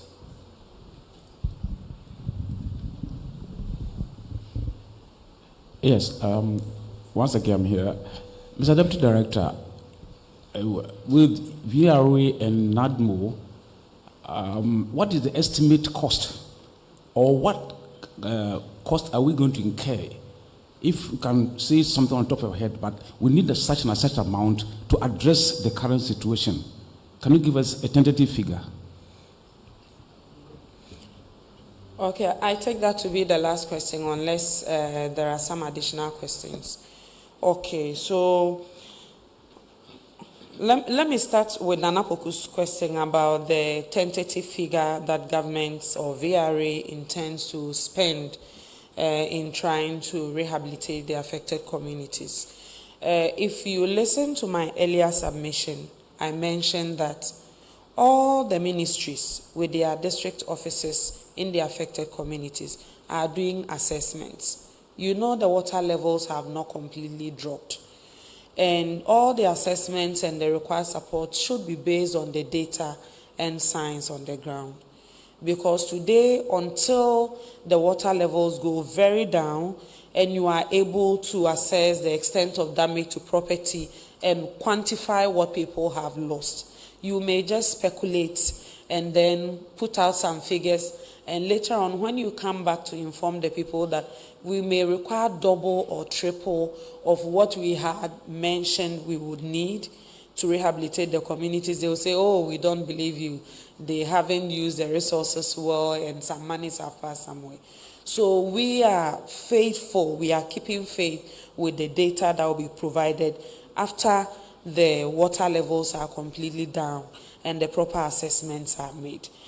Tying that into James Aveji's question about aftermath of spillage, we announced that government's action in this difficult time are in three parts.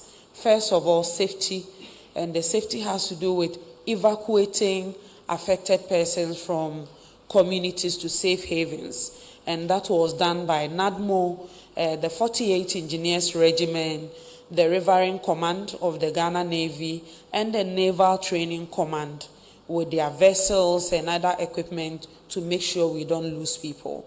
After that is being done, we move to the second phase.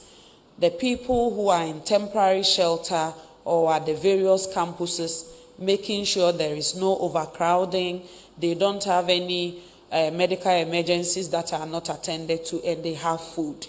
And that is the relief component or second phase of the work, where food items, non-food items, medicines, water, toilet facilities are all provided to them.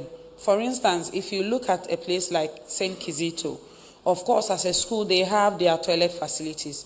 But if a school had provided toilet facilities for maybe an estimated 200 people, and because of this situation, 1,000 people are sent to the place, if you don't provide additional toilet facilities to complement whatever is in place, people will be tempted to resort to open defecation and the place will get contaminated and there will be diseases and so on and so forth. And that is why Mr. Kenzo mentioned that 40 mobile biodigester toilets booths have been sent to the safe havens. He mentioned Zoom Lion because these are mobile biodigester toilets and not everyone may know how to maintain them.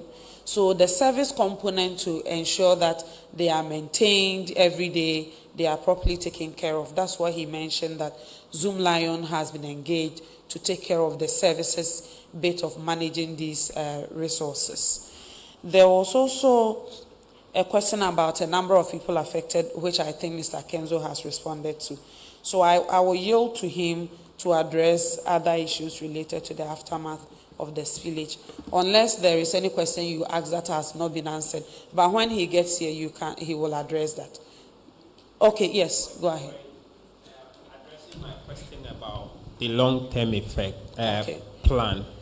I mentioned that we've heard today, for instance, the AGI tells us that over some 350 hectares of rice farm have been lost. The peasant farmers tell us that some fish ponds around the Asituari area have been swept away. What is the plan of either government or NADMO, VRA, to secure the future of these investors after all is said and done? Okay, thank you for clarifying that. If you remember, last week, the Minister for Agric at the YEA Youth in Agriculture Fair mentioned that some $40 million that have been allocated to them by the World Bank, because of this situation or this disaster or situation we have on our hand, they are going to move the resources to the affected districts so that they will be able to rehabilitate the farms. So, and I mentioned that the nature and quantum of what has happened can fairly be known after the water levels are completely down, and then the technical people can be sent in to assess. If whatever amount mentioned by Mr. Kenzo, which is the 20 million from VRA, what the Agric Ministry has announced, what the 5 million that the Minister for Roads and Highways have announced, what the Ministry of Education, Sanitation and Water Resources through GAMA is yet to announce, and what the central government is yet to announce. Even after deploying that, if it is not sufficient, because this is ongoing, as and when the assessment requires that we inject some resources into some particular areas to ensure that they are able to get their farms back, they are able to get their fish ponds back, government will do that. And this was mentioned by the president at MEPE last week. He mentioned that he is aware that schools have to close down. He is aware that some farms have been lost. He is aware that some people have lost their fish ponds. And we are going to commit everything to make sure we restore those properties that have been lost. Yes. And Hanan also asked what specifically government is going to contribute or has contributed, how much. And I'm saying that, you know, the ministries and agencies are announcing different figures, everybody and what they are able to do in the instance. But when we talk about government, of course, if Ministry of Sanitation or Ministry of Agric is contributing some money, the money will still, it means the money is coming from central government. But we are, in course of this week, we are planning a second briefing where we will lay all the issues relating to budget out for the benefit of the public. So the entire picture, as and when they are done with the assessment, we will present it so that you can appreciate what's on the ground. Yes. Okay, you also asked a question about relocation, not rehabilitation. Yeah, relocation. And my response to that question is that, you know, I mentioned that people are there testing the water. People are there. The Ghana Health Service have the regional and district directors conducting some tests to see whether the places affected are still habitable in the meantime whilst the spillage is happening. whether they are too contaminated that people have to be moved. It is that information that they will give to the center that will inform some decisions by the committee. But as it stands now, we haven't received such information. Mind you, we have doctors and nurses on the ground. If you go to Mepe, there is a female doctor, I've forgotten her name, there are about 4 nurses. And these people are they know what is happening on the ground and advising so that the necessary next steps can be taken. But if the intention or the questions about the relocation is a long-term question, let me remind you that there are chiefs, there are leaders, there is so much involved in moving people from their social and cultural habitat, away from their property, away from their farms and all that. If the need arises for such a conversation in the future, we will still create the platform for us to have that conversation. But as it stands now, we haven't received any such advice from the health experts and other people on ground saying we should relocate. But remember that if any such information is out, it will be acted upon. I'm asking still on his submission or his question. We are talking about, I asked about the safe havens earlier. Yes. Even if we decide not to move them to Sagleme, now, what really is the plan for them? Because for now, we know that they are just in schools, they are being placed in schools and tents and all that. Is there really a safe haven that's going to be constructed for these people? Okay, so first of all, let me say that usually when some of these incidents happen and people are internally displaced, a large number of the people move to stay with relatives. So even in the communities, when we mentioned that a total of about 38,000 people are affected, okay, about 40,000, we are talking about maybe a large number of those people living with relatives and living with friends and move to other places on their own, not through the arrangements that have been put in place by government. Last week when we went to Mepe, the people who were at the safe havens collectively were about 6,000. The following day when we came, it had moved to 8,000. Assessment is being made because if it's a secondary school, of course, some students have been staying there before. But the most important thing is that they have the mattresses, they have the comforters, they have the mosquito nets, they have the full complement of the things that can assist them to be there in the meantime. But the arrangement we have in place is not something we anticipate is going to take a long time.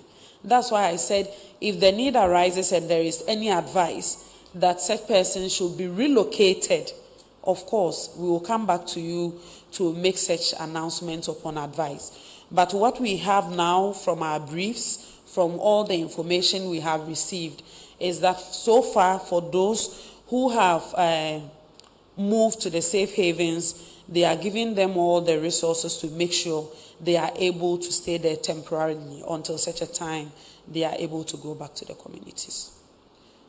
Okay, so on that note, I will invite Mr. Kenzo to also respond to the VRA part and also give his concluding remarks.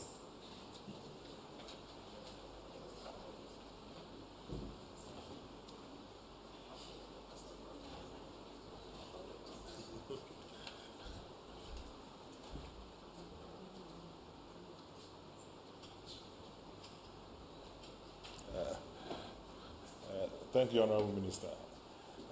Unfortunately, she answered all the questions directed to me, so I don't have any question to answer. But I would like to take this opportunity to wish and assure Ghanaians, particularly our impacted brothers and sisters, that we share in their pain, discomfort, and hardship. It is our expectation that as the rain comes to an end, we will reduce the spill rate, the floods will recede, our people can return to their normal lives.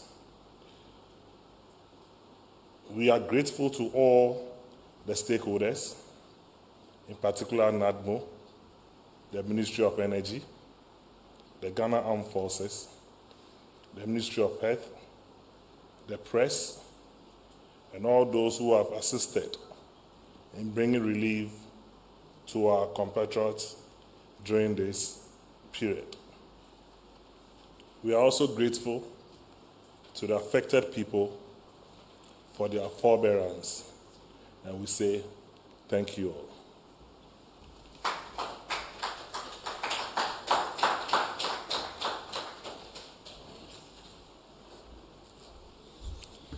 On that note, ladies and gentlemen, I would like to thank the delegation from VRA for making good use of this platform and sharing all the information at their disposal.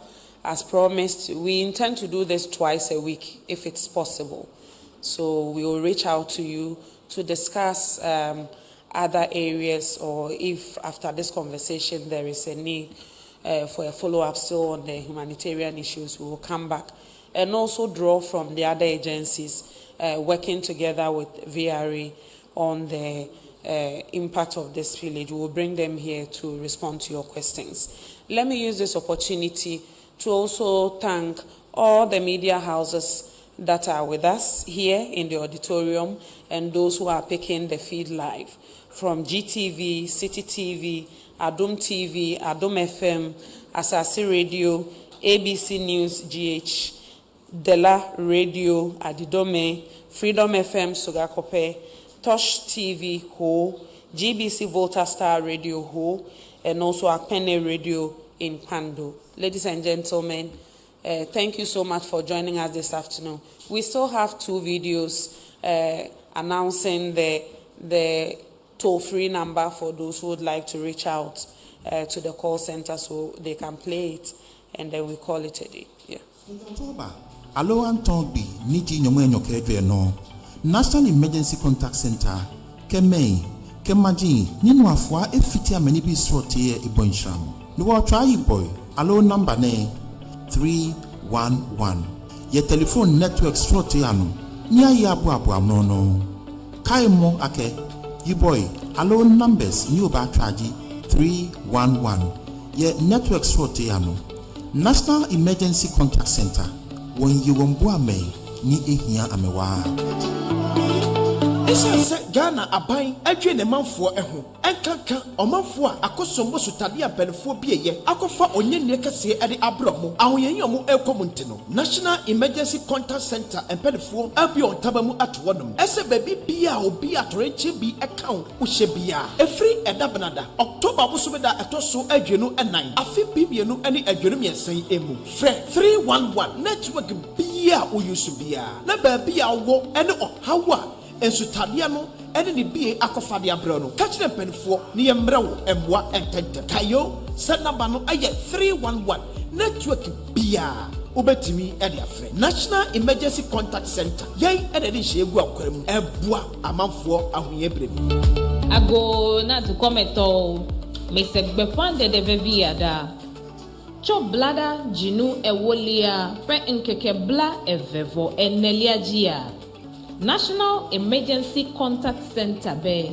yewole klalo hena kpekpere unana ameyiwo kata chide le dukwame fokado de 311 le network wokatanji nenyebe ehia na kpekpere unpata alo nume koko kude alododo wana wonti le wonu tome eye mia pedo opia le klalo atetumi don kwejibe Afokado de 311 le network wokatanji National Emergency Contact Center alododo le ehiari. Effective Tuesday, 24th October 2023, the National Emergency Contact Center will respond to calls from individuals and communities affected by the Akosombo Dam spillage as part of relief efforts.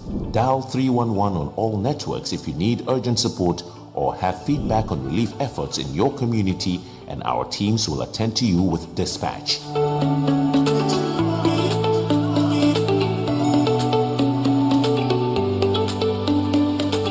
Remember, it's 311 on all networks, the National Emergency Contact Center, facilitating support in times of need. That brings us to the end of today's briefing. Ladies and gentlemen, thank you so much for joining us, and we count on you as always to help us spread the information and join in this collective effort to restore affected districts. Enjoy the rest of your day. Effective Tuesday, 24th October 2023.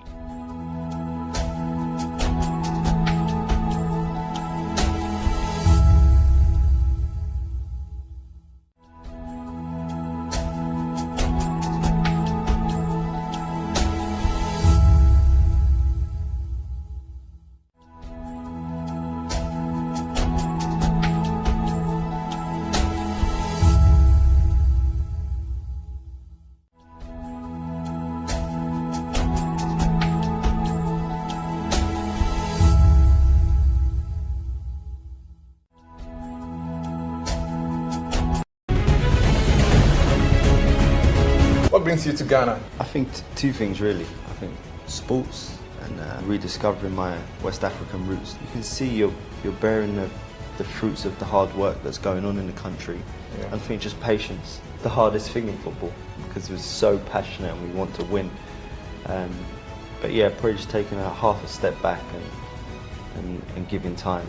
And they're in great hands with the manager currently, Chris Houghton, to nurture through the next generation. It's probably not so much learning, but it's just understanding where Ghana is in their transition compared to where England are. What food have you tried so far? I tried the jollof last night, but authentic jollof for the first time, yeah. Everyone needs the perfect snack to munch on during a fun moment. Wow. Enjoy the tasty McBerry Twist cupcakes, deliciously baked and packaged for a sweet treat. Premium quality cakes baked with love for all, enriched in butter and milk. Yummy.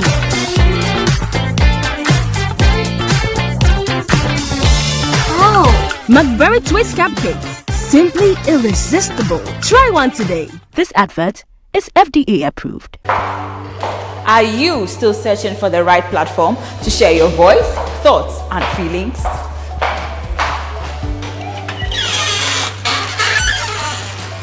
Then the GhanaWeb Reporter on the GhanaWeb app is the perfect app for you. It is Ghana's only citizen journalism and infotainment platform.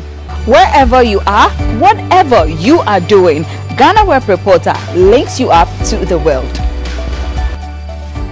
The reporter also gives you the opportunity to blog or become a citizen journalist, so you share stories with the rest of the world about cities, music genres, pop culture, tech, politics, etc.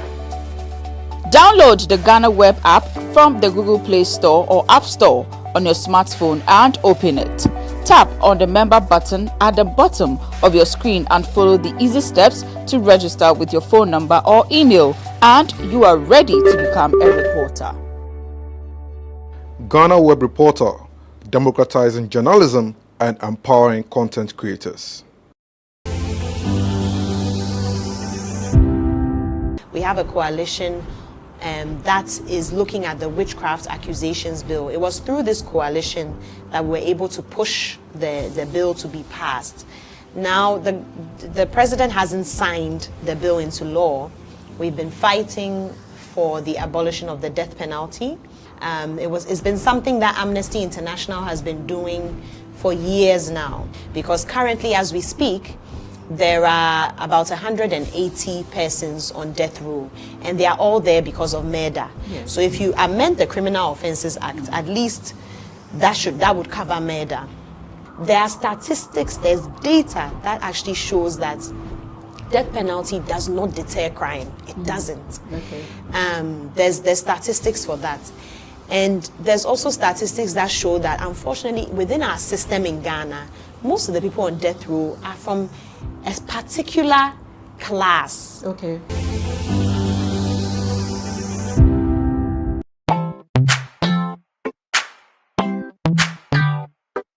Sweet heart. Be mindful of your health. Dear products, Nadia Makeup. I welcome you to Sigma Health and Beauty. You can call us the Beauty Embassy. What percent beauty are more revealed with quality makeup products? There is only one place. The Sigma Health and Beauty 2022 Ghana Makeup Awards. Beauty Retail Business of the Year. Of course, we are the defending champions.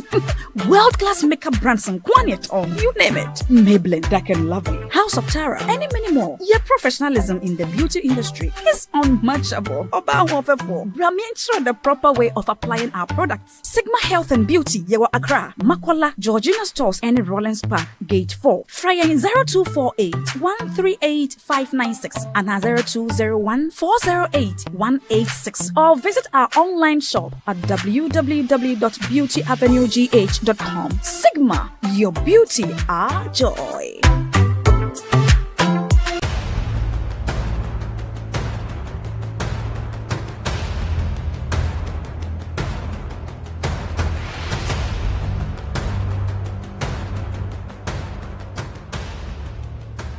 Kwalebu was, I think, 380. 380 yes.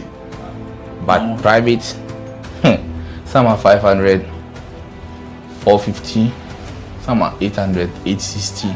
Per session, yes. You have to do 2 every week.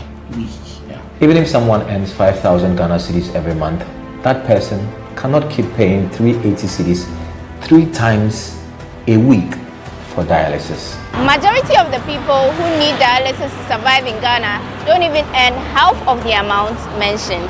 Some people battling organ diseases end up losing their jobs because their companies cannot keep paying them for always being absent. How are these people expected to afford the monies needed for dialysis as well as other expenses, talk less of the huge amounts they have to come up with for transplantation surgeries outside Ghana when they get donors? It is because of these people that GhanaWeb in August 2023 launched the organ donation legislation campaign to push for the country to pass a law that will guide organ harvesting and transplanting. As Kolebu plans to increase dialysis fees, the situation requires quicker attention and action. And so, we must get Parliament to start discussing the organ donation bill and pass it into law. Now, when this bill is passed, more lives will be saved and the financial burden on patients would be reduced. And that is why we need you to join us on this campaign. Join the campaign by sending a 1-minute video of yourself sharing why Ghana needs a legislation on organ donation now to editor@ghanaweb.com or via WhatsApp 0552 699 625. Alternatively, you can share the video directly on your social media handles with the hashtags #PassOrganDonationLaw and #LegalizeOrganDonationNow. Organ failure should not be a death sentence.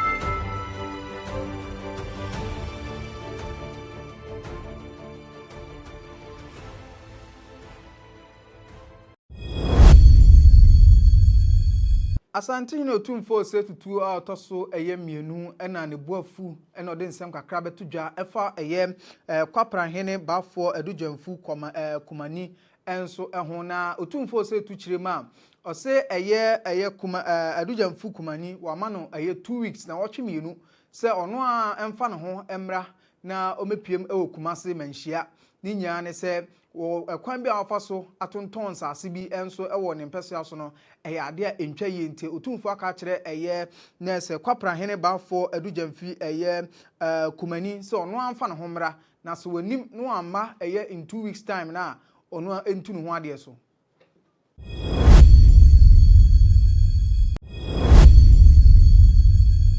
Justice William Atuguba enkane na oye Supreme Court na se judge na enra akopiem University of Ghana ono so ekasaye ewo public lecture bia na se theme no protecting Ghana's democracy, the role of the judiciary. Na ono edi ni nsem etu dwa no se wo nkrofo bi wo Ghana ha o maka na se o mahwe ekon ama eye kabima min kabia mamu no bibia enso atumi akoso tote wo Ghana ha na wo hwe eye ni nsem odi tu dwa ne dia a wono obobo wondi se omo atumi aboa ama eye democracy no bibia ekon kan na pepepeyo ediju ekoso enso Ghana ha no ebi ene Kwesi Pratt a ono eye managing editor edema the Insight newspaper fey American based journalist friend say Kevin Taylor so obonabaso enso honom Oliver Baka Vuma wo ono na fix the country demono na se odimu akotene ono so atuguba ebono na ebonabaso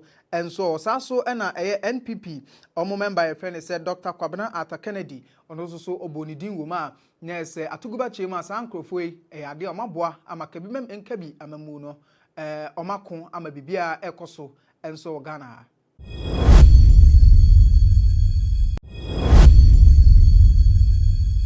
Yebeka former special prosecutor Martin Amidu Edbetu Jase Akufo-Addo oye mother serpent of corruption nese odeba twi kasemu a nese oye oba tan a nese oda corruption ano nese why you say katahye ene dwirim die nese oda no ompese obehwe no ako katahye enso afri oman mu na wasansem a Martin Amidu editu dwa no yade a ebeye he enso Ghana ha mankofo ka ho nsem na yade a NPP omo member friend say Dr. Kwabena Arthur Kennedy no nese obo NPP din na nese odi akotini wo mpa na Arthur Kennedy echirema asema Martin Amidu ekafa omampani hu no ekamea se one ne ya adwen ni nyane se ohwe se de omampani ase fight against corruption no ase ne ase de onya obeye ase onya onye ohwe omampani attitude towards fighting corruption na ohun se ase ma nese omampani nye na onye krado se katasehye ene drum ne de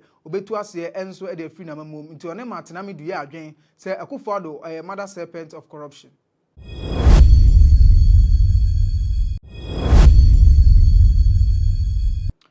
Enra abemo be a friend say Ernest Bemenes enkofo esanmrane say Dr. Think Twice enra ono nko a nipa baakofo oye kire enso Ghana ha ema police for de cars Adina chi ano mo bon ho ban na ne demonstration a oye nyina ne say o se Ghana ha ade na say enkofo de pressure ni nsem fata enso to nkrofo so ema oye demonstration no woka say ade a na say enkofo sori o mo ka che enkofo na dabe na abeware sa pressure ni nyina ade a eni nsem fata say enkofo de to nkrofo so nti enu hunti na say Ernest Bema chro de koma police force so demonstration efa sa ade no ho ema police force bon ho ban menra otimi ni demonstration no.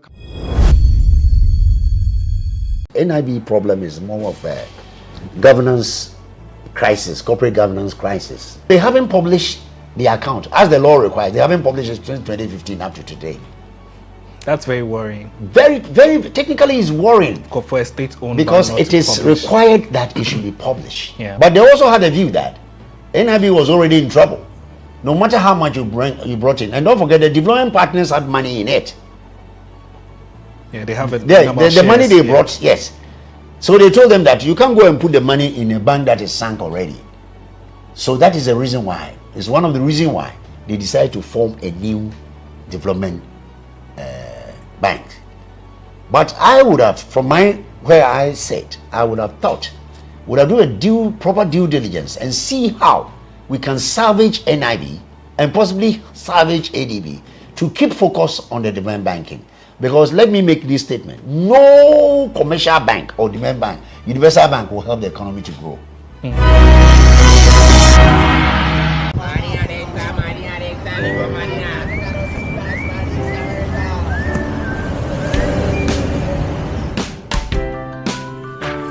I want you so bad, Alpha Cracker. I want you.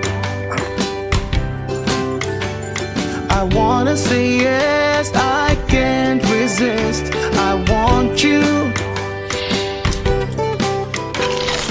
Ooh, I want you, Alpha Cracker. I want you so bad, Alpha Cracker. I don't me call one casa. Alpha goodness rich in milk and butter in Alpha Cracker. Yummy and deliciously crunchy. But I can't resist you. Alpha Crackers, simply irresistible. This advert is FDA approved. Former Auditor General IFN said Daniel Yao Domelevo and a TV XYZ 18 common and auditor just say a Ghana ha or share who say a camera say be any a Ghana had a yenim a or so do any chimo and so a year disuyama me chair education more a idea enema enkoye hospitals are enema enkoye afei a year nurse ya kwan so a bibia enye nto no obisa say a year oman we pa ntide ade ene anka say ya ade ewo ho na ose wabra ono eko for interview ne nurse TV XYZ for ne ye no portos no so otuto tomu ani na otuto tom sa no obisa no ho say enti sabio kwase aben ena ono ewo sector ho a wahwe ama portos ayema enso ewo yakwan so enti portos keke eno so ye muntimi entimi enfixe enti Domelevo chirimu dia nya se kroma de bibibia ni ha bibia ni ho a eno so etimi eye adwuma.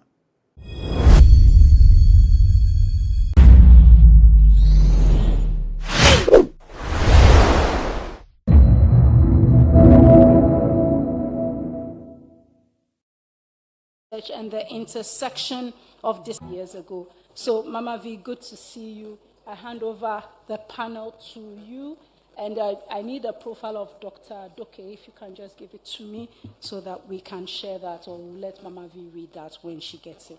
So, we hand over to you. Thank you.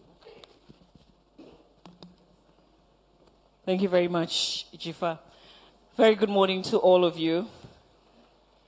And I think that this topic is crucial to all of us, because as we know, spread of misinformation can pervert the will of voters, and it can also entrench authoritarians.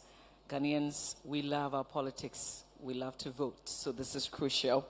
We will make this very interactive, that's the plan.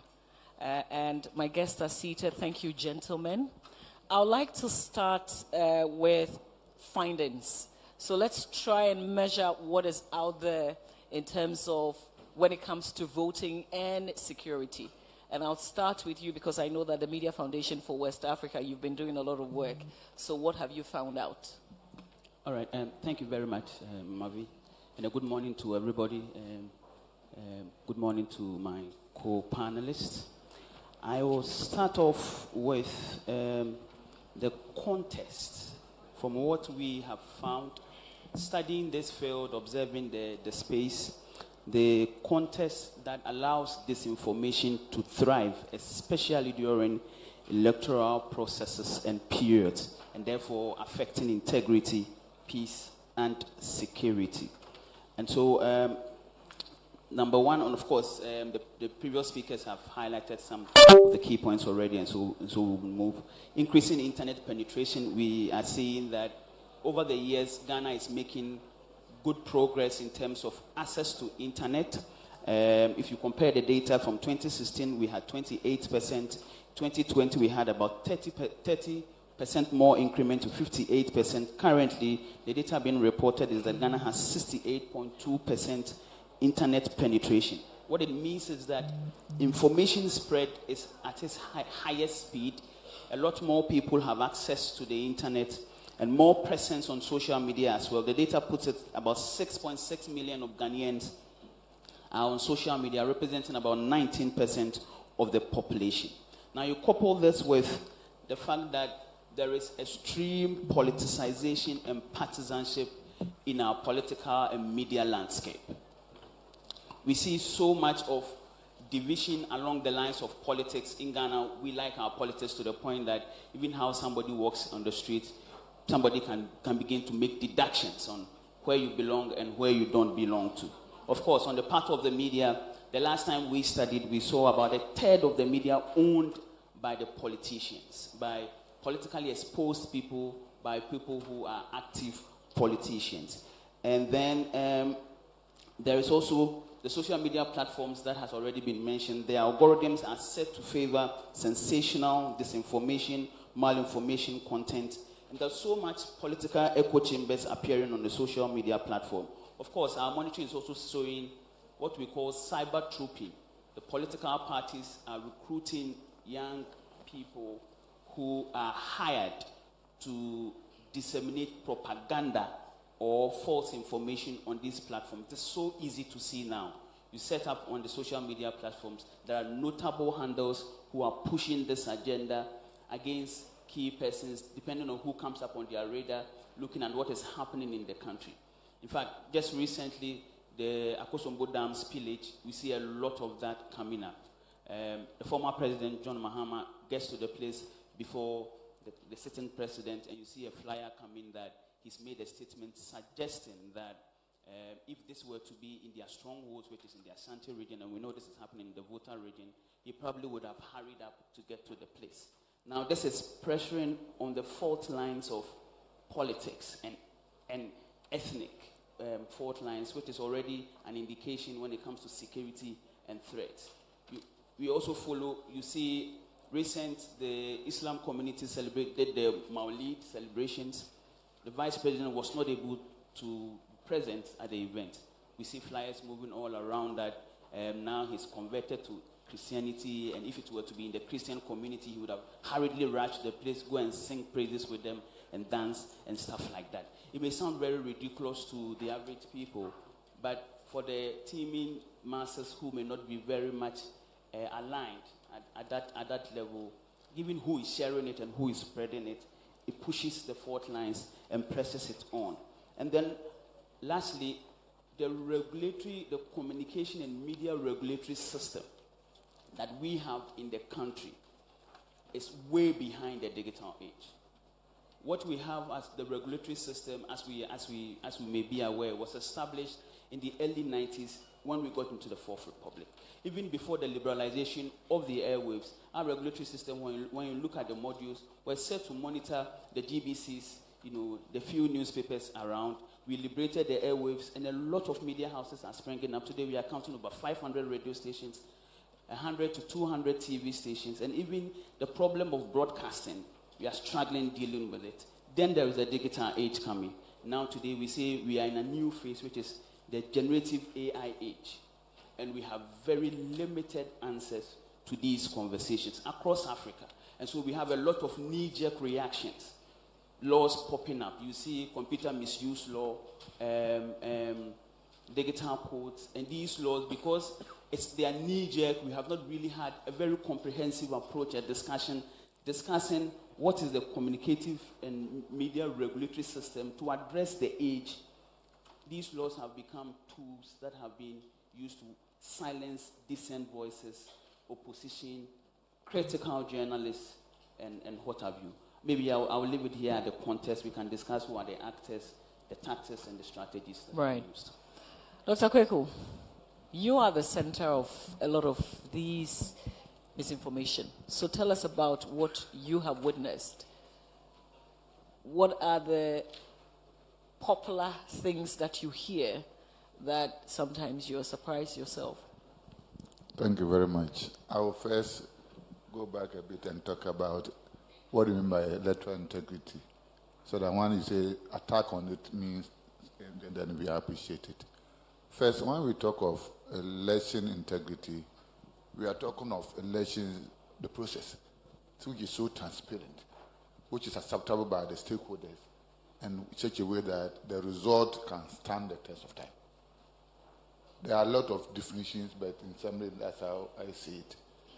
And the components are first the personal integrity. When we talk of personal integrity, we are talking of the integrity of the players of the elections. And the personal integrity based from the upbringing of the prayers, the environment of the prayers, and the religious beliefs of the prayers. Because if somebody is highly religious, everything that he is doing, you look at the effect of that on his religious belief. Then we come to the professional integrity. That was about the professional training and orientation of the prayers. And that build up is consistency in practicing.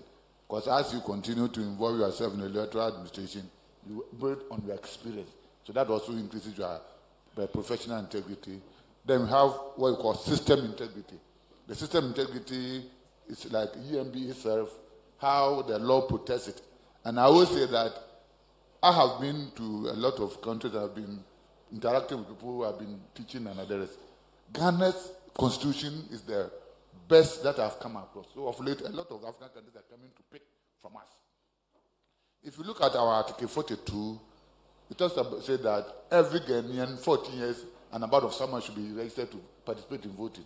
Then it establishes the Electoral Commission. It comes with the functions of the Electoral Commission. The 46 says that in the performance of its duties, the Electoral Commission has the independence. So if you are appointed to be in the Electoral Commission and you don't have to look back and see who is there with the king to come and lash you, then you take decision based on personal, professional, and system integrity. So our laws are saying that if we want to do the right thing, you can do it. Now, the next one is that election is stakeholder engagement. Nobody can say that I will ensure integrity of election without the corresponding support from the various stakeholders. What are the political parties doing? Are they committed to the integrity? What are the media doing? Are they interested in their integrity? What are the judiciary? Because at the end of the day, the cases may end up at the court. How are they going to adjudicate? So all these things come into play. And I think I was sharing with one or two of your media friends. Personally, I think our traditional media are not helping our cause. My reason is just simple. Somebody goes somewhere, throws out an allegation, and the traditional media will use it as part of agenda for discussion. So what are we doing to ourselves? Because if they throw it out and nobody put it on agenda, it will die naturally. But immediately they go online and see one topic. Myself here, I will receive about 10 calls on the same topic. Are we not helping them to propagate? So the media should understand that when something is pushed there and from their background check, they are not solid on the ground, they should ignore them. For example, in 2020, I was on my way to Cape Coast. That's where my family is. Then I had a call that we hear that you are on your way to Koforidua to go and take bribe of 5.2 million euro for the Electoral Commission. And the media were calling me on this.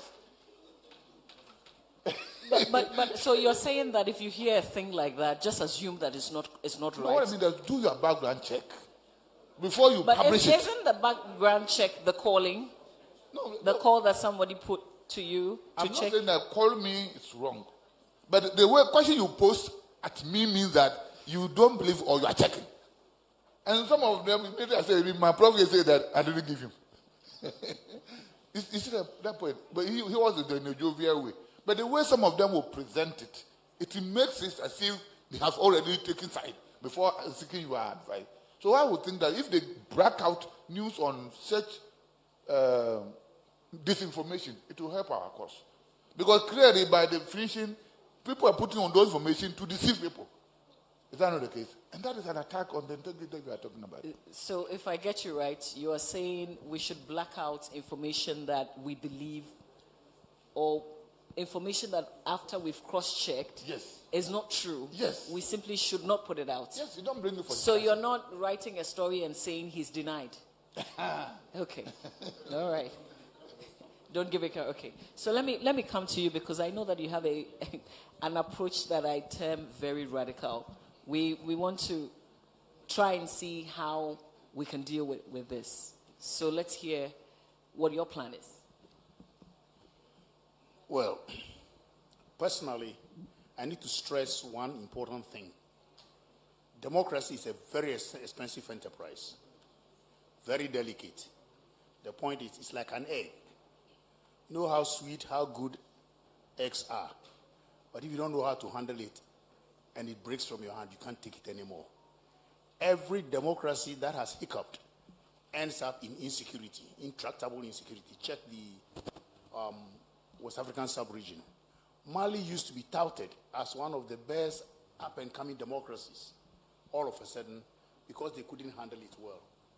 And handling democracy is pivoted on three basic things: a competitive process, faith in the electoral institutions, and informed participation. And only information, could bring about all these three as the tripod of democracy. So when you derail it through misinformation, disinformation, And there is a third one, malinformation. And the egg cracks. That is it. It spills over into the sand, and there's no way you can have an omelette from a cracked egg in sand. So I am always saying that to protect democracy, look at it from the point of security or insecurity. Let me joke with you a little. Security is the biggest thing for every phenomenon, and even human beings on this earth. Let me ask you, why do you think, you Christians, why do you think Peter denied Jesus at the time that he did? He swore to heavens that he didn't know the guy at all. But those guys had seen him at the garden. They saw his sword. He had slashed somebody's ear. But he was swearing that this man, this bad man, I've never seen him anywhere. Say that in Ghana and you will see what I'm trying to say. Say that in Ghana. I tell my students always. He will tell you, come on, my guy is bono, so don't worry. This shows how security is so important. Everywhere, security is so important that if you allow your elections, misinformation on elections to derail your security, then you are doomed. And going back is more difficult. So I was telling her before we came here that if I have a little dictatorial tendencies in me. So I've always advocated for harsh measures where security is concerned. Very harsh. You talk of human rights. You talk of stakeholders. Their human rights depend on security, nothing else. We check what is happening in Hamas and tell me about human rights. Bombs are dropping and whatnot, and a whole lot of things happen when you have insecurity. So my take is that during elections, let us be strong on rules and regulations. If the cyber area is able to dictate where it is coming from, let's deal with that very seriously. On the other hand, shut information at all, and let's have our peace. And I don't think she was happy with that. But if I were the head of state, I would shut it. For the 20-something million Ghanaians who want peace. Sorry about that, but that's a little dictatorial, too harsh. You need to clarify a few things. When you say shut down, on election day, during the counting, after the declaration, what do you mean? The period of whatever it is from the counting day. That is where we have a lot of problems. People saying that they have seen ballot boxes flying from Aflao to Kumasi and from Kumasi to Bolga. People saying that it happened once. In 2000, I think, remind me, you are a journalist. Was it 2008 elections? Not the ballot box. I was driving, I was stuck in some traffic. Somebody scratched my car. What was it? Information was that a certain Israeli company was the one which had been hired to do the counting or whatever it is, to send the messages to the Electoral Commission. And that President Mahama had been seen at the spot in a certain ambulance, because he is covering himself in an ambulance so that they wouldn't know. And it was all over, repeatedly, like he was saying. Your media houses were repeatedly making this. And that Osafo Mafo had led a group of people to the place also. So there was so much chaos around that area. And you couldn't drive. But if this thing were shut, no such information would come to my radio in my car, and nobody would be, that's what I'm talking about. So essentially, you also don't want to monitor the elections, you just want the declaration, because that's what the tools help us to do. If there is faith in the institutions of state, if there is faith in the institutions of state like the Electoral Commission, you see, one of the basic things we are losing during our democratic dispensation is that if you lose faith in institutions, you are doomed. Because the institutions are vehicles for governance. And you don't have faith in the Electoral Commission, and you have faith in Kwesi Mensah FM. The democracy will hiccup. So if we have faith in the institutions, when I finish voting, I go home. I don't care. It's not my job. It is his job to tell me how many people have voted for me. And I'm just telling him that this time he must also put my name there on the ballot box. You know. So the point is this, that let us try to help with information, a well-informed population about how democracy works will have faith in their institutions. excuse me, if I slap you, and I'll never do it anyway, you don't have to call your party chairman. It is the police you call. It means you have faith in the institution. So if you have faith in the Electoral Commission, who cares? You know, I was in London some time ago, it was in 93, there was voting, and people were voting in malls, and I was happy to see, like, you have your ID card, you slash, and then that machine does a whole lot of things, including voting for the local elections. And you go home from the mall to go and sleep. In the evening, the institution that is built for electoral processes will tell you who has won, who has lost. And unfortunately, we must stress this. Our democratic dispensations in our part of the world is becoming too much of us versus them syndrome. It's becoming too much of a zero-sum game. When democracy is not like that. My party has been in the doldrums for how many years? I eat, I sleep, I go to work. It hasn't killed me. I'm waiting for the day when the Electoral Commission, from misinformation, will announce CPP as the winner. All right, we want to explore a little further the potential security threats. So I'll take your view on that, Dr. Victor Doke. Thank you very much. Let me commend the organizers for this forum. And I think from here we have a role to play in terms of what we do. That's the most important, our actions, not just being rhetorics or saying words, but what we have to do as stakeholders. So from the security point of view, let me give you just a brief synopsis of what has happened on the continent. Now, in 2007, in Kenya, we realized, or we heard, with regards to disinformation, the challenges that Kenya had when it comes to violence after the elections, all due to the cause of disinformation. And then in 2015, in Nigeria, also armed violence happened or occurred with regards to disinformation. 2018 in Sierra Leone, 2021 in Uganda, and then 2018 in Zimbabwe. Now, when you take all these incidents, that tells us, obviously, we have not grown or learned from these issues. Coming back home to Ghana, what are the implications security-wise? Let me take it from the thematic areas. Disinformation. We all know what happened with COVID-19, where we had some radio stations, social media platforms spewing out lies with regards to the effects of the COVID vaccine. So people didn't actually go out to take it. Now, my colleague on my right here mentioned that now the norm is politicians or businessmen who own radio stations to propagate their interest. We need to also look at that very critically. The second, electoral integrity. Dr. Silva will agree with me that yes, our institution is doing a good job, but there are challenges. How do we ensure that our role per voter suppression, fraud, when it comes to electoral practices, irregularities, how do we ensure that we give a platform to all political parties for them to have a leeway or what I say a clean sheet or not to come out with accusations, whatnot, for these disinformation actors to feed on. Now, when we take the last one, national security, obviously, the role of legislation, CSOs, central government is critical in these areas.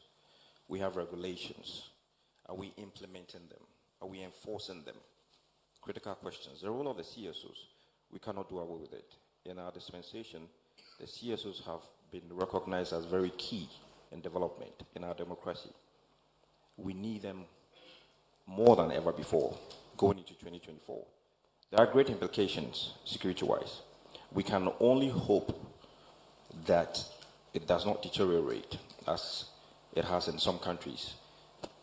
So our role henceforth will determine whether we safeguard our democracy or not.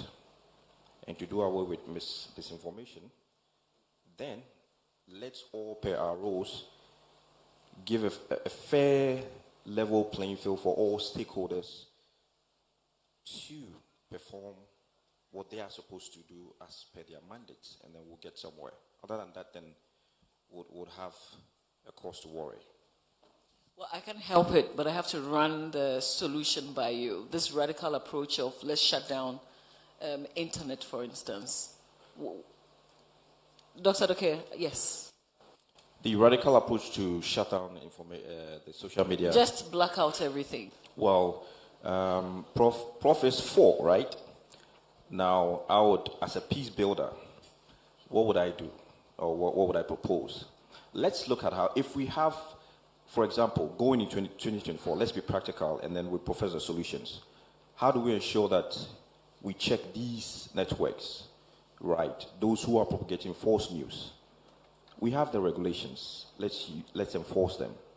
We set examples, and then for people to know that this is real.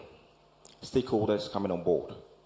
Regularizing forums like these to sensitize on awareness against disinformation. For total shutdown, it may create more suspicion. For us here, we don't know how we're going to handle it. Just some few months back, I was in Senegal on a research, and just before leaving, there was a blackout. And I asked myself, how would we have handled the situation? Because we had to communicate and then catch flights to other, places and all that. And it was in relation to the, democracy, violence, and the Macky Sall issue and all that. So to have a total blackout will not solve the solution. But let's sensitize, let's educate the populace for them to know the dangers of misinformation. And then let's also check these normative frameworks of having radio stations owned by some politicians and businessmen. Those that go against the regulations, let's rather shut those down. And then we have sanity in the system. Okay, so Kweku, and I'll come to you because I want to throw this out to you if you've got questions or comments. Please draw my attention. But Kweku, I know that you've drawn up some strategies. Maybe looking at the solution, if we know how these disinformation, how it is spread, then maybe it would help with the solution. So take us through the strategies that you've outlined. Thank you. To start with, I side with Prof that democracy is expensive. And so, but the absence of democracy is excruciatingly painful and dangerous. You may want to rather spend more on keeping peace, integrity, and security rather than not having it, which means that we all need to be active players. Dr. Shebo, never mind if the media calls you again and again and again. The nature of our work is that we need to speak to the source to confirm the information, but regardless of how empty the claim may be, because of the people we are dealing with. Some of the disinformation in its nature thrives on the fault lines, on the inherent divisions that appear to exist among us, ethnic, political, religious. Somebody makes a claim that borders on religious grounds. If you don't say it well, the factions may come up. It means that we have to call you again and again and again. But Kweku, we have how many radio stations and TV stations in Accra alone? There are 16 regions. Yes, if we're all calling him, then how would he even work? At least, if he speaks to some of them and begins to forward that, look, this is what I said, there you guys can play or stuff like that, or draw their attention to that, it would help. Then, where I disagree with Prof, humbly, is the shutdown of the internet. He says last resort. As a last resort. Yes, but still, this will roll us back, really. Ghana has been where we are, and we are being clamored for. I heard we are vice chair on the IDEA panel or something like that. And internationally, because of where we stand when it comes to these conversations. Disinformation characterizes some of the dark forms of media and communication. Now, the way to deal with darkness is not to pull the light off and add more darkness. The way to deal with darkness is to keep the light on, let it shine, let everybody see what is happening. The beauty of our democracy and our electoral processes has been that in the deep of the night at 7 p.m., citizens are there with their eyes open like this, watching the ballots being counted. The internet conversations, the EC is streaming, this one is streaming. You turn to every TV station, you can see that people are counting the ballots in open air, no kululu, no kalala. We are all seeing what is happening. If you pull the plugs on the internet, and I admit that process is the last resort, it is extremely dangerous. Despite the human rights, the billions of monies business people will lose because of what internet represents for us. In terms of integrity and security for elections, it's a no, and it will rather make the situation very worse and drown us. But the other recommendations I would give is increasing or improving the access to information regime we have in the country. In 2022, a group of fact checkers across Africa gathered in Kenya. We asked around, what is your major challenge? And in the context of COVID, lack of funding, money issues and all that, almost everybody agreed that access to information is the major problem. Disinformation is deliberately sharing false information to cause harm. We need true information to counter it and to establish what is truth. But if we have a system where we can't get information, and I understand we have passed the RTI law, but at Media Foundation and my colleagues from Dubawa here are here and Fact Check Ghana, the major issues we have has been coming to especially the security institutions, the Ghana Police, sometimes Ministry of Education, and many of these institutions. You write an RTI request to them and they don't mind you. We have fined them 50,000. The fire service, we found them 50,000. The RTI Commission has done that work. And still, as it stands, information we requested for, we don't have it. If we want to fight disinformation, we need to really open up and let people get information. And this is where I will commend the EC, but also say, let us do more. If you are on there in the social media platforms with the people who are sharing false information, it will help. In fact check circles, we call something pre-debunking, right? Which is think through. At least in the last elections, we saw the stream, the themes of the disinformation that came up. Ahead of the elections, let us go over them again and begin to share the accurate information on the account of what we saw last election and say, if you see anything like this, that is not true, this is what we are experiencing. Put it out there before anybody will try to play any mischief or something like that, which is extremely important. And I have stated here that I would be very happy if you could gather again sometime to discuss the media and communication framework and outlook of the country in the digital age.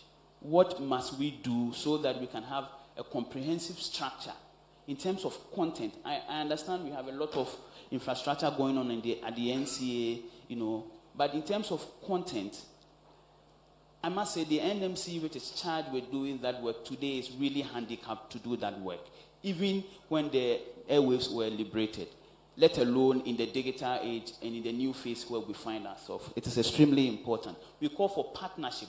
We call for collaborative work. Media and information literacy is extremely important. We would advise that perhaps even in our education system, we have to inculcate media and information literacy courses in there so that at the onset, students learn what is disinformation, how do I decipher, know the difference between accurate information and false information. And I'll call on the EC to collaborate with fact checkers. Last elections, Kodeo did very great, got us a space at the National Coalition Center, and it helped us to debunk a lot of false information. I would want to see that the EC and all stakeholders could collaborate with the media, with fact checkers, going into the election so that we can help debunk the false narratives and false information moving around. Maybe we can also begin to, advocate so that when institutions are fined, the heads individually, specific people will pay those fines. Charged, yes. Exactly. Yes. Because then it comes back to us, Yes, it's our taxes. yes, yes. So then what are we doing? But Dr. Srebokoko, I know that you want to say something. Yeah. Thank you very much. Just to respond to my friend's issue that we should be talking to the media.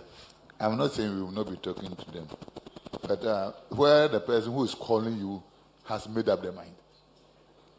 For instance, when we're doing the NDC presidential parliamentary elections, the Dr. Dufour went to court.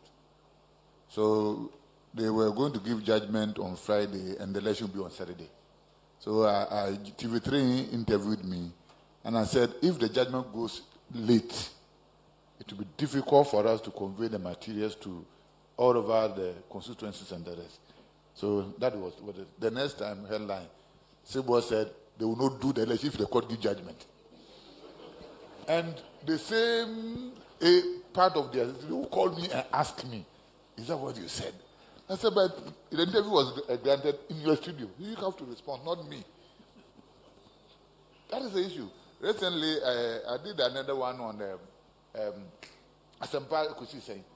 On this election, I said that when the limited resistance are done at the district offices, we have control over it so that we can scrutinize those who will come. And the use of the online system will say that nobody can do multiple registration and the rest. Then the headline, we did it at the district office so that Togolese will not come and register.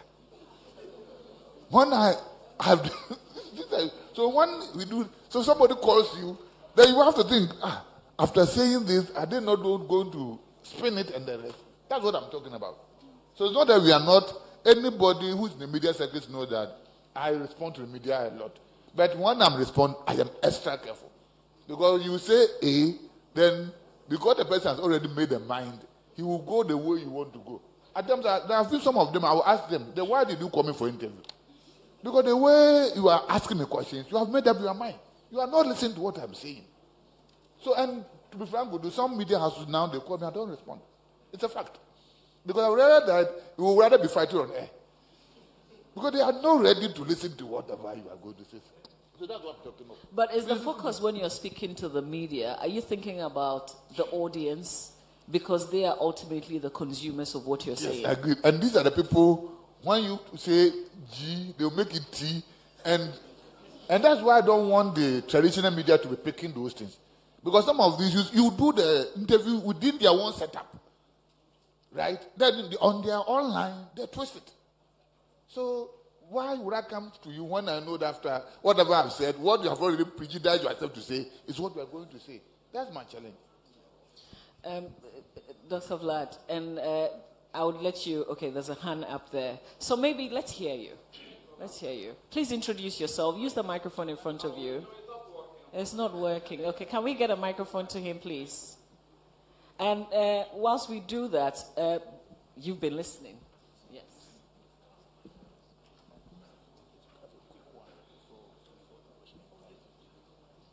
Yeah, I think what Dr. Sribo is saying is very, very important.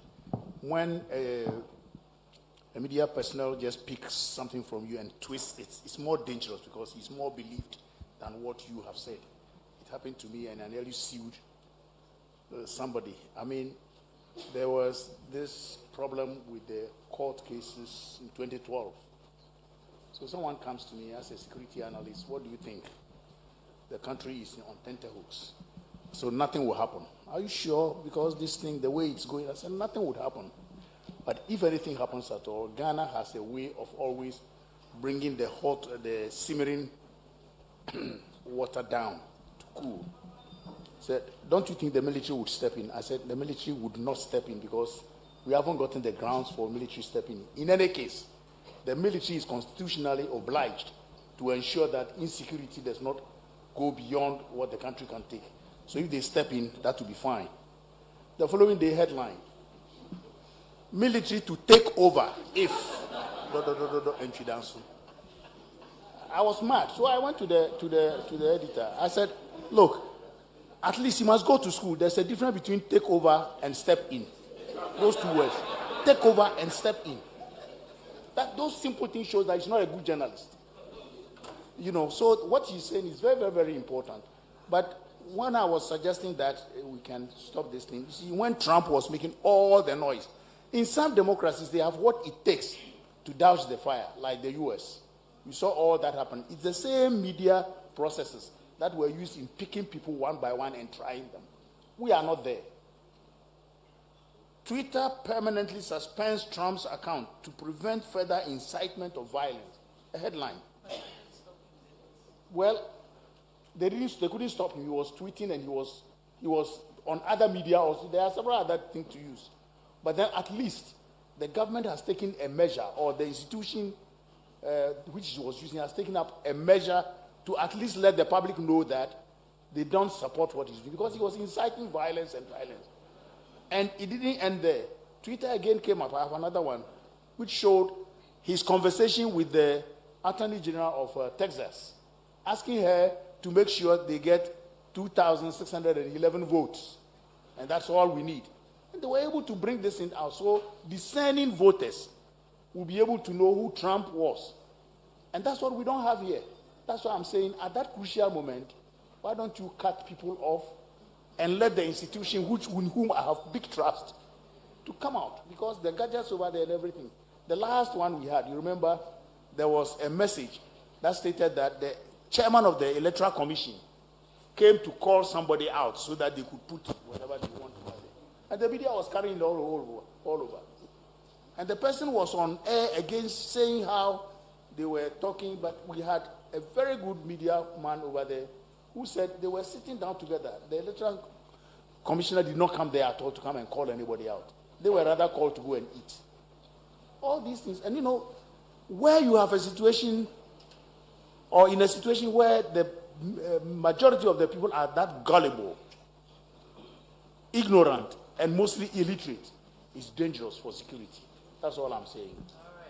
It looks like we have to find a fair balance between freedom of expression and protection of rights. Please, sir, let's hear you. Kindly introduce yourself. My name is Antonio Fernandez. I'm the Portuguese consul in Ghana, but I am a Ghanaian by citizenship. And I had the privilege to vote since 2006. So for the past 40 years, I have seen a lot. And I believe I can just say one or two things. And the most important, I believe, is related Ghana in society in general. We are peace-minded people.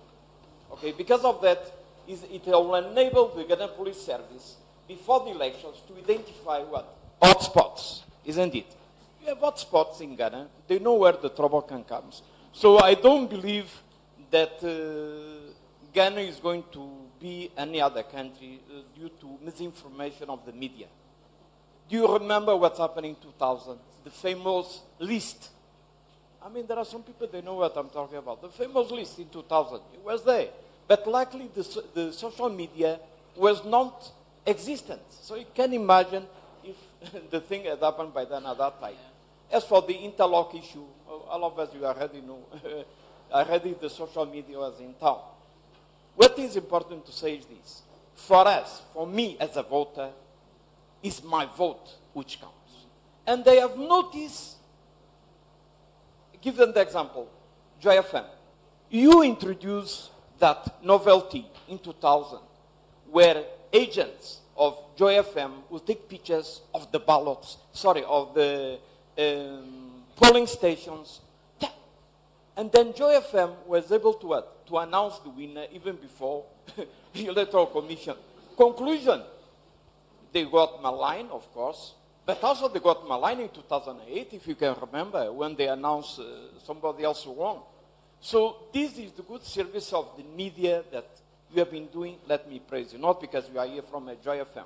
But I wish Electoral Commission, without offense, Doctor, they take a cue from simple measures and verifiable, like Codeo is doing, and release the results faster, precise. So many computers, so many faxes, even the fax problem, you remember. There are so many things going on. With this new era, I believe Electoral Commission has the obligation to do better. Independent of this nice gathering, please take a cue and don't just wait for the results from a district. Take it from the polling station. Everybody will take it and everybody will be at peace. After all, people, they'll be losing elections, and we have peace in Ghana. Thank you very much. Thank you very much. There's a hand up behind. Okay, please use the microphone and kindly take the microphone tip. Oh, your mic is also not working. Yeah, please try if it's working so that we can. Yes, so please use it. Yes. Kindly, you can sit and please introduce yourself. Thank you. I'm Mohammed Marzouk from the Office of the National Chief Imam. I have two questions. One for Prof, one for Brother Kweku. My question to Brother Kweku is, you agree with me that media freedom is a critical element of democracy. However, haven't we introduced the term media tyranny, which is also a threat to democracy? In terms of regulation, how do we draw a line between media freedom, which is promotive of democracy, and media tyranny, which is subversive of democracy? All right, that's your question. Okay, thank you very much. The one to Prof. Okay, Vlad. You've added malinformation. My little knowledge tells me that mal, these are all negative affixes. Can you explain those things, malinformation, disinformation, and misinformation to us? Thank you. All right, kindly take notes of the questions. We'll have to take a number of them and then we'll come back to you. Kindly introduce yourself, sir. Thank you. Hello? My name is Dr. Joshua Jabunte Zato, Department of Political Science, University of Ghana, Legon. One, when we talk about disinformation, I think sometimes we just try not to be hysterical here. Disinformation is in and of itself a powerful economic tool. There are powerful economic incentives for why people engage in disinformation. There are powerful political, economic, social, cultural values as to why people engage in disinformation. And the same disinformation that we are trying to fight have also become powerful fighting tools for other people. Watch the international news right now. Just watch what is happening between Israel and Palestine. If you watch CNN, if you watch BBC, if you watch traditional news, you will never hear about the stories of Hamas, of Palestinians. In other words, the same disinformation. So some people call it information, others call it disinformation. So my point is that this is not a time for us to what? Hysterical about it. It has come to stay and we need to better understand it. So we haven't done that. We haven't developed better tools and instruments to understand it, and we are just freaking out. Then we come to our specific case, Ghana here, and the Electoral Commission. And I think that we are being hypocritical in one way or the other.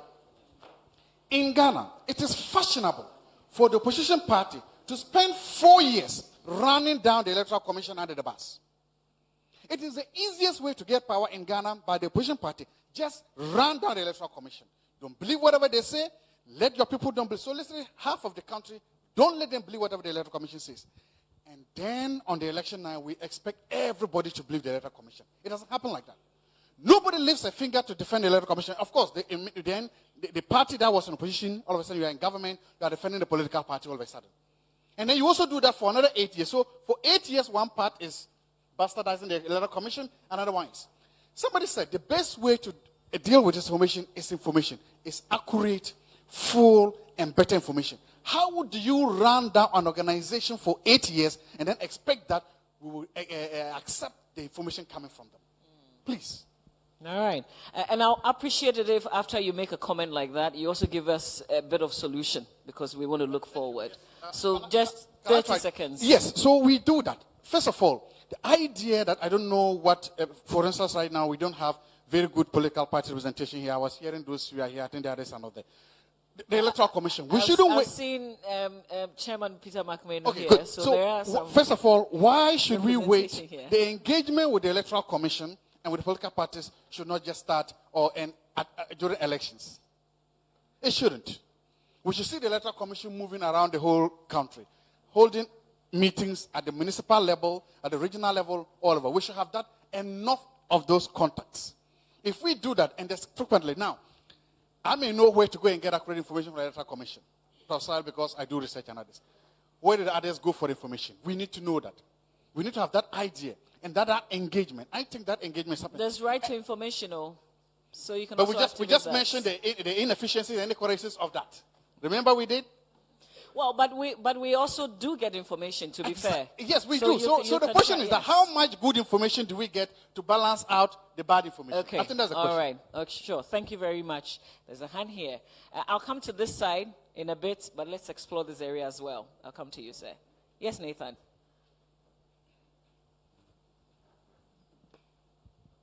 Okay, good morning. My name is Nathan Gaduga. I'm with Dubawa. Just as an addendum to what he was saying, when the introductions were made by Madam Jiva Bampo, I curiously did not hear the